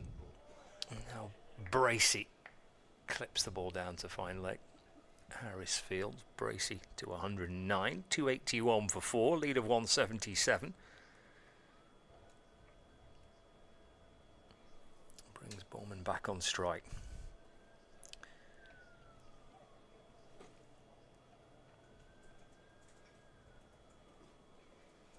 Keeper standing up. 2 slip catches in Jones and Jennings. They work this away to the leg side. Might be worth a couple by the time that Harris comes round from fine leg to field. Bowman moves on to 42. And the score to 283 for 4. So what a fair time to bat here. Quite a few more overs in the day. Yeah, we've got 38 after this one. Oh no. It's edged and taken by Jennings at second slip. Bowman departs. Gutsy little 42, and he's played his part in this century partnership with James Bracey. But some joy for Lancashire there. He's maybe just trying to steer it away down to third man. In the end, he's guided it to slip, and Jennings takes the catch. Shame, he batted really well, played some lovely shots there. Youngster, 21, shown a good amount of grit there. He's faced a lot of balls as well, 103. As you say, he's just guided that one almost straight into the slip's hands. Interesting shot, really, considering the field setting. But well batted. Yes, yeah, that's a very fine effort, isn't it, from Tommy Bowman on debut. 19 in the first innings, an LBW victim to George Balderson, and he's fought really hard there for his 42 runs, 102 deliveries, 6 fours. Played an important part in making sure that when Miles Hammond was dismissed, Lancashire should have been hoping that as soon as they kind of got that partnership broken up, it might be a case of 1 and then 2 following quickly, but Bowman made sure that That wasn't the case. Yeah. Van Buren joining Bracey at the crease.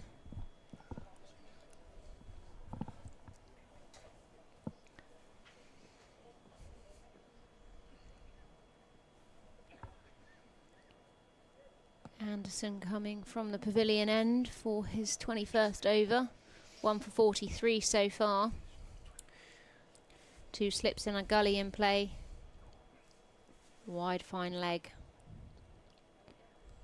And a deep backward point on the boundary. Back of a length from Bracey, just edged that onto his pads, but he is going to get a single. And Van Buren straight into the attack. And there wasn't much resistance from the Gloucestershire lower order in the first innings. It was all wrapped up pretty quickly. Van Buren made 0, Taylor 9, Brooks 4, Williams 0. So Lancashire will be hoping that something similar happens here. Can Gloucestershire find a little bit of resistance from the likes of Van Buren, from Taylor?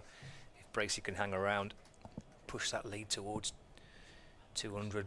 If they can get themselves somewhere north of it as well, it'd be a tricky run chase for Lancashire.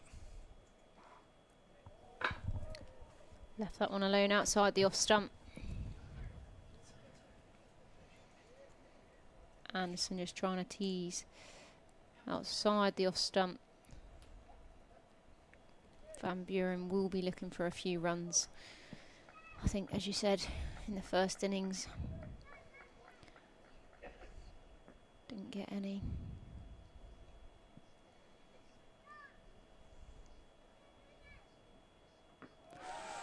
Pushing him back there, trapping him almost on the pad there as Anderson comes in. Last few games, 10, 5, 26, 15, 12. He did have a 46 in the second innings against Middlesex, a 44 against Northants in the first innings. Oh no, sorry. 26 and 15, 10 and 5. So nothing above 26 so far this year. Very capable batter on his day. Just pushing him back. Hits that straight to cover though, no run.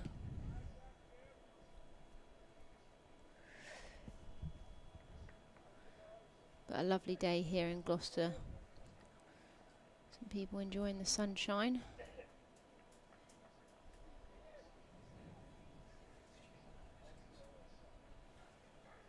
And quite a few families in, which is nice to see.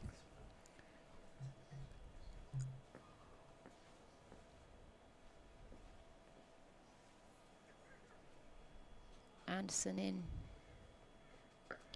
And Buren hits that straight to backward point. Nicely timed, but no run scored.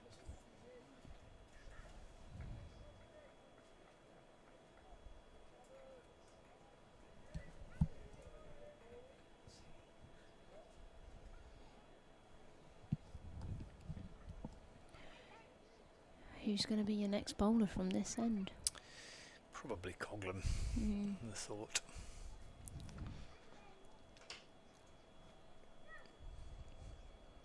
Anderson in, full delivery.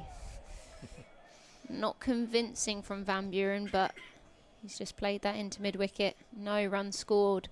Gloucestershire now 284 for 5 from 87 overs. Yeah, he's kind of operating really with kind of three frontline options here, isn't he? Anderson himself, Balderson and Coghlan. You did say it earlier, just one bowler light, really. Yeah, he's used Ollie Stone just in little bits. Ollie Sutton just in little bits through the course of today. Little 5 over spell this morning brought him back in towards the end of the afternoon session when the ball was old. So I suspect those 3 will do the bulk of the work for the next passage of play. Balderson to Bracey, that's cut out to point for a single. Bracey moves on to 111 not out. Lead of 181. 285 for 8. So yeah, I suspect once Anderson's feels like he's finished with his spell, it will be Coghlan who he turns to. He did take the new ball before tea, Coghlan. comes Balderson, the keeper still standing up. Van Buren on strike. Oh no. Van Buren going back and looking to try and carve the ball away. It's too tight.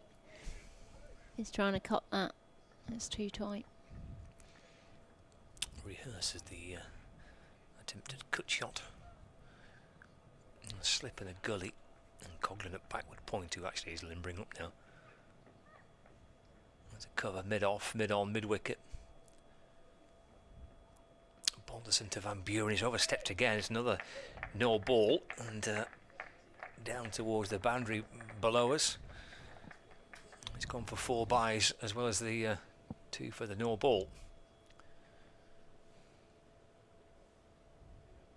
So that lead is slowly edging up. They'll be very confident again to at least 200 with eyes on more than that.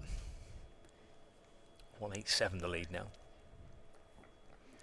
291 for 5. So talk us through your singing, or are you waiting for people to comment on guess the song? Balderson to Van Buren. It's a nice shot, just a little bit straight from Balderson, and he's worked that away off his pads down towards the fine leg boundary for a single. Gets his first run, Graham Van Buren.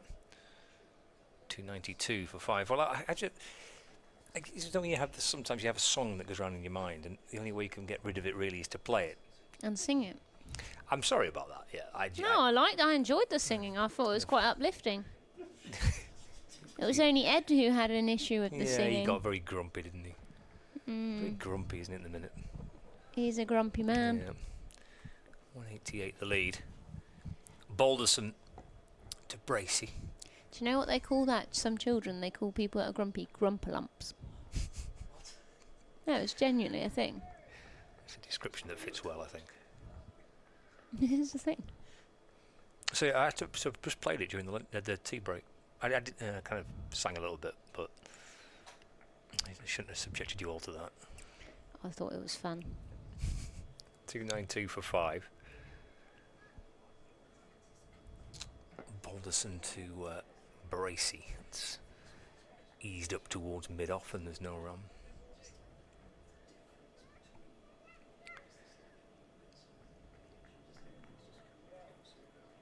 Van Buren just coming down from the non-striker's end, having a little chin wag. Pitch. Yes, it was a bit of a chin wag, wasn't it? It nattered to Bracey, and he was doing a bit of prodding and poking. Runs here, Bracey cuts it away to the offside. Singh comes up from gully to field. Harry Singh, who's now the official injury replacement for Luke Wells, the second of the game. End of the over, 293 for 5, Gloucestershire. They lead Lancashire by 189 runs. Yes.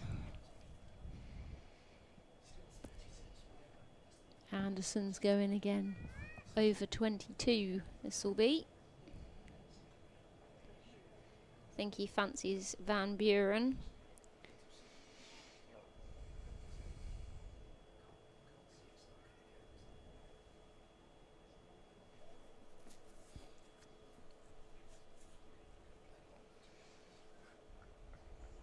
Just having a little bit of a discussion here.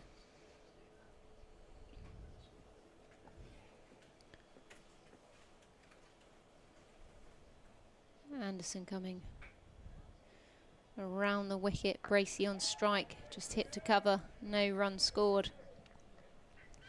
Got a seagull on the outfield, or a couple. They're pretty sizable, those, aren't they? Well, you should see the ones in Cornwall. They're huge. I was swooping around early this morning as I was on the Hammond Terrace just down below us, and they'll steal your pasty and ice cream. I think they're eyeing up a bit of food. Anderson in full delivery, defended into the covers again by Bracey. Yeah, they're absolute beasts, aren't they? Those goals. Fancy taking one of those on.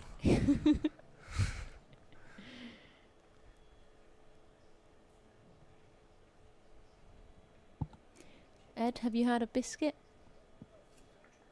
2. Wow. Pushing the boat out.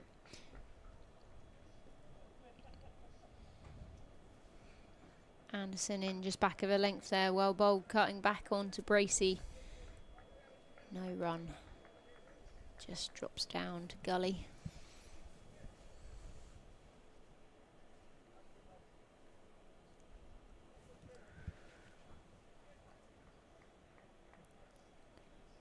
We had an update on Wells. I don't think so. We'll probably get a little clearer picture at the close of play tonight. She was dosed up on painkiller somewhere. Anderson in. Good length delivery, played on to his pad and rolled down his foot there by Bracey.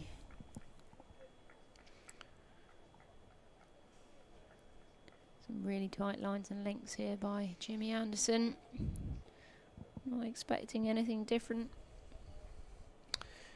Now, a little burst after tea from Anderson with this second new ball into his third over. 22nd of the innings, but third in this spell. Anderson in full delivery, drives, edges that one through past second slip. Don't think it carried, but they will only come through for a single. It's a fine piece of fielding there. Runs and scoops that one up. Just watching the replay here. Full delivery. Oh, I wouldn't have said that was a chance, but it's hard to tell. Yeah, it's gone to his left, isn't it? Low down to his left. Would have been an absolute screamer if he dived and caught that going forward, because it was very, very low and fast.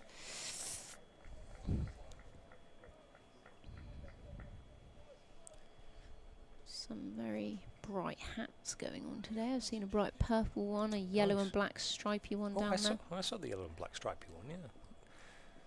Quite fancy those. Mhm. Very nice. Had little peaked caps, weren't they? Anderson in here. Oh, trapped. And that's out. LBW, Van Buren looked uncomfortable. He wasn't there for long, but getting trapped in front. Goes for one. Only 8 deliveries he faced. But I must admit, he didn't look himself out there. Anderson just coming in. Fine delivery. Cutting back in on Van Buren and absolutely dead in front. An easy decision there. Ian Blackwell. Yeah, pretty straightforward. Well, I mentioned that Gloucestershire's first innings that the lower order, the tail didn't really offer too much resistance. It's pretty stone dead, isn't it? No, Van Buren is a good batter. I think just for me, he looked quite uncomfortable today. He looked like he was trapped in his crease, and then he was trying to play cut shots on deliveries that were too close to him and too tight to the stumps. Should have been hitting straight back down the ground, so it just didn't really look himself. But I mean, it's understandable. It's early season. He hasn't got a big score.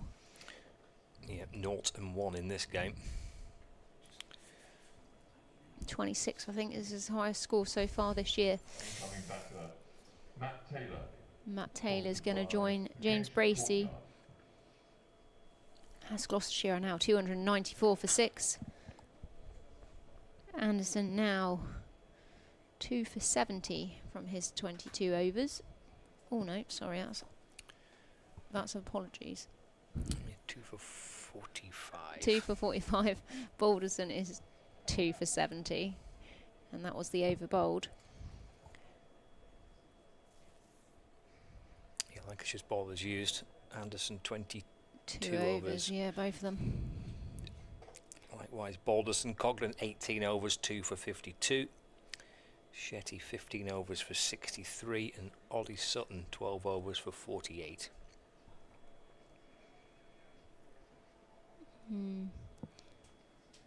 Will Anderson have one more now? Maybe 2. Yeah, it's possible, isn't it? Only bowled 3 in this spell. Here comes Balderson. Oh no. Bracey on strike, he's pulling it, it's in the air, it's down towards the Seagull and down towards Marcus Harris. Nearly clonked the Seagull on the head. But, thankfully he didn't. Landed safely. I think Harris was That was bizarre. About the bird, wasn't he? I mean, to be fair, it's massive. I mean, I wouldn't fancy tackling it myself. He was a bit reluctant to get too close. Don't blame him. 295 for 6. Yeah, one eye on the ball, one eye on the bird. And Marcus Harris looks more dangerous. Balderson to Taylor, that's left, and through to the keeper. There's no run.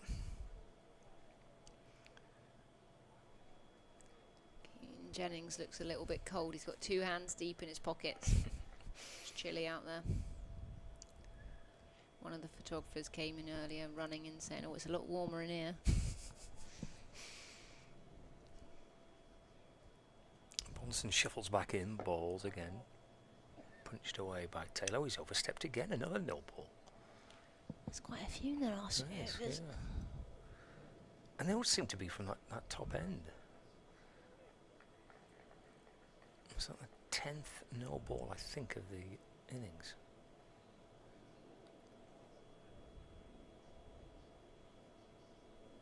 .297 for 6. Lead 193. Balderson tries again. Oh, well bowled. Nice delivery to Taylor. Slides on past the edge of the bat. He's got this field set once again. So Balderson with the keeper stood up, couple of slip catches, the gully, and he'll just be running the ball in and around and just outside. Taylor's off stump. Maybe the old one coming back, maybe the old one going away. But with not much room to get away. And just forced into defence, dropping it into the offside, and there's no run.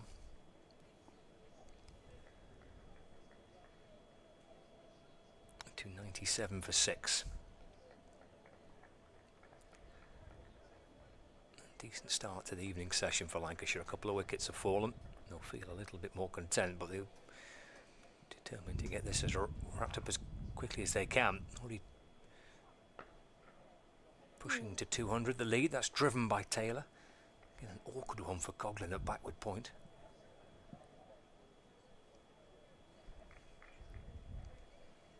To stop it, however. Cool, what was that? That made me jump. I think it's that seagull attacking the commentary box. It's either that or that crow, that Ed. Balderson to Taylor, leans into it and pushes away calmly towards mid-off. And there's the end of the over. Had to bowl the extra delivery. George Balderson because of the no ball. 297 for 6, leading by 193 runs. At the end of the over.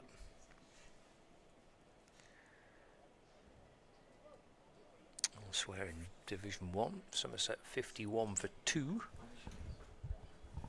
So they've got a run chase on. Somerset requiring a further 236 runs to beat Hampshire with 8 wickets remaining.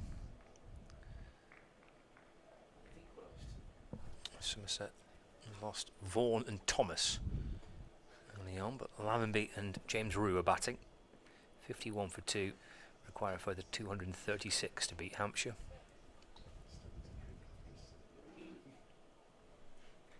Anderson in here, back of a length pulled away. He didn't get hold of that one.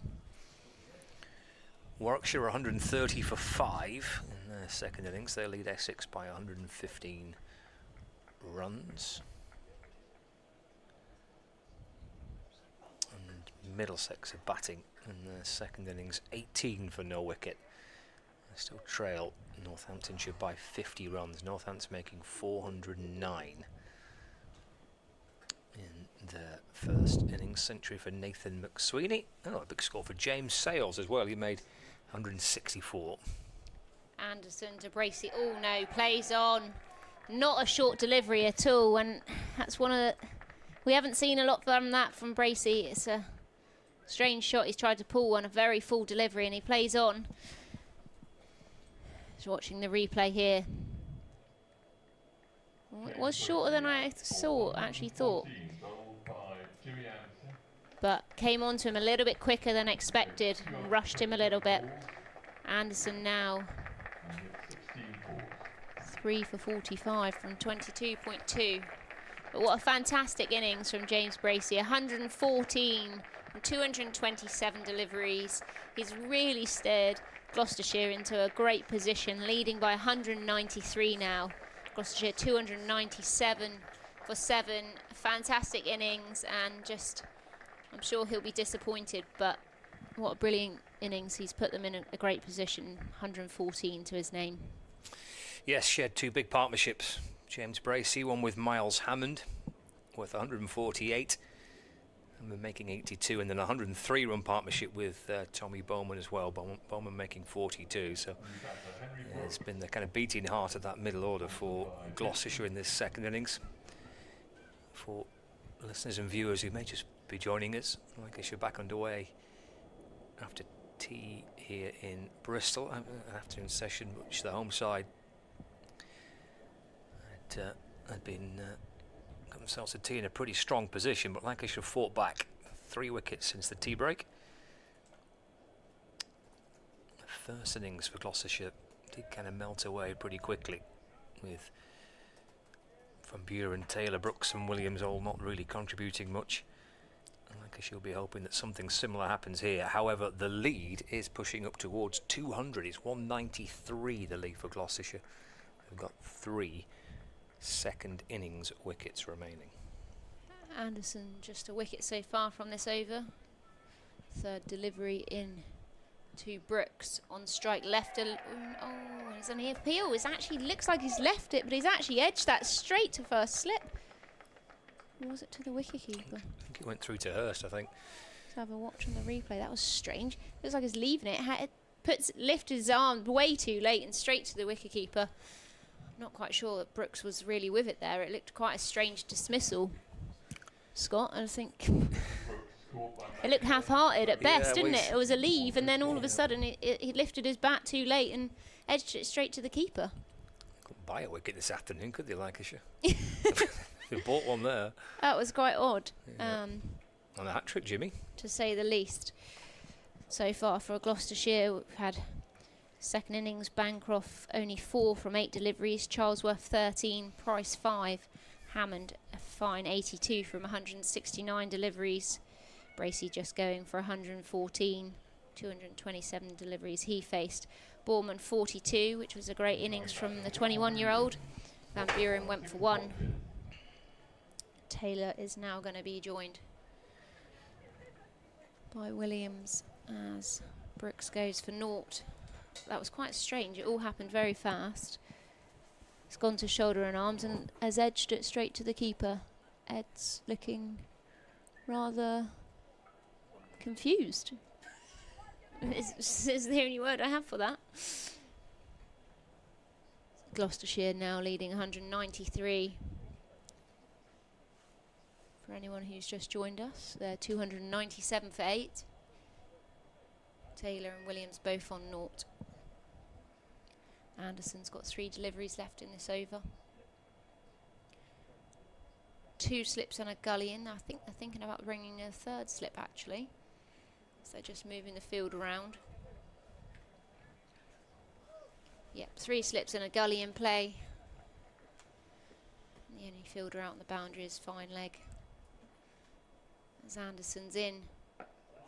Full delivery, just defended into the offside. Not convincing, but Williams' first delivery as he struts towards square leg. Yeah, negotiated the hat-trick ball there, didn't he? Williams did a pretty decent job. You can see those 3 slip catches. That's Jones at first, Jennings at second for those watching via the stream. Paul Coughlin is at 3rd slip. There's a gully as well. Anderson just having a little bit of a chat there and thinking about that.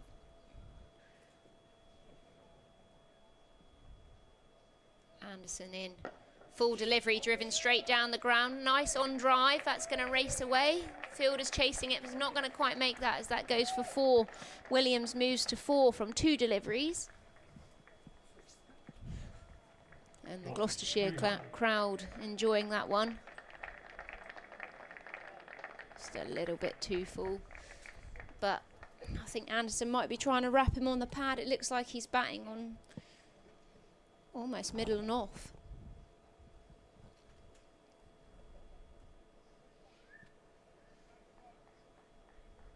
Possibly even off stump.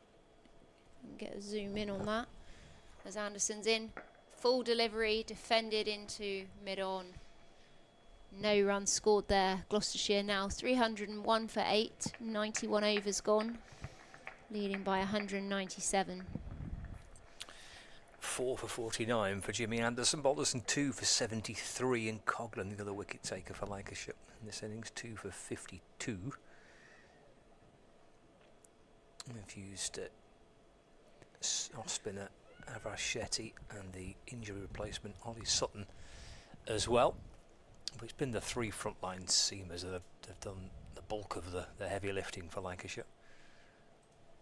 Anderson, Balderson and Coghlan. Is there anyone in particular you think batting wise for Lancashire, other than your Keaton Jennings, your Marcus Harris, proven run scorers, coming up through the ranks? That's exciting, Scott. Balderson's into Taylor, that's defended, and there's no run. Well, Harry Singh's going to get his chance again. He played the first couple of rounds of the season. He'll open the batting with Keaton Jennings in the absence of Luke Wells. Singh making 18, 1, 3 and 10 in the opening couple of games. So he'll partner Jennings at the top. Pops a little bit at Taylor. First taking a little evasive action behind the stumps. He's deflected it out towards backward point Taylor for his first run. Edging towards the 200 run lead. 198 for Gloucestershire now. 302 for 8. That brings Will Williams on strike. 4 not out. But they're back quite a decent way down, Lancashire. They've got Balderson coming in at 8. Yeah, Coghlan at 9.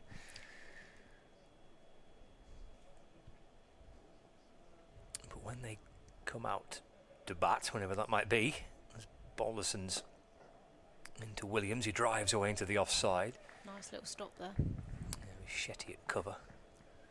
And there's no run. It'll be kind of the 3 of the top 4, really. Obviously, Singh just starting his career, but Jennings, Bohannon and Harris are the 3 crucial wickets for Gloucestershire to get. If they can get those early, it's game on. Williams plays a forward defensive no run. Obviously a big loss with Wells being injured. Yeah, if you missed that a little bit earlier on, Luke Wells suffered a shocking injury on the edge of the boundary, fielding the ball.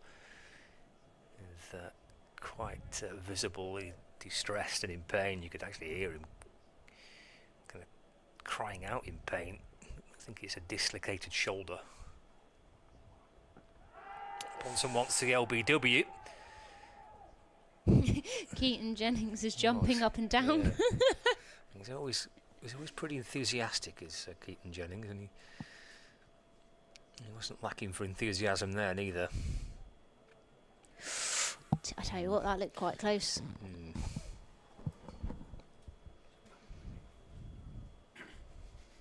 No wonder he's enthusiastic. Yeah, that did look close. Williams lives to tell another tale. Balderson to Williams. That's flicked away off his pads behind square leg for a single. Moves on to 5. It's the end of the over. Just a couple coming off it.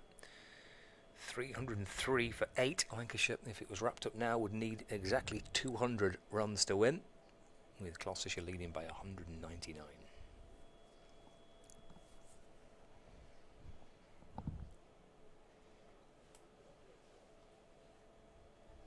Everyone's having a little chat.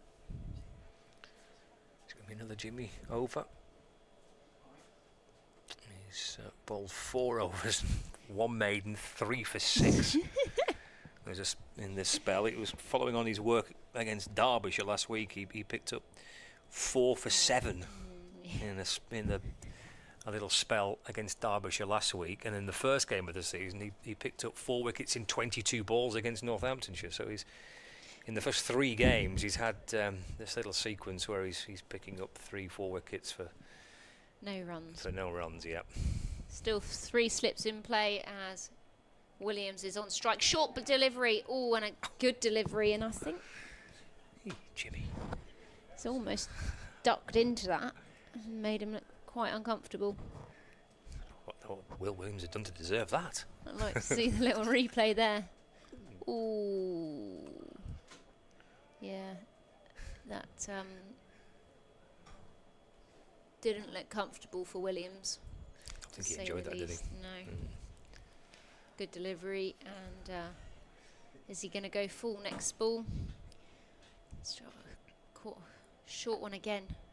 Just presses back. That one was played a little bit more convincingly. Still a slight jump from Williams, but that first one was a nasty one.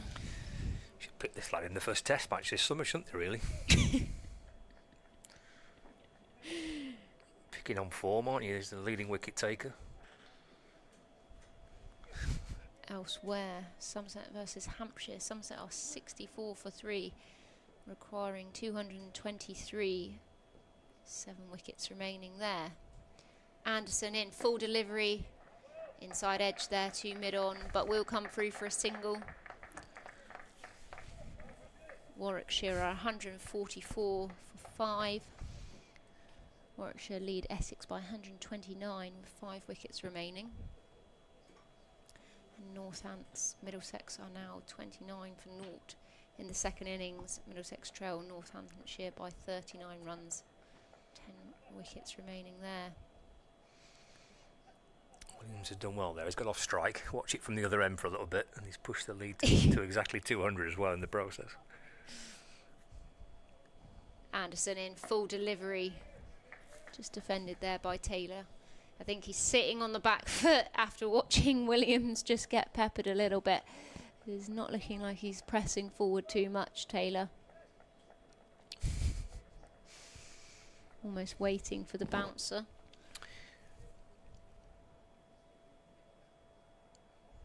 Lancashire women against Somerset women. Somerset are 201 for 5. They need 59 from 10 overs, 5 wickets remaining. Heather Knight's just got out for 63. Anderson in, well played, soft hands into the offside there, and they will come through for a single. Gibson is on 42, not out, and Dean is on 3. It's in sunny Southport, that game, isn't it? At Trafalgar Road, Southport and Birkdale Cricket Club.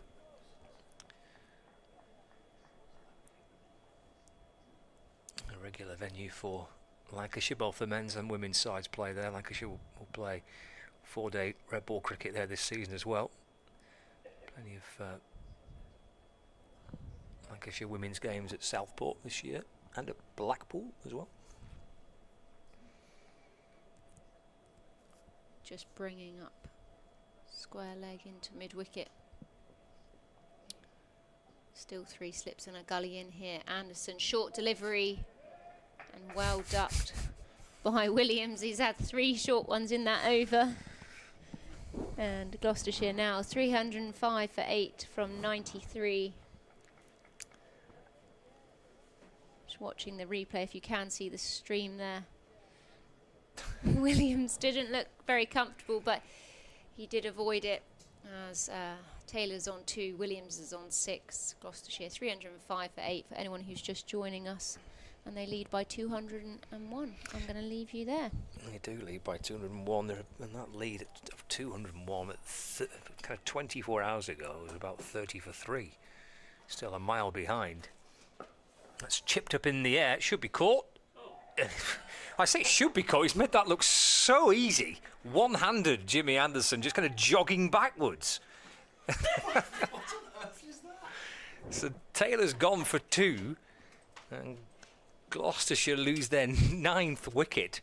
But here we go. Watch this on the wide shot on the live stream. Anderson just jogging backwards and then just takes kind of one-handed nonchalant catch. Anyway, Botherston gets another one. Gloucestershire 9 down. lead of 201. Matt Taylor caught by Jimmy Anderson off the bowling. Taylor for ball departing two. for 2. That was really peculiar. I thought he was going to make the catch just jogging back, make it really easy to, and then all of a sudden up went, I think it up maybe went the one hand like he was taking a coat from a rack. I presume he obviously wasn't in a position to take it with both hands, maybe just a little bit higher than what he thought. He had to kind of stretch up one-handed to take the catch. But nifty work in the field. And you have to say, really, with Taylor, probably goes Gloucestershire's hopes of really pushing this a little bit into the 200s. Matt Taylor's been in pretty decent form with the bat this season. He didn't get runs in the first innings, but actually he's got as many runs as some of the people above him, actually. So he could have come off even for a 20 or something like that would have been very handy, and tried to play a shot and chipped it up there, but I've never seen a catch quite like it. It was as casual as you get, wasn't it, really, from James Anderson. Bell, the new batter. Here's Balderson to Bell. It comes back in towards him, does well to keep that out. Brings the bat down and deflects it away to the offside. I mean, Gloucestershire, obviously, 30 for 3 would have absolutely bitten your hand off a 200-run lead, but doesn't want us to fizzle out, which it's in danger of doing. And plenty of hard work from Hammond and Bracey and Borman. It's that combination, isn't it, of the new ball arriving against the lower order. Balderson to Bell. Again, that's defended, no run. And the one thing, of course, Gloucestershire would have loved another couple of partnerships, really, get it towards 250, and but the one thing is that this second new ball is doing something. It's not as though the pitch has so totally flattened out that the second new ball has come and gone and it looks flat. It still looks like there's something in this. Balderson to Bell, comes back into Bell.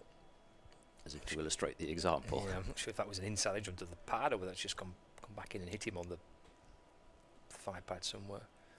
And I know,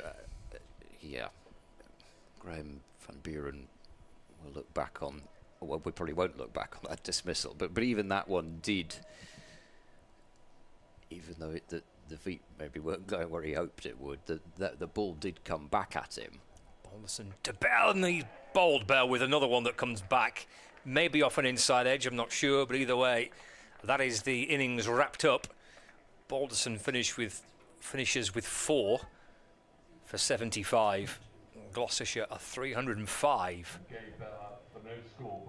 all out, and that means that Lancashire will require 202 runs to win. It's a strange looking scorecard, isn't it? There's not much bread and quite a lot of filling. I quite like that, yeah. 4, 13 and 5 from the top 3, and then 1, 2, 0, 6 not out and 0 from the bottom 5. 82 from Hammond, 114 from Bracey, and 42 from Borman. But yeah, it's a strange one. Again, it's hard to know what to make of it. I do think that some of the pace has gone a bit out of the pitch. It's not as quick as it was, and you can see it has changed colour, but there's still movement off it. So this is, I'm not sure. It's probably Gloucestershire's 305, maybe slightly above or around about the par for the wicket. So 202 to win. It feels as though Lancashire should get 202, but it's the psychology as well of a 4th innings and the fact that Lancashire are probably more expected to win the game.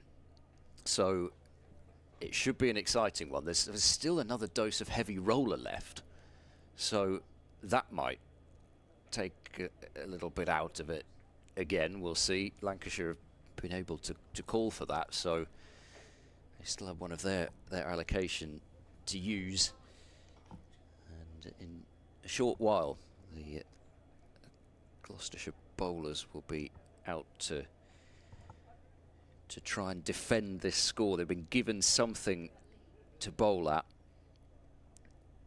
And yeah, really back and forth innings there. Anderson 4 for 51 from 24 overs. Balderson 4 for 75.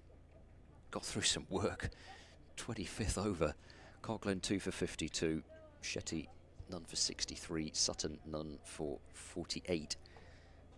But of course it won't be Jennings and Wells to open the batting. One assumes it will be Jennings and Singh in a little while. So there's 28 overs left in the day's play. Plenty of cricket. We probably have a fairly good idea, you'd think, which way the game's going still by the end of the day. We'll take a short break and be with you for the start of Lancashire's run chase. They need 202 to win.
and Harry Singh opening the batting for Lancashire.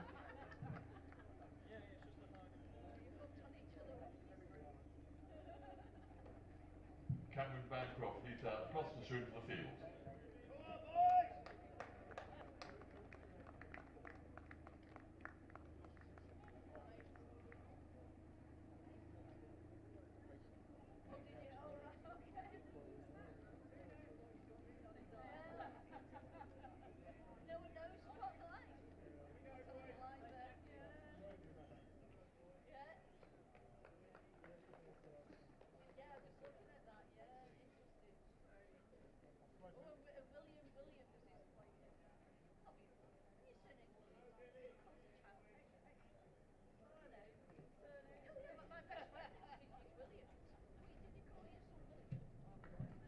Open the bowling from the Ashley Down Road end, Will Williams. So Will Williams has new ball in hand as Jennings and Singh open the batting for Lancashire. And Williams is not going to do me with his practice deliveries. I've already sussed this one. You look up and you see the bowler running in. Have you been done before by Williams with this? No, but I wouldn't say I've come close, but it's just something that you log, because if you're just looking down, going about your business, thinking, oh, nobody's ready yet, you just look up and see him charging in. So basically, you're not paying attention. Well, you think you've got the batter still not really ready. You sort of think, I've got a couple of moments here to maybe look at the scorecard or something. Williams to Jennings. 202 needed by Lancashire. Is advancing straight away as Jennings flicking down to fine leg for a single. One knocked off already. The countdown is on. Some people seem to be getting very excited that this still might be all over tonight. Well, they've had too much cider, if that's the case. I'm not sure what they've been having, but perhaps there were some sweets next door that we haven't been told about. We didn't get any sweets today, did we? It was got some sweets yesterday. Kerry Morgan came We in got with biscuits some at sweets. least. That was kind. No, that was lovely. I kind had of one of those biscuits, yeah. Yes, you're moaning about lack of provisions.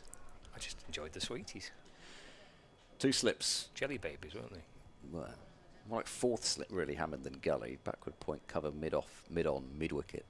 Fine leg. Williams to Harry Singh. And there's no shot. Wide of the off stump. Keeper's back to start with for Singh. And for Jennings, but can't imagine, especially if Jennings starts wandering about again, that it'll be too long. Just like a wander too. Just like a wander. A full-on walk. Yes, he likes that. Gets his steps in. Trot down the pitch. He's getting his legs loose at the non-striker's end at the moment as Williams bowls to Singh, who works the ball away to mid-on. Taylor fields. There's no run. So from the evidence of the Gloucestershire innings, are we still of the opinion now that with the new ball there's enough in the wicket? The start of the Gloucestershire second innings and then the way it ended with the second new ball, would that suggest that there's still a bit in here? So could well be, yeah. It's kind of first 15, 20 overs here this evening. Well, they've got to make early inroads, really, haven't they? Yeah. And unless Lancashire scored about 2 and over. Williams to Singh, drives, and the ball skews off to mid-on. Just came back in a fraction, didn't it, off his inner half of the bat. But the ball's clearly still deviating a bit off the pitch. I think what maybe happens is if the ball gets a bit softer, that certainly the up and down seemed to go. It did become easier, and then comes back with the newer ball. Williams bowls now to Singh. That's a good defensive shot. Played tidily off into the covers, and there's no run. Bell is going through some furious deliveries. He's bowling ball after ball down a fine leg. He's getting ready, swinging the arms now, and he got a couple of wickets in the first innings, 2 for 56. Big ones of Harris and Hurst. Taylor, the Star of the show with 6 for 43. Williams in to sing. Again, defended to cover. So for this early stage, as we saw, really against the new ball for Gloucestershire, whilst they lost some wickets in doing so, and especially getting any sort of a start on this pitch, nobody's just been able to go out and Bosh it. yeah, and bosh. Nobody's been able to go out and do that. Perhaps Bosch will be able to bosh it when he comes out at 3 in shot for Hannon, but nobody's really affected that yet. Wells gave it a try. He did, yeah. And then planted one to mid-on, and that's the danger with that. Yeah. It's been a... Well, I think Jennings said this to me last night in an interview. It's been a... You've got to get your head down and work hard if you're going to get some runs, and that's what Jennings did. It's what Bracey did. It's what Hammond and Bowman did for Gloucestershire. It will be Bell from the pavilion end to Jennings. That's allowed to travel safely past. He said he didn't enjoy it batting yesterday. I thought he'd be kind of quite upbeat about the whole thing. Runs, first game of the season, he got 70, happy days, welcome back. And he was very smiley and very friendly. But no, I didn't really enjoy it. it was pretty hard going. So he knows what's required. Having battered on it yesterday. Here's Bell to Jennings. It's defending. Taps the ball away into the offside.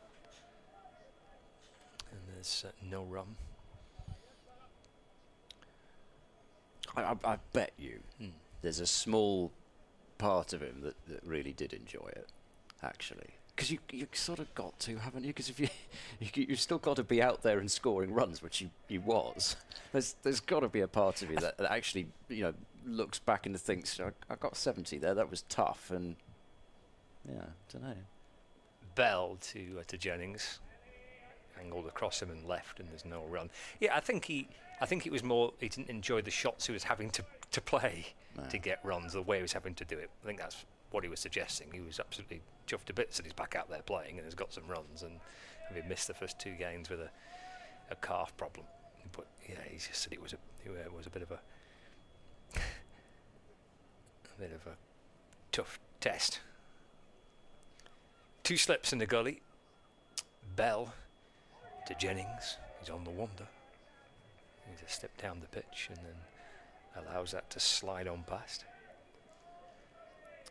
into the gloves of Bracey. Century for James Bracey today, 114. Just two big partnerships for Gloucestershire in the context of the game. Seriously big partnerships. They've got a score of 305. It's the biggest score of the match. Drives Jennings to mid-off, and there's no run, but there's not a lot around it. 4, 13 and 5, and then 1, 2, 0 and 0. So it's a score. What did you describe it? A scorecard. Quite a lot of filling and not much bread. Not much bread, right.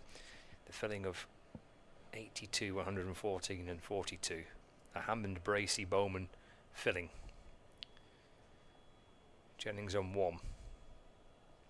There's Bell in. Again left and through to Bracey. End of the over. Starts with the maiden. Lancashire 1 without loss. Target of 202 to it. It was a patient first over from both, but Bell especially, because you know that you've got to take early wickets. So you feel you've got to take early wickets to defend a score like 202. But if you go too hard in search of wickets, then again it goes back to bowlers not bowling to their strengths.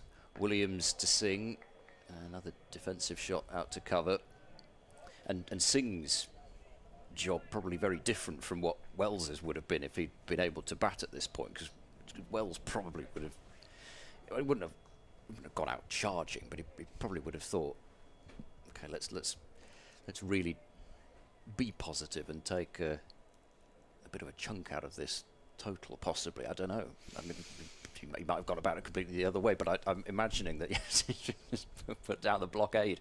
Singh drives away and almost hits cover, really. Borman there, who has to put his body on the line. It's not quite got to the stage of the season yet where fielders are absolutely wearing everything that comes off the square. It won't be long. The pitches get used quickly.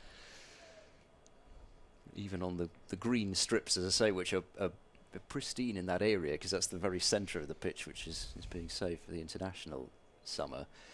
Williams bowls inside edge onto pad. It trickles past off stump.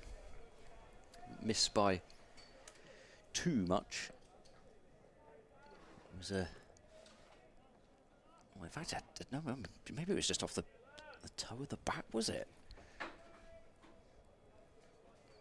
sure it was off the pad, actually. Score remains 1 without loss. We're in the 3rd over. Williams pumping his arms, bowls, and Singh guides this away. Controls it well, down square of the wicket on the offside. There's a fielder there in the form of Henry Brooks, who's already getting loose. Backward point on his Gloucestershire debut as a loanee. Tommy Borman, the full first-class debutant, certainly made his mark. 42 in the second innings. Batted well for his 19 in the first innings. Ran out of partners. Williams bowls passes the edge of Singh. That was a good delivery. Just a little bit of bounce there. Just enough to get the ball just popping past that edge. Moving away a little bit. A little bit of swing. You'd expect there to be that. The sun just going in. It must be getting a little bit chilly. See a few spectators down there with the coats back on. A few hoods are up. Williams bowls to Singh. Bowled him! Gloucestershire have got an early one. And Harry Singh, as his defence is beaten, Williams bowled well in the first innings but didn't get a wicket. But now he's got his first wicket in the match. And it's a lovely delivery from Will Williams. Angled in just straight, and he played the original line, but it just held its line on him. And Lancashire are 1 for 1 as Harry Singh departs without scoring. Yes. Good start there for Gloucester. They will be very happy with that. It's a wicket maiden as well for Williams, following the maiden over from Bell. And I think that's, well, that was vital that Gloucestershire got Bohannon out there early, I think. Just get into that middle order. Sorry, Nicole, go on. Elsewhere, just looking at Lancashire women playing Somerset women. 259 for 8 Lancashire women, and Somerset women now 250 for 6. They require 10 from 4 overs with 4 wickets remaining. They just lost Danny Gibson, who got a fine 60, bowled by Eccleston. Charlie Dean still 17 not out. Jess Hazel 15 not out. It's a good day for the Dumbleton products. Wow, exactly. Runs here for Tommy Borman, runs there for Danny Gibson. Yeah, Gloucestershire will be happy with that. 1 for 1, 3 overs gone. A couple more wickets here, and game is really on. Bell's in, just back of a length, left alone outside the off stump by Jennings. 1 off 8. Yeah, the earlier that Gloucestershire can get, now that they've got the first one, now you start to think, can you get Harris in there early? Of course, he's a vastly experienced opener, so it's not as though he doesn't know how to play the new ball, but you just want to get at him with the new ball. Bell in, just defended into the covers there. No run. Jennings looking quite comfortable, not looking rushed. It's that steadying presence, isn't he? I mean, they've got a few of them in that top order of Lancashire, but Jennings back in the side and top scoring in the first innings as well. Bell in just back of a length. Wide though, left alone by Jennings. It's about 7th, maybe 8th stump there. No need for him to play at that. Yeah, he's settled in on that line so far as Bell. He's not come straight too often yet to Jennings. Bell in. Good delivery, great bit of carry there as well. Left alone by Jennings. 2 balls left in this over. No runs so far.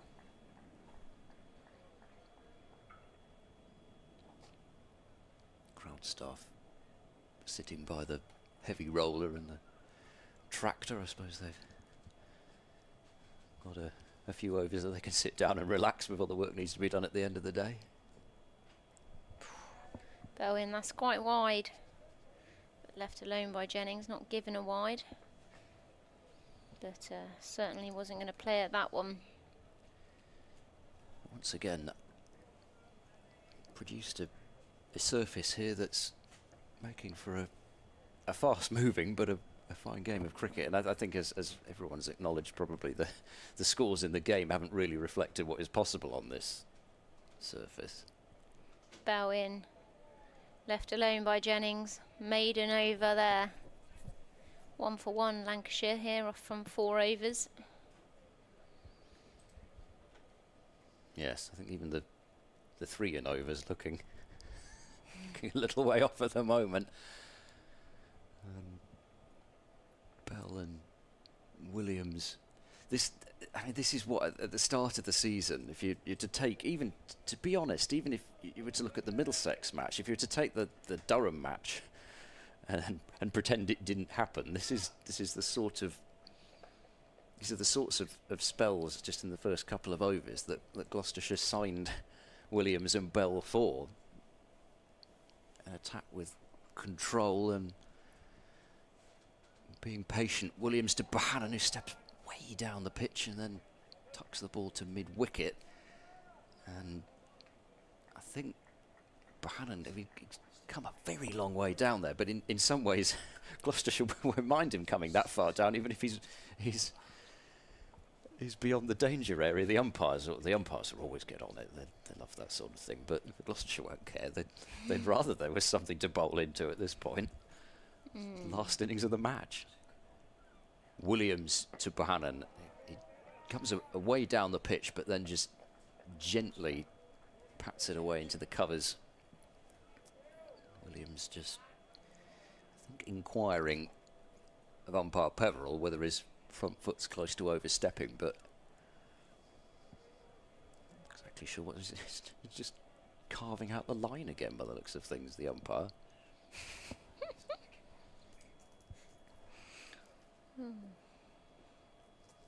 She's got a paint pot in that coat somewhere. In comes Williams, bowls Bohannon, beaten by beauty again from Williams. Looked like he got dragged across his crease there, Bohannon, and played at a ball that possibly,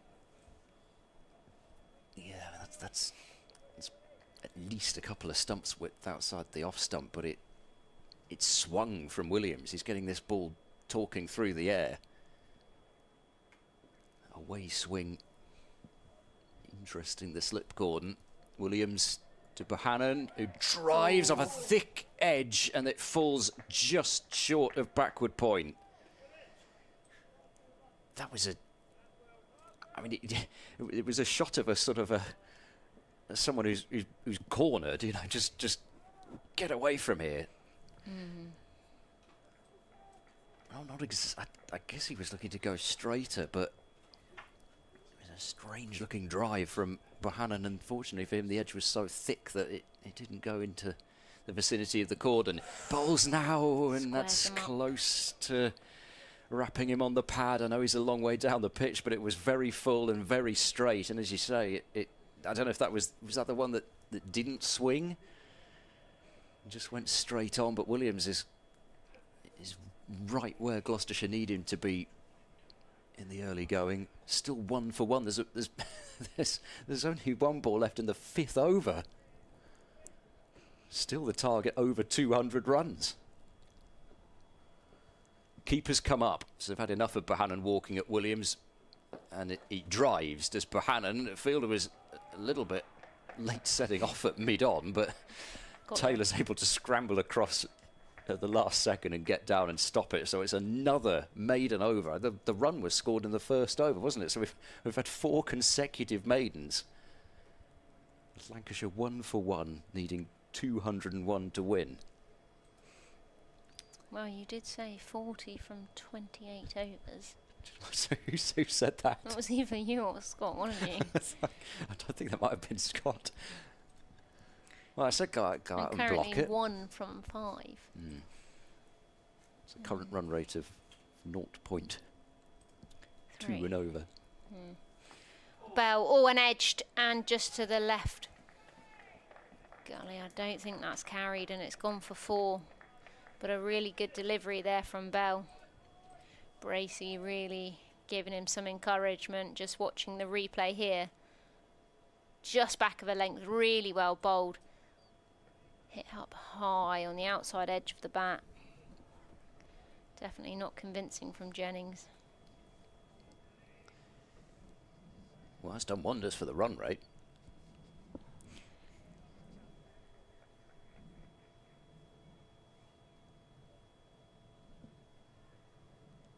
Bell in. Just defended straight back. Yeah, it was probably the sort of way that Bell, the sort of delivery that Bell really wanted would have the one that was thick edged before. That's probably what he's been hanging in there around about that off stump 4, and he just bowled that one a little bit closer. Yeah, I mean, he gets good carry, and he gets the one that goes big. You know, he's trying to hit the top of the bat and really get the batter to edge one, you know, top edge one. And he does get good carry, and you can see where the keeper's standing and the slips are standing. You know, they know it's coming through at a good height. I suppose it's just a question of, does he want to bowl a tiny bit fuller? Just advancing down the wicket there, Jennings leaves that one alone in the end. It's tricky. I'm nothing to talk about when it comes to seam bowling, but it's that patience versus, you know, sometimes bowling that more wicket-taking length.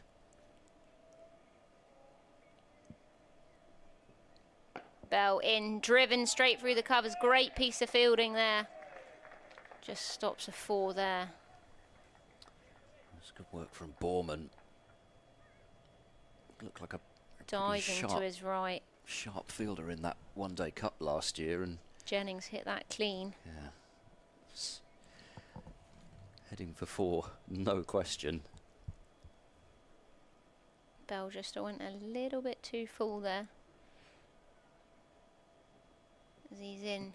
Back of a length, wraps him on the pad. Looks like it's going down leg. Not out given. Lancashire now 5 for 1 from 6 overs. Just watching the replay of this delivery. Pretty high, and he's on the move. Yeah, might even have just pitched outside as well. I didn't have a great deal going for it, but they're going to go up for it. I suppose that's, you know, he's bowled well so far as Bell. It was just that one ball that was a little bit too full, and then the issue is, I suppose, that the natural length for Bell seems to be that sort of a length where, unless it keeps quite low, it's probably struggling in terms of height for a leg before and hitting the stumps. Williams has Bohannon on strike, and he bowls as edged, but it's looped past the gully and down to the boundary for 4. So Bohannon gets off the mark. He continues to look edgy out there, but maybe he'll just be a little bit settled by having got off the mark. But his feet didn't really go anywhere. He flashed at it and got enough elevation and wide enough of Hammond, who is in more of a fourth slip than a gully anyway. But it would have gone, I think, over the top of him, even if it had been in a gully. So Williams has gone for a boundary. 9 for 1. As Williams bowls to Bohannon, who drives. Nothing wrong with that one. That's out through the covers. Going towards the boundary. It's slowing up a little bit, but the fielder's not going to get there. Tommy Borman giving it a chase, but the outfield is quick enough already to take that away to the boundary. So 13 for 1. A couple of nerve-settling boundaries for Lancashire. Well, that one's certainly much more so. A strong-looking, punchy drive from Bohannon off the back foot, finding the gap and hitting the rope. So 13 for 1, 189 required. As Williams replies with a good one, has gone straight through to Bracey, and Bohannon must have felt he had to play at that one. A keeper up as well, so he can't start walking at Williams like he was in the previous over, try and negate the movement. Williams is sort of, you know, forget any sort of stomping or anything like that. It's trying to trap him on the crease, and it's more the LBW. Keepers up to the stumps for Williams bowls. Bohannon defends square on the offside. Brooks in to pick up. He's going to have a key role to play when he comes on. Gloucestershire will need the pressure to be kept on relentlessly if they're going to have hopes of defending a score of 202. Taylor still yet to come into the attack, having done the damage in the first innings. Brooks 1 for 54. 13 overs. Williams bowls and beats Bohannon again. Second time in the over. 2 boundaries, but 2 balls past the edge.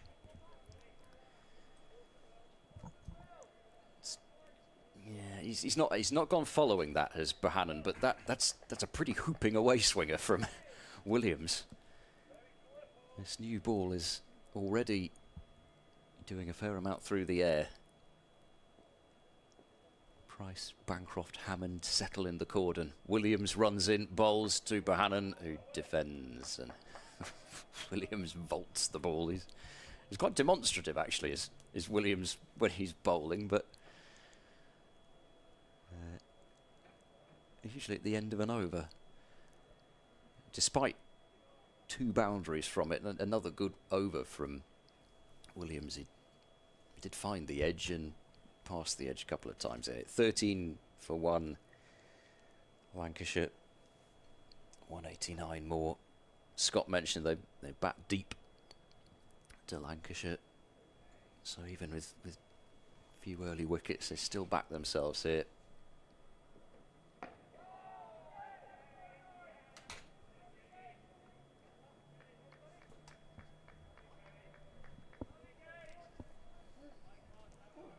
Top ball, first ball of the over there from Bell.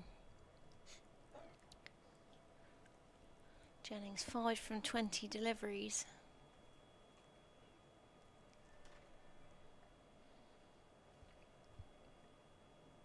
Very patient. Bell comes in here. 2 slips and a gully in play, left alone outside the off stump. He's continued to move along at pace at Edgbaston, 177 for 8 now. Warwickshire 162 in front. Cook 4 for 42. I mean, it's sort of if Cook doesn't get you, Porter will. If Porter doesn't get you, maybe Harmer will. But so we're beaten in the last match. Bell in just back of a length, great carry, cuts him in half. Jennings squared up right in front. Wow, that's taken off. Jennings grinning back at Bell. He's probably thinking he's back bowling on Australian wickets with this sort of carry. That was pretty full. leapt up and continued to move away from Jennings. Jennings just squaring up there as it gets big on him. It's Bell coming in, full delivery, straight back to the bowler, good stop.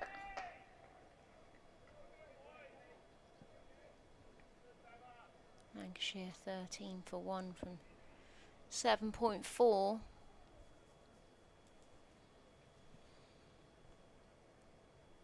Certainly know that Jennings won't be perturbed by his scoring rate. Another 20 overs left in the day here.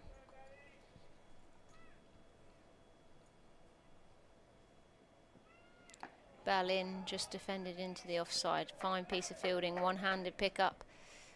Swooping to his right, no run. That will be going probably well past 7 o'clock this evening. And it is a bit cloudier than yesterday as well, so I wonder. I think the floodlights might well come into play. Bell in, final delivery of the over and left alone, as that's another maiden for him. Lancashire 13 for 1 from 8.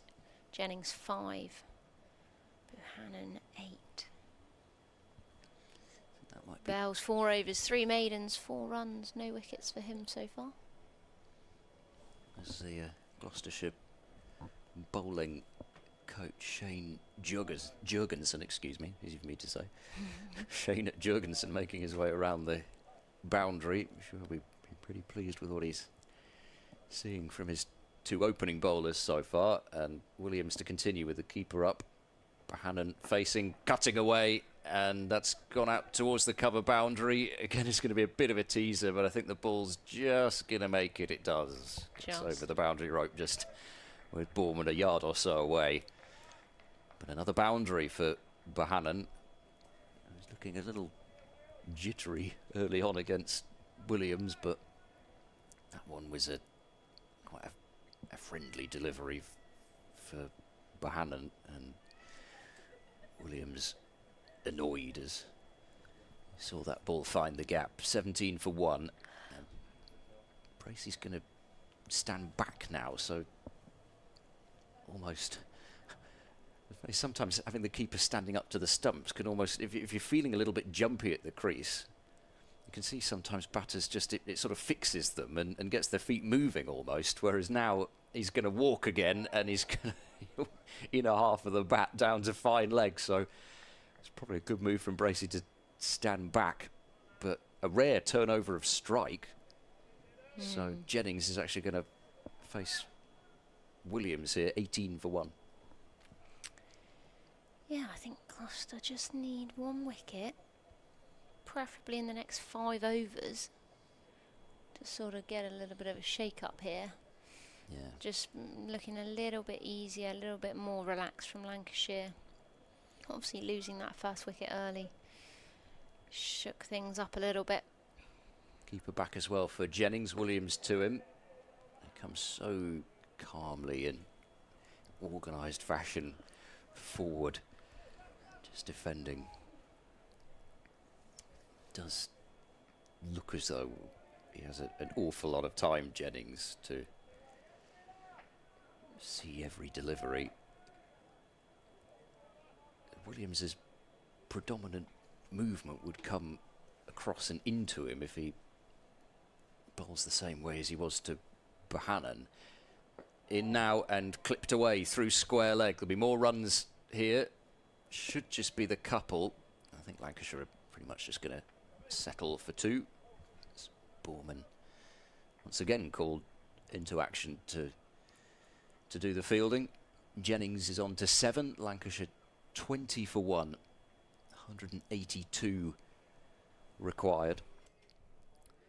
It's certainly not the case that Gloucestershire would panic if they didn't get a wicket in the next 20 minutes or so, but do know how long this batting lineup is. Jennings again forward and just meets the ball in defence, plays it back up the pitch. Crowd has thinned out a little bit. It is Sunday evening after all, but I suppose they would have realised that they weren't going to see the end of the game this evening. But 20 also overs, who knows, 200, knock them off. Or perhaps 9 perhaps wickets. They just all came to see Jimmy, and they've just just gone off home now. That's it. Came to see Jimmy, not anything else. Jennings drives into the offside. Williams was again sort of kicking and turning after that. Again, it's the end of each over. He sort of almost gives you a sense of how he felt the over was, and he was kicking.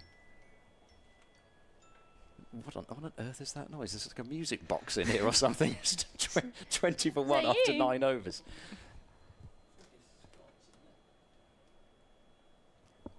Yes, Scott's phone. Reed's left his phone right next to the microphone. Amateur. 20 for 1. Be a change of bowling, I believe. Yes, Taylor. Who had his career best. Bowling at the 6 for 43 off 18.2 overs.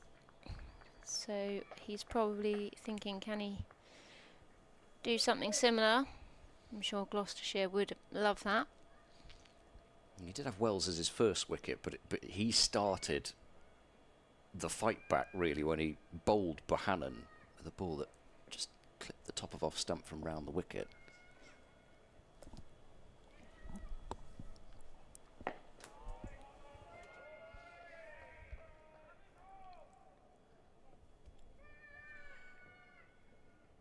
Taylor to Bohannon, and that's just pushed off a full length back to him for no run. There's a little bit of a celebration going on next to me. I say a little bit of a celebration, there's quite a considerable celebration going on. Loving Something's happened in the kickabout.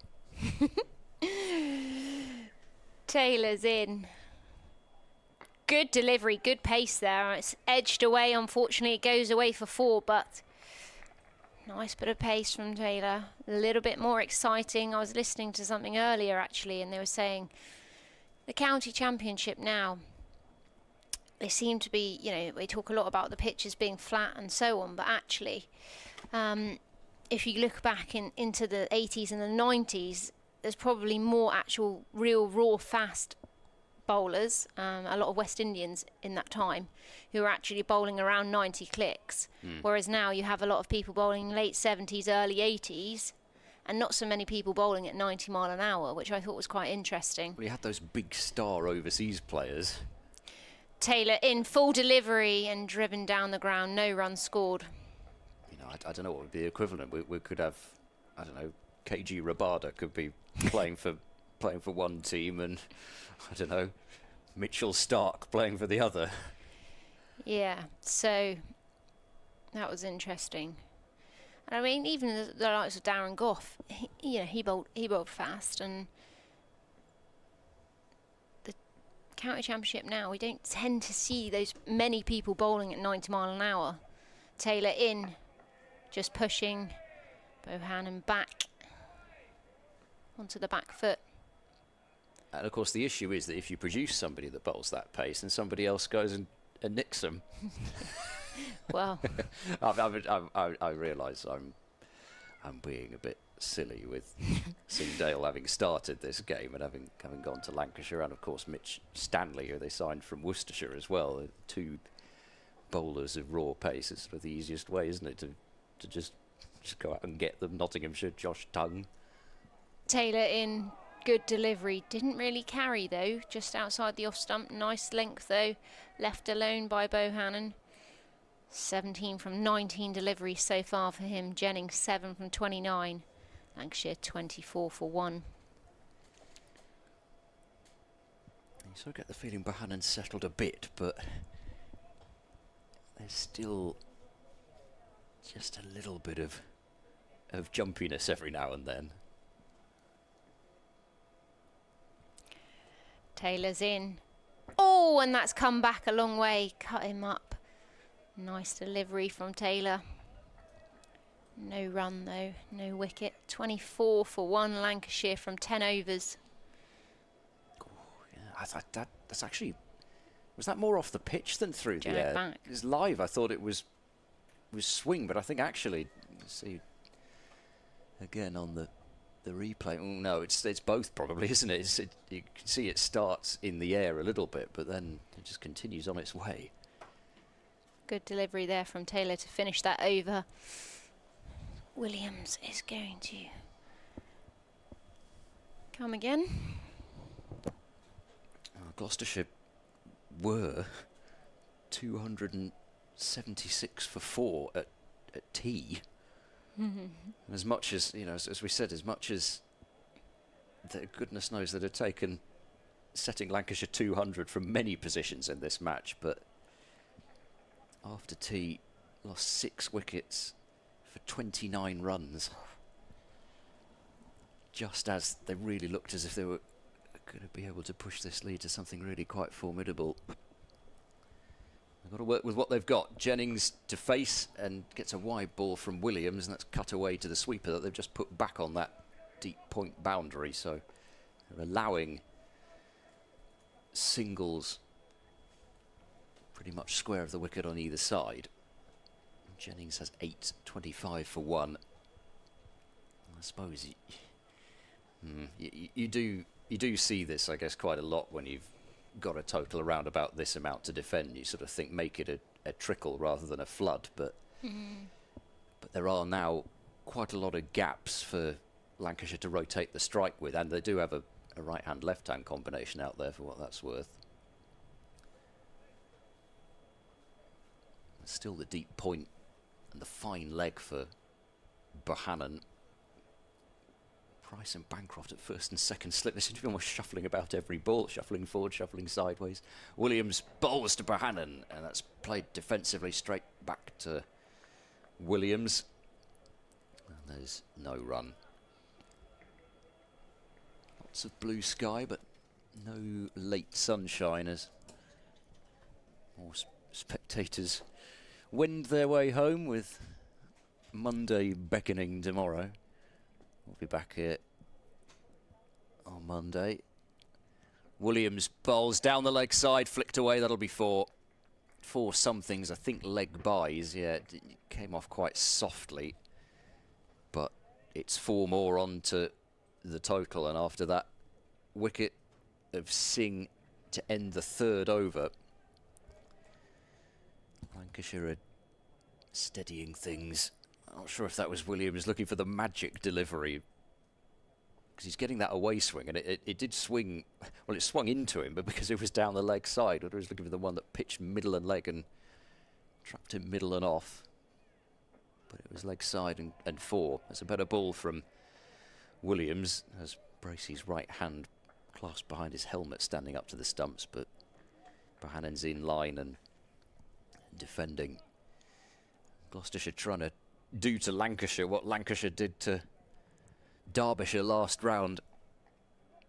Different circumstances, of course, different pitch, different ground, but even in this era of high chases, sometimes the lower one is like a T20 match. This is on driven by Bohannon, doesn't really time it. There'll be no run up to Taylor at mid-on. You know, sometimes I say that about these T20 chases, even now.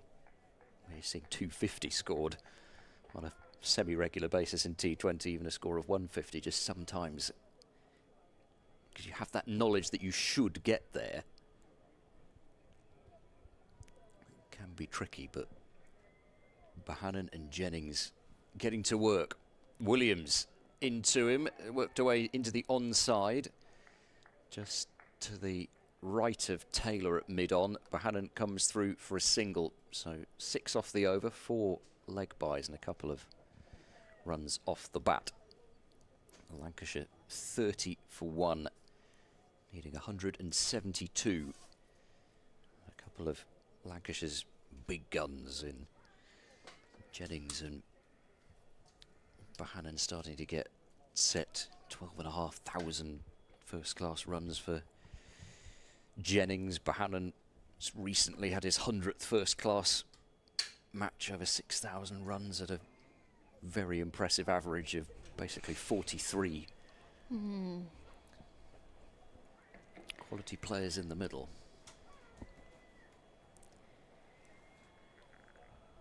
Taylor in here, just back of a length, defended into the covers. That just seemed to stop, didn't it? Yeah, and that made it look like it was a pokey shot, but it wasn't. Yeah. It stopped in the pitch. Just completely died on him. I suppose that's again going back to the fact that it doesn't feel that great batting out there. You've got a ball that does that. I think that's the first one that possibly we've seen do it quite so extravagantly. Just stop dead.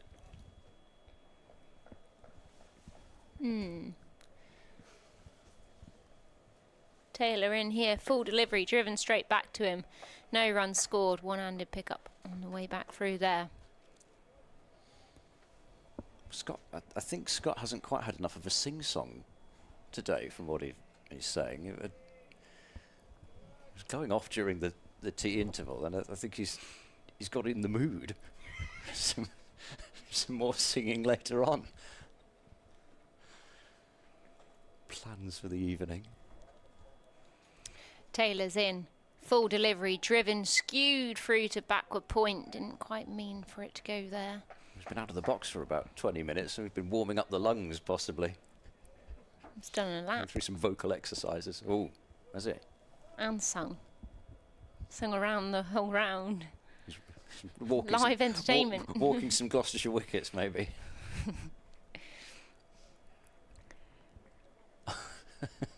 Well, now that would be good. Scott Reed doing his best Bumble impression for a county championship match. Sweet Caroline. Taylor in here, full. Worked off the legs there. Going to come back for a couple. You almost got it to swing in too much there. Yeah, just a fraction full, but...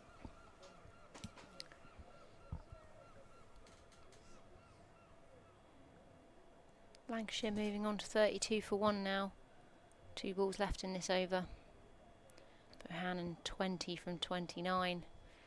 Jennings 8 from 30. The seagulls are swarming, so maybe Scott's been out there singing. Sing as sweetly as a gull. Taylor's in. Defended into the offside. No run scored there.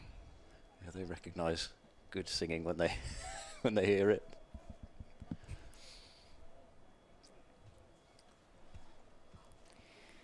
Five past 6 and overs remaining 16. 16. Yeah. So actually, I might nip off after this over. You and Scott can do 8, and then Scott and I will finish up. Finish up. Do it on overs rather than time. Probably be about down the middle. Taylor in, driven, Whoa. crunched Bosh. through the covers, and absolutely glorious. Bohannon has absolutely nailed that. Taylor's gone way too full and he's creamed it through the covers. Oh, that was bosh. Freed his hands and absolutely hammered that. Brilliant shot. Lancashire moving on to 36 for 1. And they'll want to see a few more of those this evening. Just narrowing down the target of 202 that Gloucestershire have set. Bohannon really timed that particularly well, and I'm sure Scott was pleased to see it. He gave that plenty, didn't he? Yeah. He did.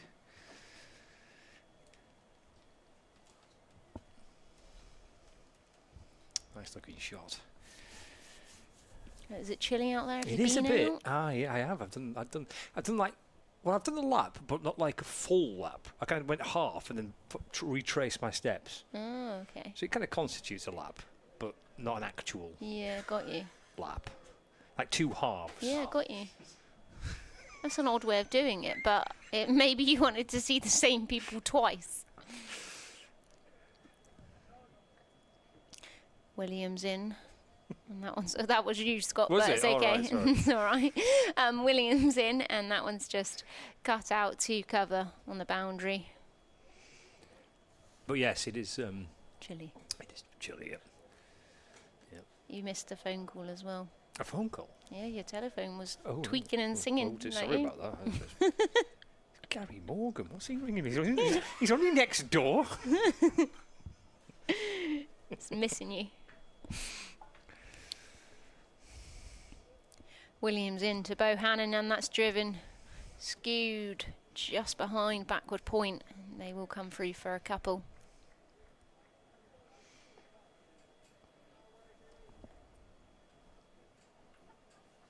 Yes, there's a few hardy souls, and they dotted around the ground, but plenty of jumpers and jackets on. There's a. Are there plenty of smiles out there? Mix. I'm not sure so many smiles. Well, they didn't hear you singing. No. Shame. Yeah, but it's a grimace that they've heard my singing. Dot ball there, just driven out to mid-on. Williams is 1 for 21 from 6.3.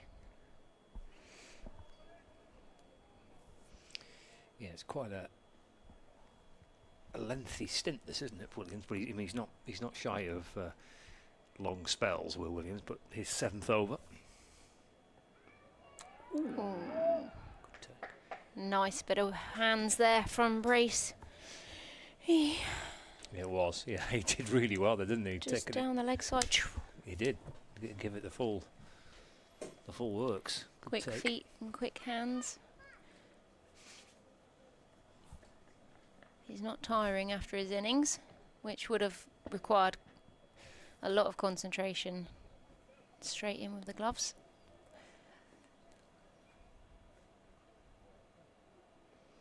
Ooh. That was a big swing, wasn't it? Top edge, up and over. Outside edge, actually. Up and over the slips. Watching the replay here, that was quite bizarre. Big swing.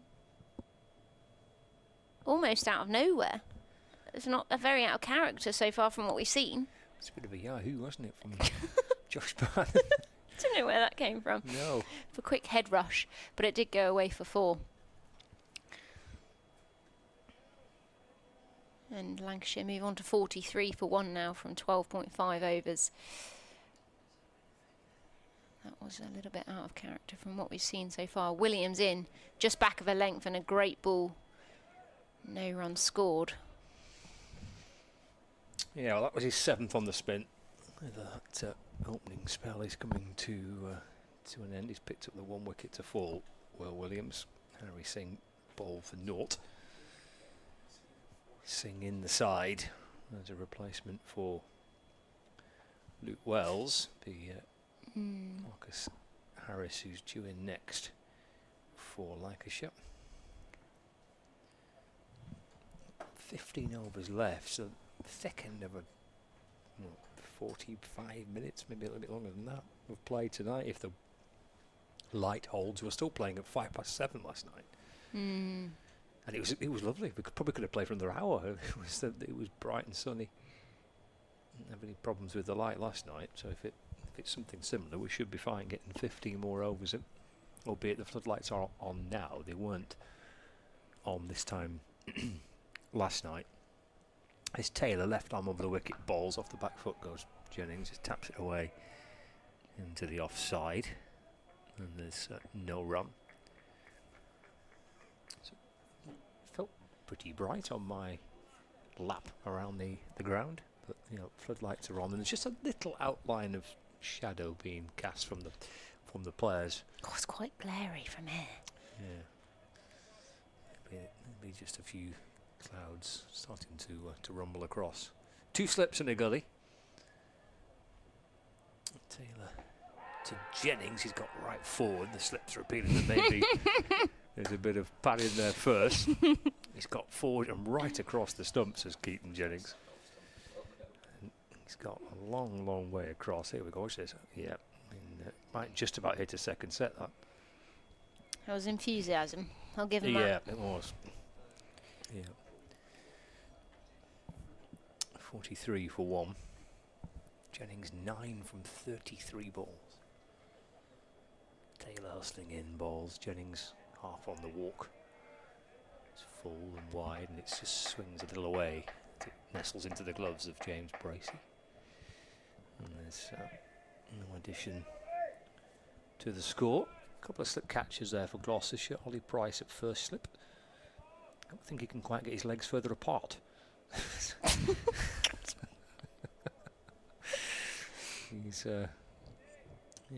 stretch on there, and the next to him is his captain, Cameron Bancroft. It's Taylor to Jennings, fiddled away off his pads out towards the leg side, and Ben Charlesworth fields at mid-wicket. Doesn't collect it cleanly, but allows Lancashire to come back for, or to go through for one. 44 for one. Jennings into double figures. Brings Bohannon on strike. Captain Bancroft at second slip is just asking Charlesworth to drop a little deeper out towards the cover boundary. 2 slips gully, backward point. Deepish cover, mid-off, mid-on, mid-wicket. Fine leg. Left arm round the wicket to Bohannon, back of a length at delivery, pushed towards Van Buren, and they've sneaked through for a sharp single. Van Buren just a little deeper at mid-off. As soon as it left the bat of Bohannon, he fancied one running towards the end that Van Buren was likely to throw at. And they've managed to scamper through, so Bohannon moves to 31 not out. 45 for one, Lancashire 1 ball remaining of the 14th over of their second innings. Target of 202 to win the game. Forward again goes Jennings, just rocking onto that front foot, and a pretty positive, determined front foot defensive shot. Nice sound on the bat, that. It was. End of the over, 45 for one. There's 1 or 2 people waving towards the balcony here. We're going to see a bowling change. Well, Williams has bowled 7 overs from the Ashley Down Road end. Might be a return for Bell, perhaps? Yep.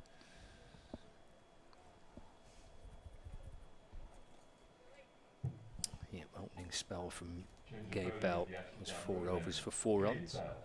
But from this pavilion end, so he replaces Will Williams.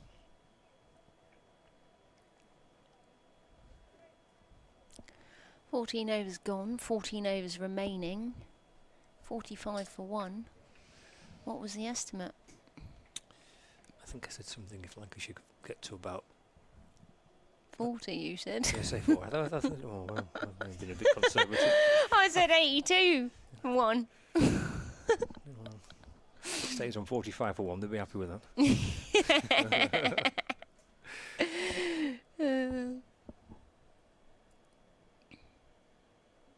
Yeah, I'll take this so far. I mean, the runs are not irrelevant tonight, but they're not. No, they're not crucial at all. No, they're not. But you almost don't want to get in that negative mindset where you're not trying to score, because that's almost when you get trapped in the crease, or you're more likely to get out.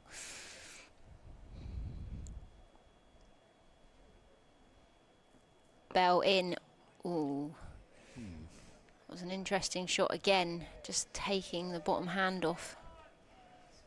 Quite a big swing from Bohannon. We saw it in the last over as well, from that end where he played a little shot almost unnecessary in the situation. Just kind of got to see it home tonight. Doesn't need to score any particular rate, as you say. They only need 157 to win. And wickets are what they're dealing in, really, as Bell's in. Just defended into the offside. No run scored there.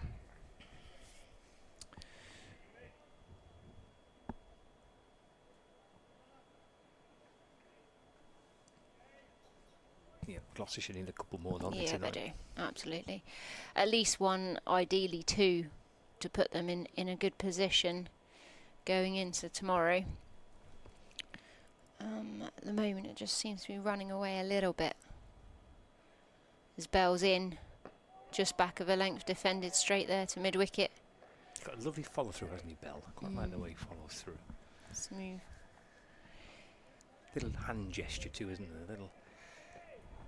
Little indication with his right hand. Character. Yeah, I'd like it. Just a little nice follow through, and then just almost pointing with his right hand where you think the ball's gone, where you'd like the ball to Oh, go I like next. that. I like sort of thing. Yeah, I like it.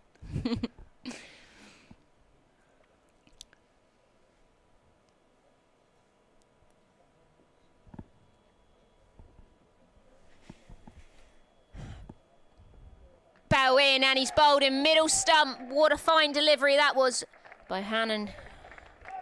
Plays and misses that. A 31 from 40 deliveries.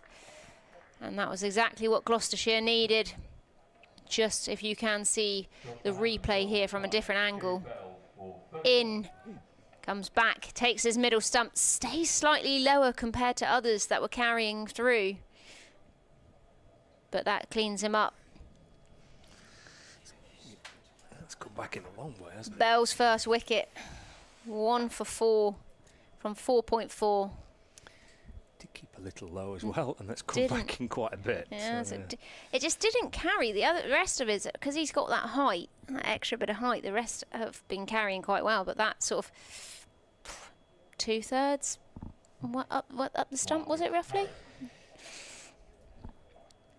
So yeah, Gloucestershire definitely needed that, and they'll be happy with that as a little bit of more pressure. 45 for 2 now, Lancashire. 14.4 overs gone. well, 157 to win. yeah. Well, one more tonight means one of these two, and that will be pretty happy with that work. Yeah, they'll be pretty happy if they can get one of these two tonight. You know, both of these are Lancashire's, you know, well-known. Keaton Jennings, over 1,000 runs last season. Marcus Harris continued to be in overseas with proven, you know, success with the bat. So if they can get one of these, I think they will be delighted. Yeah. It's still just nibbling around enough, isn't it? It is. It's doing enough. When the ball gets older and a little softer, as we saw today, it felt a bit more hard work, but it's doing enough here. It came back in a long way, didn't it? It's come back in. It didn't carry as much as well, strangely.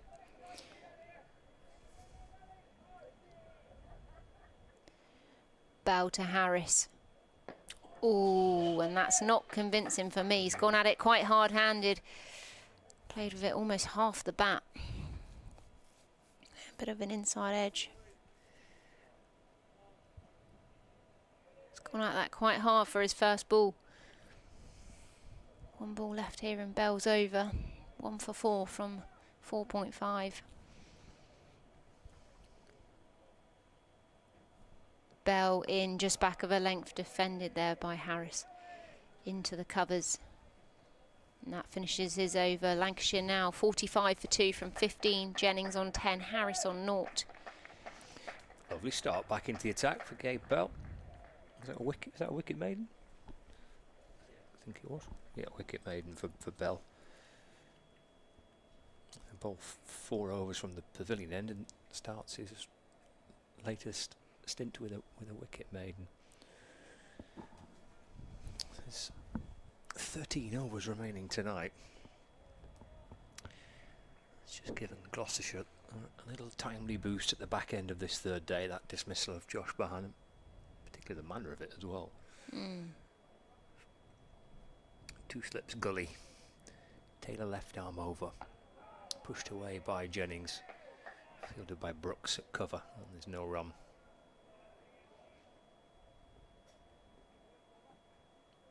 Walk out towards square leg, Keaton Jennings. Yeah, and I think again, Jennings a little bit like James Bracey. He kind of knows I know he knows he's got a lot of batting around him, but he kind of knows he is a sort of anchor in this.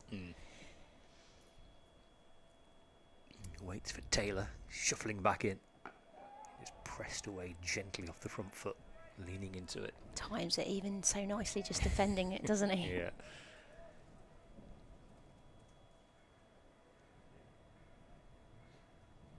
It's Brooks, who's at cover, fielding. 45 for 2. Jennings on 10.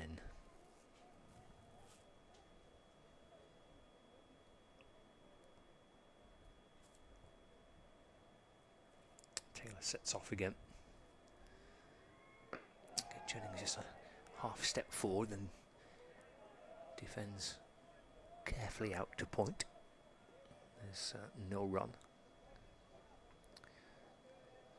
Marcus Harris doing some shadow batting at the non-striker's end. James Bracey in conversation with his captain. And teammate Ollie Price there, as well as Cameron Bancroft, Gloucestershire's wicket keeper. Ring of fielders on the offside at point cover and a mid-off. Taylor's in again. Oh. Left by Jennings. He left it late. He takes a step down and quickly whips the bat out the way of it. Nips through into the gloves of Bracey. Jennings comes down and does a bit of gardening. A little bit of camaraderie there. Is it Price at first slip? Yep. With the big blue glasses on. Looks like he's going skiing.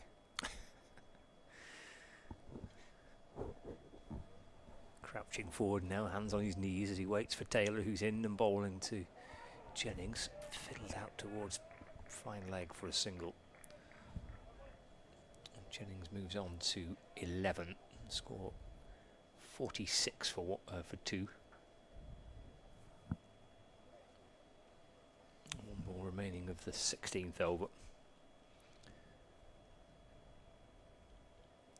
Marcus Harris, who was shadow batting at the non-striker's end, is now taking his guard as he gets ready to face Matt Taylor. Taylor with 6 wickets in the first innings, 6 for 43. Stomping back in.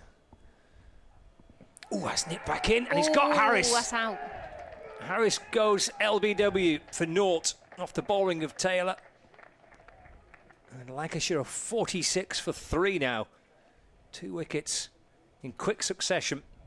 Gloucestershire very much in the game.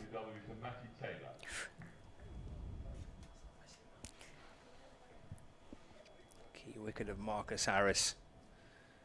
7th wicket of the match for Matt Taylor.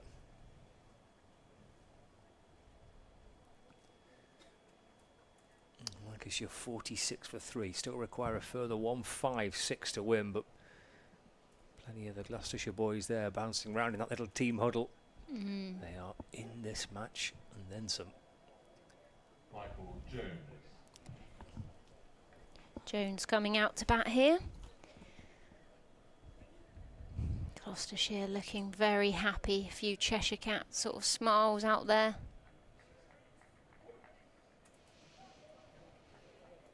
Yeah, it's just the tonic, isn't it, that Gloucestershire needed.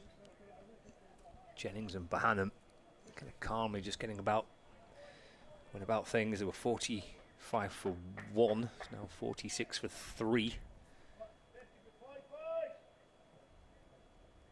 It was the final ball of the over as well. Super stuff from Taylor. Gloucestershire, they have done through the course of this today, and indeed last night, fighting hard in this game. It's in the balance. It is. What a great game of cricket they feel at the neutral. You know, ebbs and flows, keeping everyone on their toes.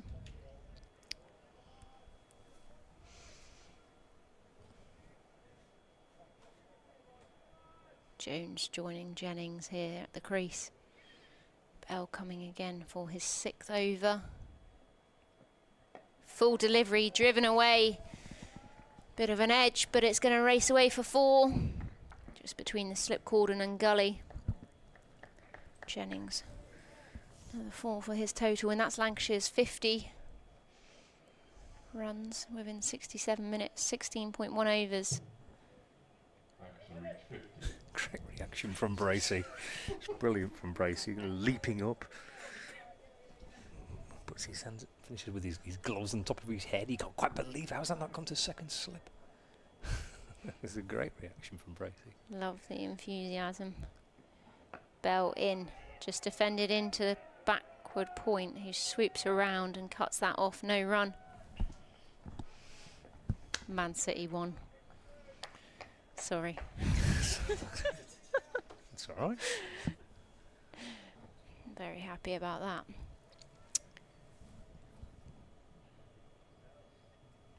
Another wicket here for Gloucestershire, and they're very much in the game though.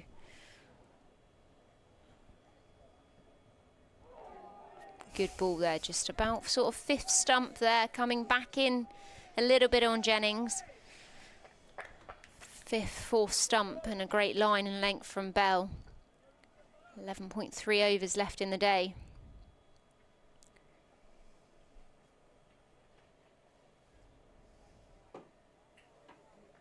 A really great game of cricket here though. So far what we've seen is Gloucestershire started off the day in a little bit of a struggle.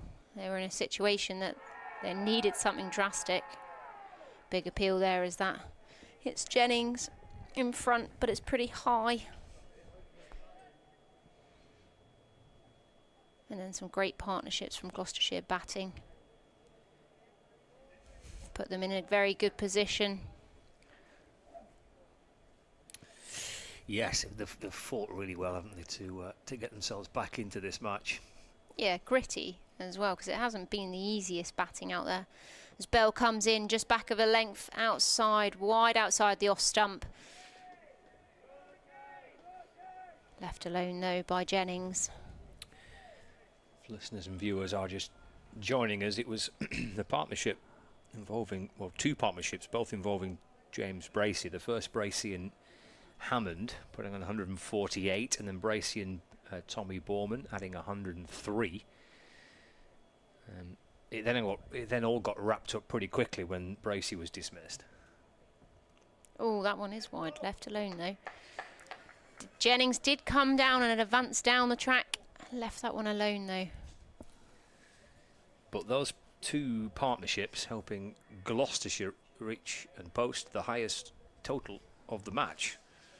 305 all out. So it was a lead of 201 runs.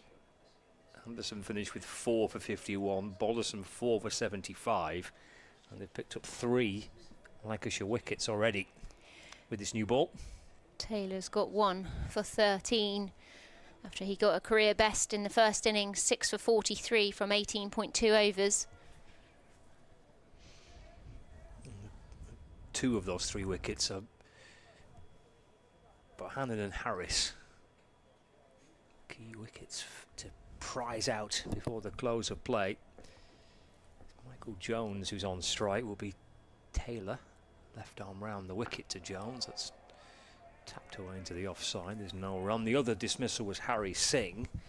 He's playing because he's an injury replacement for Luke Wells, who it appears dislocated his shoulder fielding earlier on today, becoming the second injury replacement in the match.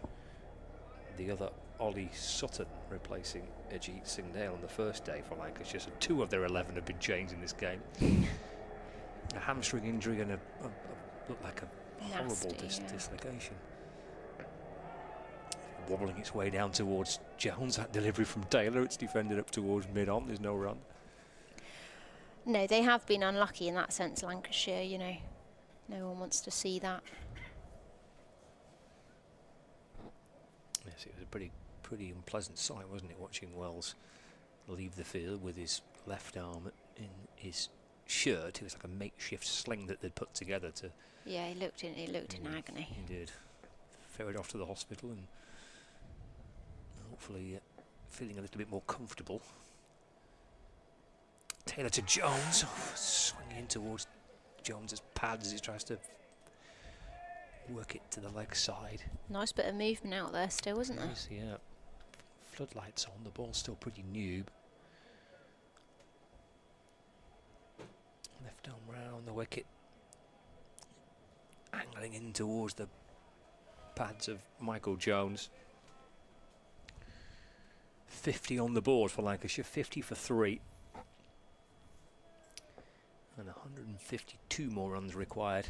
Gloucestershire needs 7 more wickets. It's driven on the bounce firmly to extra cover where Ben Charlesworth fields and there's no run. Playing under floodlights, but it's a slightly quirky look because it does look quite bright outside. There's loads of blue sky about, but it's obviously just not quite bright enough for us to be playing without the aid of the floodlights. These 3 bowlers so far in this second innings of Gloucestershire, but all 3 have contributed a wicket each for Williams, for Bell and for Taylor. 50 for 3. Jones taps the bat. Here's Taylor in and balls, plays forward, defends. Deflecting it back down the pitch and there's no run. Jones's temperament, what do you think of it, Scott? Is he pretty calm and collected, or? Well, he has opened the batting quite a bit in his career. He's had a bit of a quirky start to the season. He's had a score of 71 and 44 and then 3 noughts.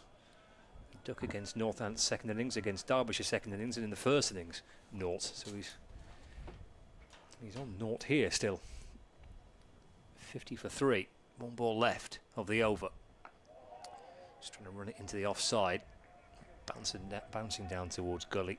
And there is no addition to the score. Lancashire 50 for 3 with, we've got about a dozen overs left, something like that in the day's play. It was a maiden over that for Taylor. Lancashire know they've got a long way to go here. Jennings 15 from 47 deliveries. Jones 0 from 6. As Bell's going to come back for his 7th over so far, 1 for 8. Jennings kind of just trying to steer the innings to the end of play today. I think he knows his role. He's well experienced, over 1,000 runs last season. As Bell comes around, just defended into the onside. No runs scored there. I think, as you said, runs right now aren't the aim. You know, just get to the end of the day. Make sure you got 7 wickets in the bag tomorrow. 152 required to win.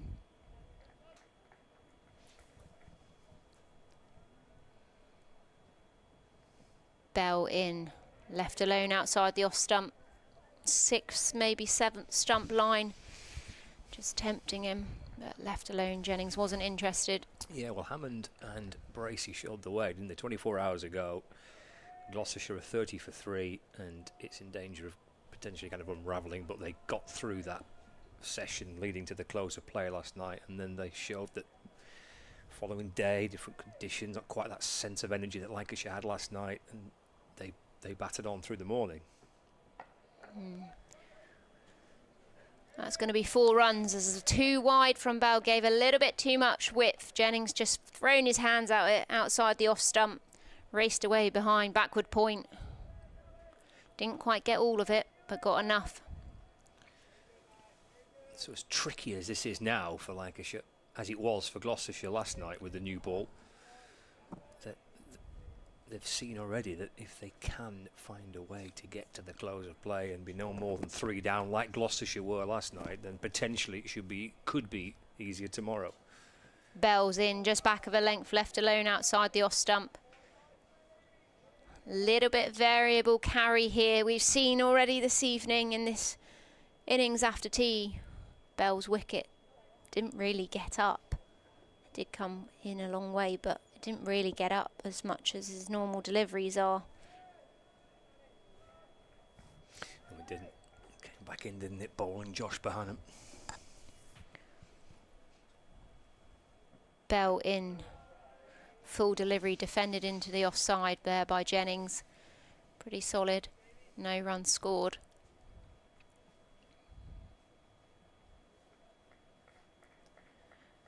Most of this is a mind game more than anything. Just keep concentrating. James Bracey showed it with the bat. It was hard, and I think you said earlier, you were talking to someone yesterday, I can't remember who you said, Scott, but they said at no point did they really ever feel in. Bell's in, just defended that into the offside, played that nice and late. It's going to come through for a single to backward point. Yeah, it was Jennings, yeah, spot to Keaton Jennings last night, and he got 70, but he said at no point he never really felt In. Wasn't one of the most enjoyable 70s he's ever got, he said, in his career. But up until that point, he was a top scorer in the match, but Hammond and Bracey have shown... It's almost one of those, you've got to grit and grind it out, haven't you? It's not always the prettiest. No. It's definitely a bit of a grind, isn't it, for Lancashire in these final 9 overs tonight. Gloucestershire right in the game. If Lancashire lose one more, then they'll feel going into tomorrow, the home side, that they've got a great chance. They do bat a decent way down, Lancashire, but not necessarily players at the minute in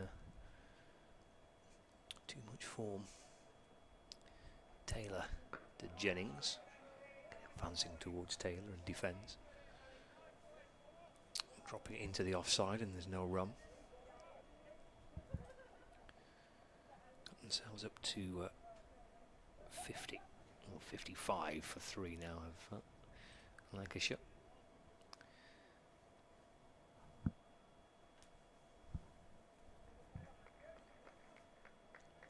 Two slips and a gully. Point, cover, mid-off, mid-on, mid-wicket, fine leg. Taylor's in, that swings away. Nice shape. It's left by Jennings. It's a ball that's of fullish length, a little wide of off stump. He leaves it, but yeah, it does just tail away. Shapes away late. Yep. To the gloves of Bracey. Still nattering to Ollie Price and to Cameron Bancroft. 55 for 3. Jennings taps the bat. Waits for Taylor, who's shuffling in again. Again, Jennings on the walk, just advancing a step towards the bowler and defends to cover. And wanders out towards square leg. Crowd just starting to thin a little. And 2 cars just starting to leave the car park, heading home. The 2 cars have got these big gulls perched on their roof. Could be a trip to the car wash, couldn't it, tomorrow? 55 for 3. Good luck getting that off. There's Taylor in and bowls. Angled into the pads of Jennings. He's clipped it to the left of mid-on. Van Buren fields and Jennings darts through for 1. Moves on to 21. Not out. Lancashire 56 for 3. So the gull sitting on the roof of a car that's 4 away from where I'm parked. It's perched watching the cricket. A couple more pecking around in the car park as well. 56 for 3. So Jones on 0, looking for his first run of the match. He was a victim to Matt Taylor in the first innings. Taylor comes around the wicket and bowls to Jones, who drives nicely away. Gets himself 4 runs. He's just got enough on that to the right of Charlesworth at cover, all along the ground. It's a nice shot to get off the mark, though, isn't it? Yeah. Yeah. Hopefully get him going.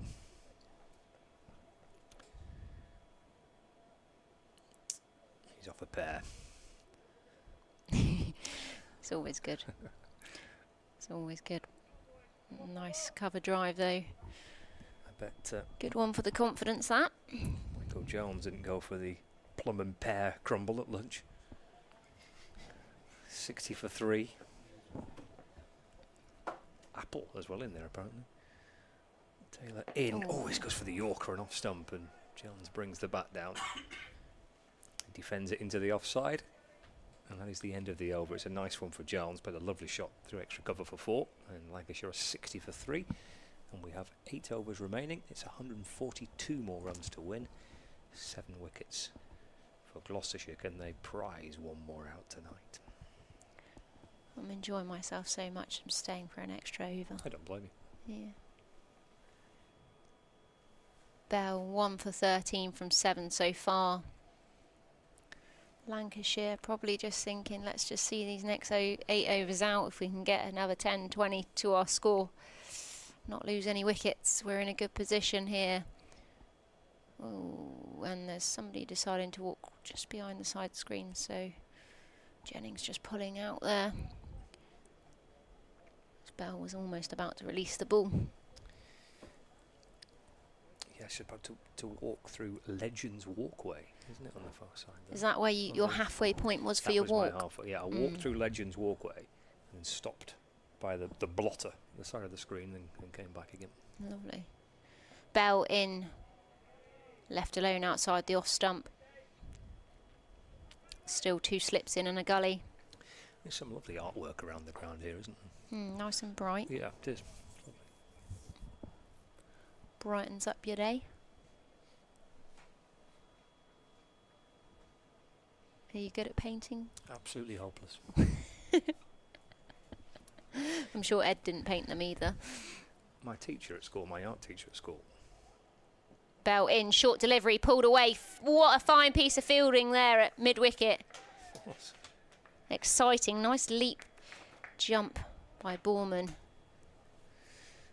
At parents' evening, my arts teacher said to my mum and dad, Scott is a lovely lad, but in 30 years of teaching, he is the worst drawer I've ever seen in my entire life. He is hopeless at art. Stickman were you going for? But he's a lovely lad. Well, you got 1 out of the 2 there. Bell in, full delivery, driven out to mid-off. Van Buren picking that up. Quick release straight into the keeper. So I didn't carry on studying art. I was gave that up. Not a first choice, I understand that. No. Are you good at cooking? Actually, I'm not bad. Yeah, I'm alright at cooking. Yeah, quite Well, there enjoy you it. go. Quite enjoy it. I mean, I think I'm alright. Maybe people that would eat my food would think actually you're completely useless. But 4th delivery of this over as Bell comes in. Short delivery, big bounce there outside the off stump. Left alone by Jennings. Strange delivery. Bounced and ballooned up to the keeper, didn't it? Look at the sunshine. Now we could play at 8 o'clock tonight. Keep going. Lovely sunny day. Absolutely gorgeous. Actually, no, it's karaoke tonight, so we can't keep going. You're going to karaoke, yes. Bell comes in. Full delivery outside the off stump. Left alone there. Jennings not interested as he's on 21 from 62 deliveries so far. He's been very patient. Jones 4 from 8. Lancashire requiring 142 to win this match. Any of you joining us here? Lancashire 60 for 3.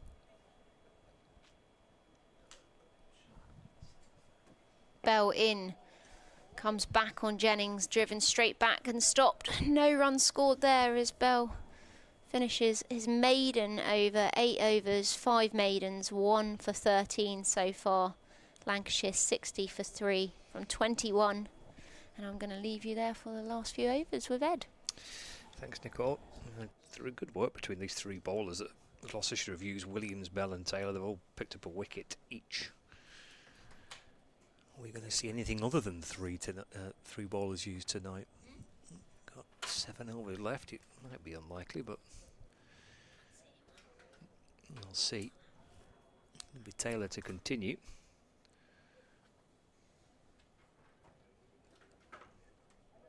With Jones on strike, he got off the mark with a lovely cover drive in that previous over. Sent down by Taylor. He's into Jones, defended. Bouncing back to Matt Taylor, who has to stoop low down to his left of field and tosses the ball to Charlesworth. And he doesn't fancy working on it, so he gives it to Van Buren instead. You have a go at it. Van Buren polishing the ball on the bottom of his shirt and lobs it back to Taylor. Oh, actually, Henry Brooks is limbering up. He's just doing a few twirls, so maybe we'll see Brooks before the close of play tonight. Taylor left arm round, full again, driven again, and Jones takes a single to the left of Van Buren at mid-off and moves on to 5. Ed Seaborn's back alongside me. Hello, Ed. Hi, Scott.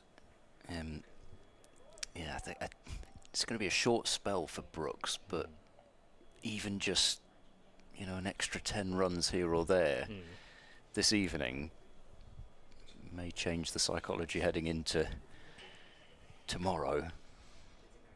These sort of short to medium length chases every 10 runs just sort of was like a significant increment. He's got to back up the work of the three seamers that have been already. Taylor over the wicket to Jennings. Yeah, it shapes away through to Bracey, and there's no run.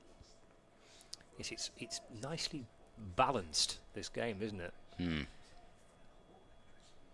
The dismissal of Harris was a terrific wicket for Gloucestershire to get tonight. Yeah, they kind of had to, didn't they? They had to get 3 at least, because especially it, you know, would be including so many of those run machines in the top order. Taylor's in to Jennings, who's on the walk. And that was that one to go through. Doesn't offer a shot, taken by Bracey.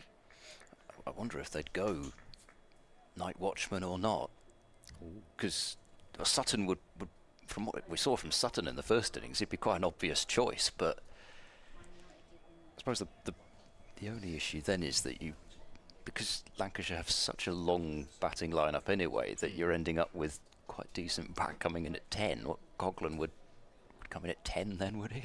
Yes, yeah. Gully's come out, now positioned to the short mid-wicket. That's fiddled away off the pads by Jennings, down to fine leg, but the type of shot that Miles Hammond, who's at the short straight mid-wicket, is there for, worked it away behind square for a single. What's that taken the score on to? 22 to Jennings, 62 for 3 for Lancashire, 140 more required. 1 ball left of the over, and then 6 remaining tonight. Oh, I think the umpires are having a look at the ball. Late night ball check. We've got the torches out and just examining every little stitch on the seam. One of those like diamond examining devices that I can't remember the name of. I was supposed to put it under a microscope, don't they? Yeah, little blemish here. Actually, they have called for the box of tricks. So actually, it's a slightly underwhelming box of balls. It's not very big, is it? No, it normally comes out in like a kind of a metal suitcase. It looks like if Williams wasn't holding that box together, it would just completely fall apart. Yeah. It doesn't look as if it was built to carry the weight of the balls inside it. I don't know where the metal briefcase is. It normally comes out in a metal briefcase. Oh, Brenda at Hove. Does she have the briefcase? She comes out with a briefcase, I think, doesn't she? Brilliant. Nobody does a ball change like Sussex. Brenda comes marching out there. We need a Brenda. Bristol needs a Brenda. This is not another one again, isn't it? It was Brenda, wasn't it? Yeah. We were talking about that earlier. Where is Brenda from Lancashire Bristol? Field is going down. Not another one.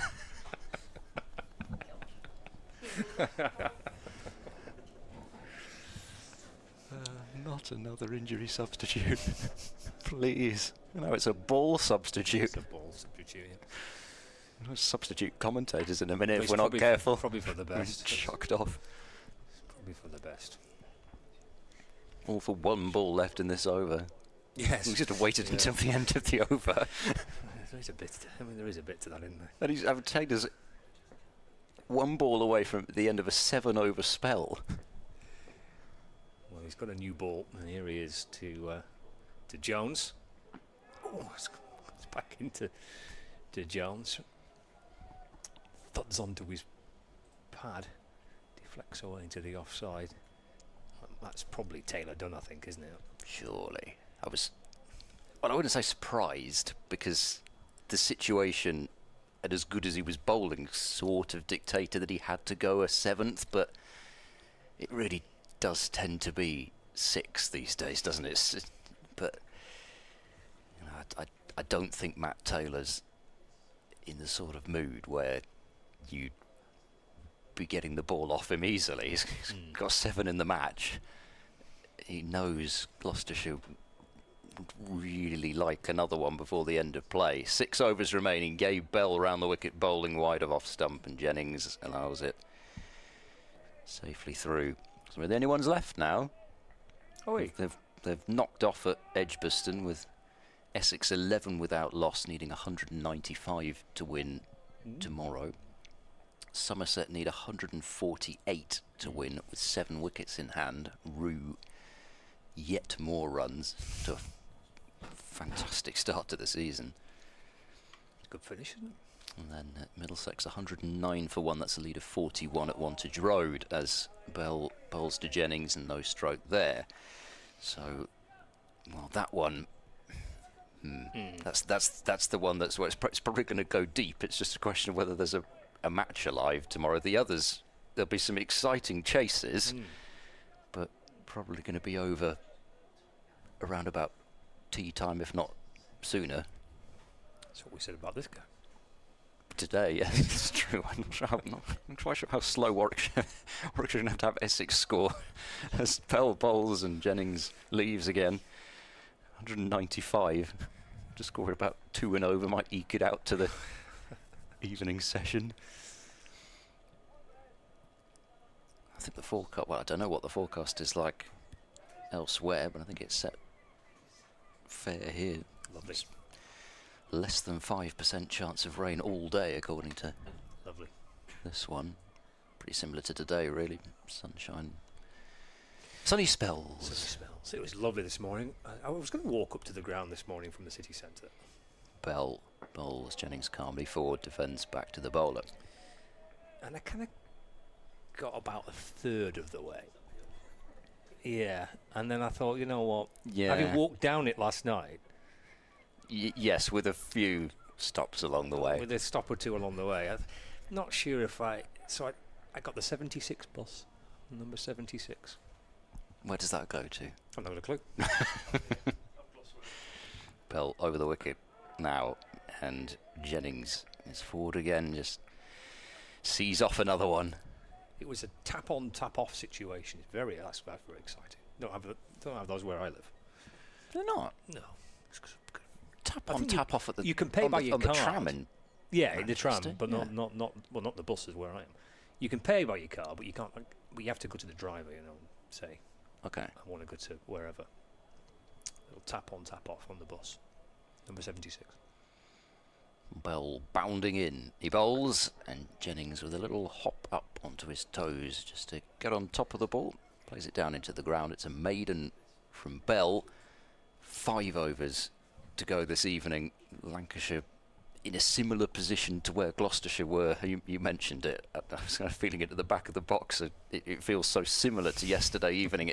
There's probably a bit less going on at this exact moment, but it's that same feel in terms of 3 down and really don't want to be 4 down. No.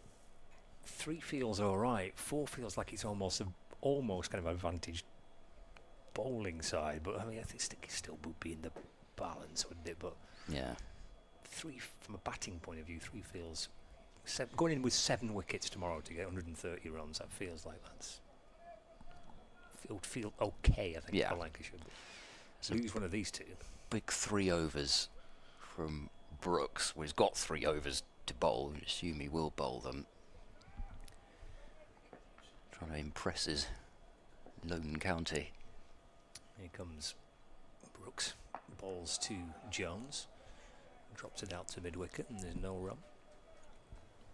Yeah, so to the bus driver, I said, anywhere near Neville Road? He said, right outside it. Right at the entrance to Neville Road. Perfect.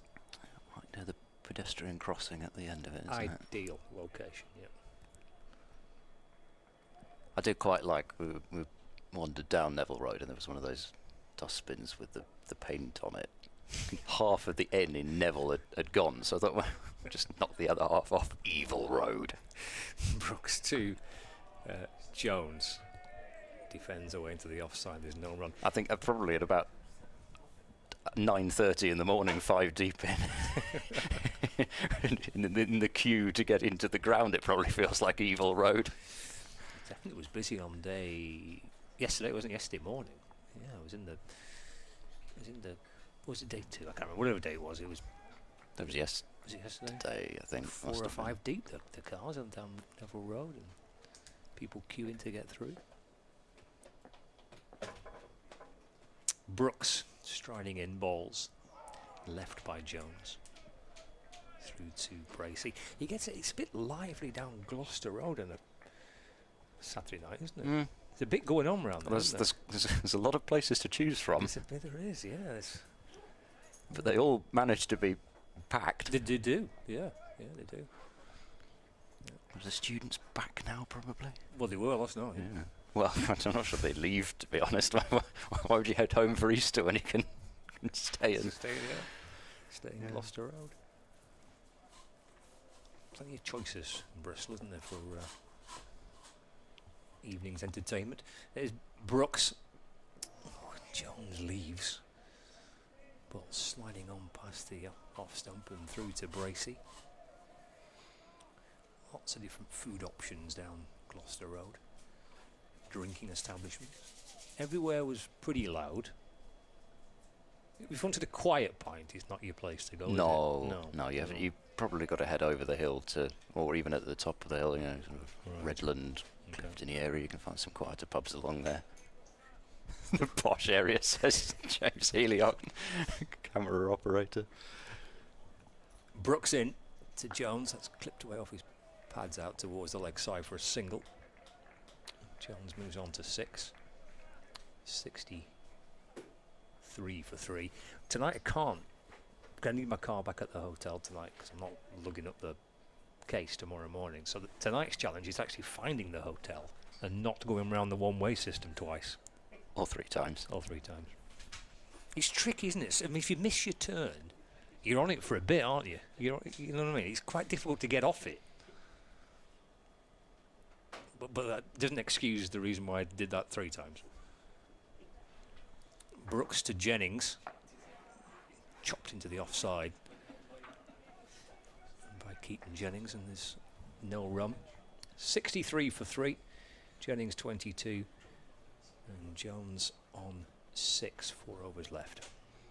Actually, probably better not bring up the issue of where to park either. No. It's probably better not go there. Should be okay on a Sunday, shouldn't it? I mean, that little street we found should be perfect on a Sunday. It can't be busy. I'd have thought not, unless everybody parks their car there for the office the next day. Oh, possibly, yeah. Quick get away from the office. That sort of area. Right, 4 overs left. Bracey digging away behind the stumps, staying alert. It's been a long day for him. He's been out there all day, hasn't he? Yes, he's been trying to say he started the day and ending the day.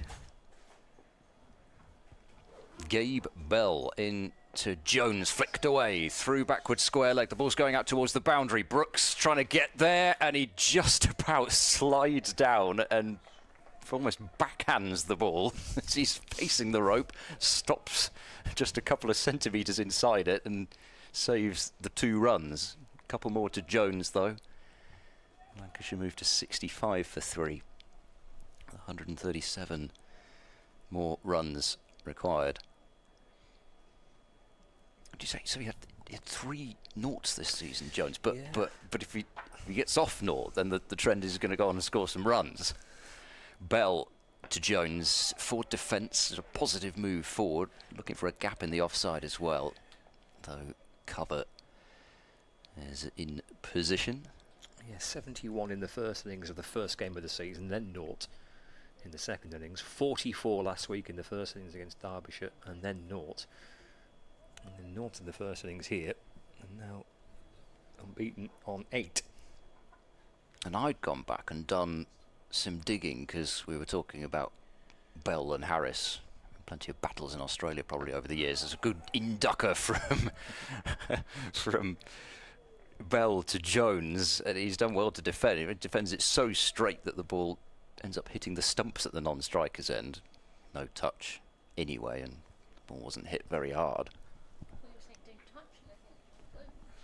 65 for 3. No, I'd gone back and had a look at some of the Tasmania versus Victoria games in the last couple of years. Right. He hadn't got him out in the most recent Shield season. Bell bowls, that's another one that just threatened to come back through the gate, not too dissimilar to the ball that Bell bowled that splattered the stumps of Bohannon, but Jones was able to get some sort of bat on it.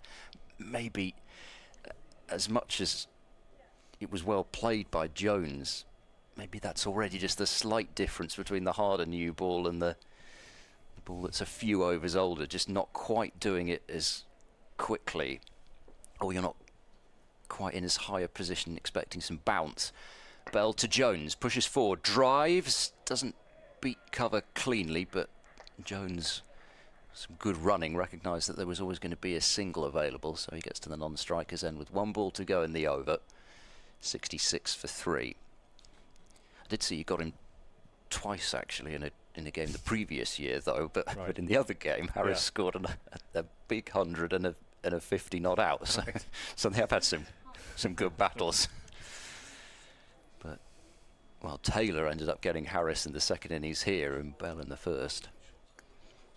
Bell into Jennings, just a little inclination of the hands towards the ball, but he wasn't too interested in playing. So 3 from the over. 66 for 3, 136 needed. 3 overs left this evening. We're finishing a little bit later even than yesterday. Gloucestershire's over rate was level, but suspect it might end up in the minuses by the end of the evening, because it hasn't felt especially quick, these 25 overs that Gloucestershire have got through. They're obviously hunting wickets, but oh no, let's not even think about be going there. Think about minus points. See what it is tomorrow morning. Already had that once this season, haven't they, Gloucestershire? Ended up on -1 after the first round. Yeah. Right. Here's Brooks in balls. Turned into the onside by Jones, hopping back and across, and just clipping it out to mid-wicket. Still no batting point this season for Gloucestershire, but they've at least cracked. Well, they're cracked 220, and then 250, and then 300. And say at the very least, whether they go on to win this game or whether they don't, sort of proved to themselves that actually they're a side much better than the first 2 games. Brooks to Jones off the back foot, nicely played. That'll be 4. He's got a square punch through the offside. Michael Jones takes him to 13. Well, absolutely, yeah. They've, for large parts of this game, have been in charge. They've dominated quite a few sessions of cricket. Most of today. Yeah, it's oscillated wildly today. It has. A slight exaggeration. 70 for 3. As Brooks is in and balls to Jones. It's almost come through Jones. It's come back in towards him. He's got his bat down and thickish in half of the bat. Deflects down towards fine leg. We had no wickets in the first session, 1 wicket in the second session, and then we've had 10 wickets in the evening session. I'd say that was quite quite wild. Yeah, it's been good fun, hasn't it? Been a good game. Three good days of cricket. 72 for 3. Brooks to Jones. Tapped into the offside. He sends Jennings back. He uses his bat almost as a wand. Get back where you are, Keaton Jennings. I am not running here. Pointing in the direction of the Lancashire left-hander. I said 10 wickets this session. Gloucestershire would like it to be 10 wickets. There's 9 at the moment. Maths at 7 minutes past 7 in a 104 over day. I'll be honest with you, Ed. You could have said anything. I wouldn't disagree. Lost 45 wickets today. Brooks in, balls to Jones. That's defended. There's no run. Was it 17 on day 2? Was, yeah. Okay. Because that's the thing about this game. Whilst we are going to go to a day 4, we only had 44 overs on the first day. We've been able to make up 14 of those, but that's still a good chunk, more than a session back. So this would have finished at the end of day 3 if we'd not had the break. 72 for 3. Brooks for Gloucestershire. Balls forward goes Jones. Just a little bit of movement back in towards him, and he plays a solid-looking front foot defensive shot, Michael Jones, and then he rehearses it not once but twice afterwards, just to make sure it all felt good. End of the over, 15 to Jones. Jennings on 22. Is it 2 to go? It is. It looks as though one of them's going to be spin at least. Ooh. And Bell has got through some work. Yeah. But he does look like that sort of workhorse type bowler. I mean, he's got a nice action. It doesn't look as though he's absolutely sort of pounding in, and it all looks quite nice and fluent and controlled, and it's that sort of pace that you sort of feel he's built for long spells, and keep on running in. Yeah, he's done that this evening, hasn't he? He bowled 10 overs out of the 26 that we've had, and bowled 6 maidens. Miserly figures. 1 for 16. He produced a gem of a wicket in the first innings too, didn't he? Bancroft brought him back in for like a 3-over spell in the first innings of the match, and he got Harris, LBW. So he's been the key man at times for Gloucestershire. Albeit Taylor, I guess, got the headlines with his 6 for yesterday, but plenty of bowlers have contributed for Gloucestershire this week. Finally broke that Hurst-Sutton partnership as well. So Van Buren to bowl to Jennings. That flicked away to deepish mid-on, and Lancashire don't fancy a single. Jennings, no, I'll face Van Buren, and you can face the tall seamer Brooks, Michael Jones. I'm not sure about that. Van Buren to Jennings, another run this time through the onside. Jennings ambles through for a single. Hammond races back from mid-wicket, 73 for 3, so 129 more required, 7 wickets in hand. As you say, at this point, Lancashire are favourites, and a wicket probably makes it more evens. As Van Buren is into Jones, goes back and defends, but especially with Jennings in as well. The Lancashire batter who's batted the most on this pitch. That's a big thing for Lancashire to have. Van Buren to the right-handed Jones, stretches forward, covers up any potential mischief from the pitch. Hammond again in action at cover. There's a short leg, and it is the debutant who's had to go in at short leg, Tommy Borman. Off the back foot, it's rather uncertainly prodded away by Jones. He never really looking too much trouble, but it's just sort of as if he was really just keeping that out and nothing more. Bancroft at first slipped the sunglasses on the back of his head as Van Buren is into Jones, and that's defended away. So just the single from the over, and we've reached the last over of the day. 73 for 3, another absorbing day at Bristol, and I've got to say, with the exception of that Durham drubbing last round, it's just been it really has been a succession of excellent games of cricket here at Bristol since, well, really over the last sort of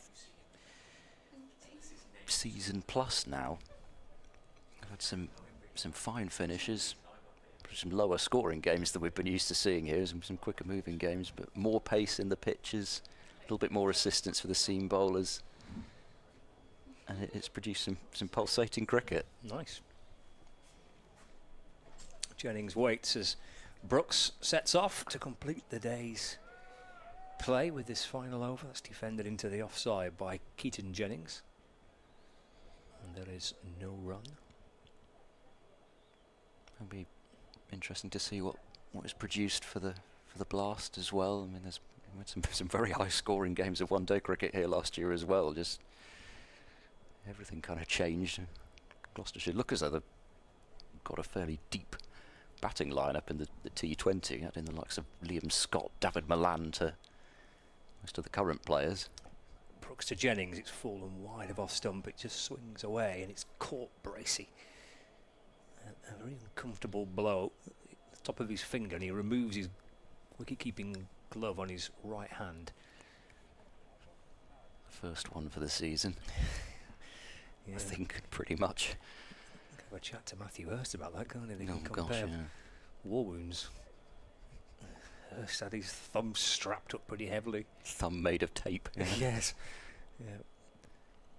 3 slips in place. Relocated mid-wicket to third slip. Just tapped into the onside by Jennings, leaning slightly forward, and then just works it gently out towards mid-wicket for no run. It's quite befitting of Lancashire's start to the season, this really, almost, isn't it? In that they've had a very good start, one wicket away from winning both their opening 2 matches, but nothing's really come easy. And No. despite bowling Gloucestershire out for 136 in their first innings, it hasn't come easy. But they're still in a position where they're in the box seat at the moment. Brooks to Jennings as he edged that for a second. He's come down the pitch, and the ball's just pitched him, seamed away from Keaton Jennings and into the gloves of Bracey, I think. I'm not sure if he's edged that or not. No, I thought he had, but then I didn't see the ball go down, so No, I didn't. it must have just wobbled, mustn't it? Unfortunately, we're not going to get a replay. No. The 4th slip catcher in here. Brooks to Jennings. Enough of that. Goes on the back foot and muscles it out towards the leg side. And comes back for 2. And the score moves on to 75-4-3. It was a bizarre reaction, really. It was Jennings was looking rather puzzled as he was glaring back down the pitch, and the ball went, I think, cleanly into Bracey's gloves. I just assumed it edged it. But Just then there was no appeal. Just see if I can have a watch back on the feed. Brooks to Jennings. That's a lovely ball from around the wicket to the left-hander. Just straightens as Jennings maybe tucks the bat inside the line, but it's a very pleasant way to end the over and indeed end the day's play. Fine delivery from Brooks. Fascinating third day. We're heading into a really intriguing 4th day in which Lancashire will start, I'm sure, as favourites. They require a further 127 runs to win, but who knows with the way that this game has gone back and forth. Gloucestershire suddenly in 7 more wickets. Lancashire 127 further runs to win on that 4th and final day tomorrow. Well, they haven't wasted any time, have they? The floodlights are straight off. not going to allow people to see their way off the pitch. No, it's quite dark. You notice how dark it is, even though we've got mostly blue skies. At 7:15, it's a late finish, but who cares when it's this good? And I've just looked back at that ball in the previous over. It's missed Jennings' edge, and it's just gone sideways. But a really good last over from Henry Brooks there. But Gloucestershire have fought really hard today. They've particularly through Hammond and Bracey and the debutant Tommy Boorman. They might feel though that there were just one more partnership, as much from the top order yesterday evening as from the lower order today. Just that ability of Lancashire to race through with Jimmy Anderson. Let's face it, it's Jimmy Anderson bowling with a new ball at your lower order. So there's not really much shame in that, but they did just fall short of where they might have looked as though they were getting when particularly Boorman and Bracey were set. But a fantastic 100 from Bracey, especially in these conditions. It does, as I say, apart from Hammond's 82 and Jennings' 70 odd, there've not been many who've got in on this pitch, and certainly none that have batted for as long as Bracey. He was out there in the middle for 5.5 hours for his 114. Lancashire have ended the day 75 for 3. Wickets for Williams, Bell and Taylor, 1 each. But it's Jennings on 25 and Jones on 15 who'll resume tomorrow morning. Thank you for your company today from Scott Reed, from Nicole Harvey and from myself, Ed Seaborn. Enjoy the rest of your Sunday evening, and we will be back tomorrow morning to see which of Gloucestershire and Lancashire can win this game. Bye-bye for now.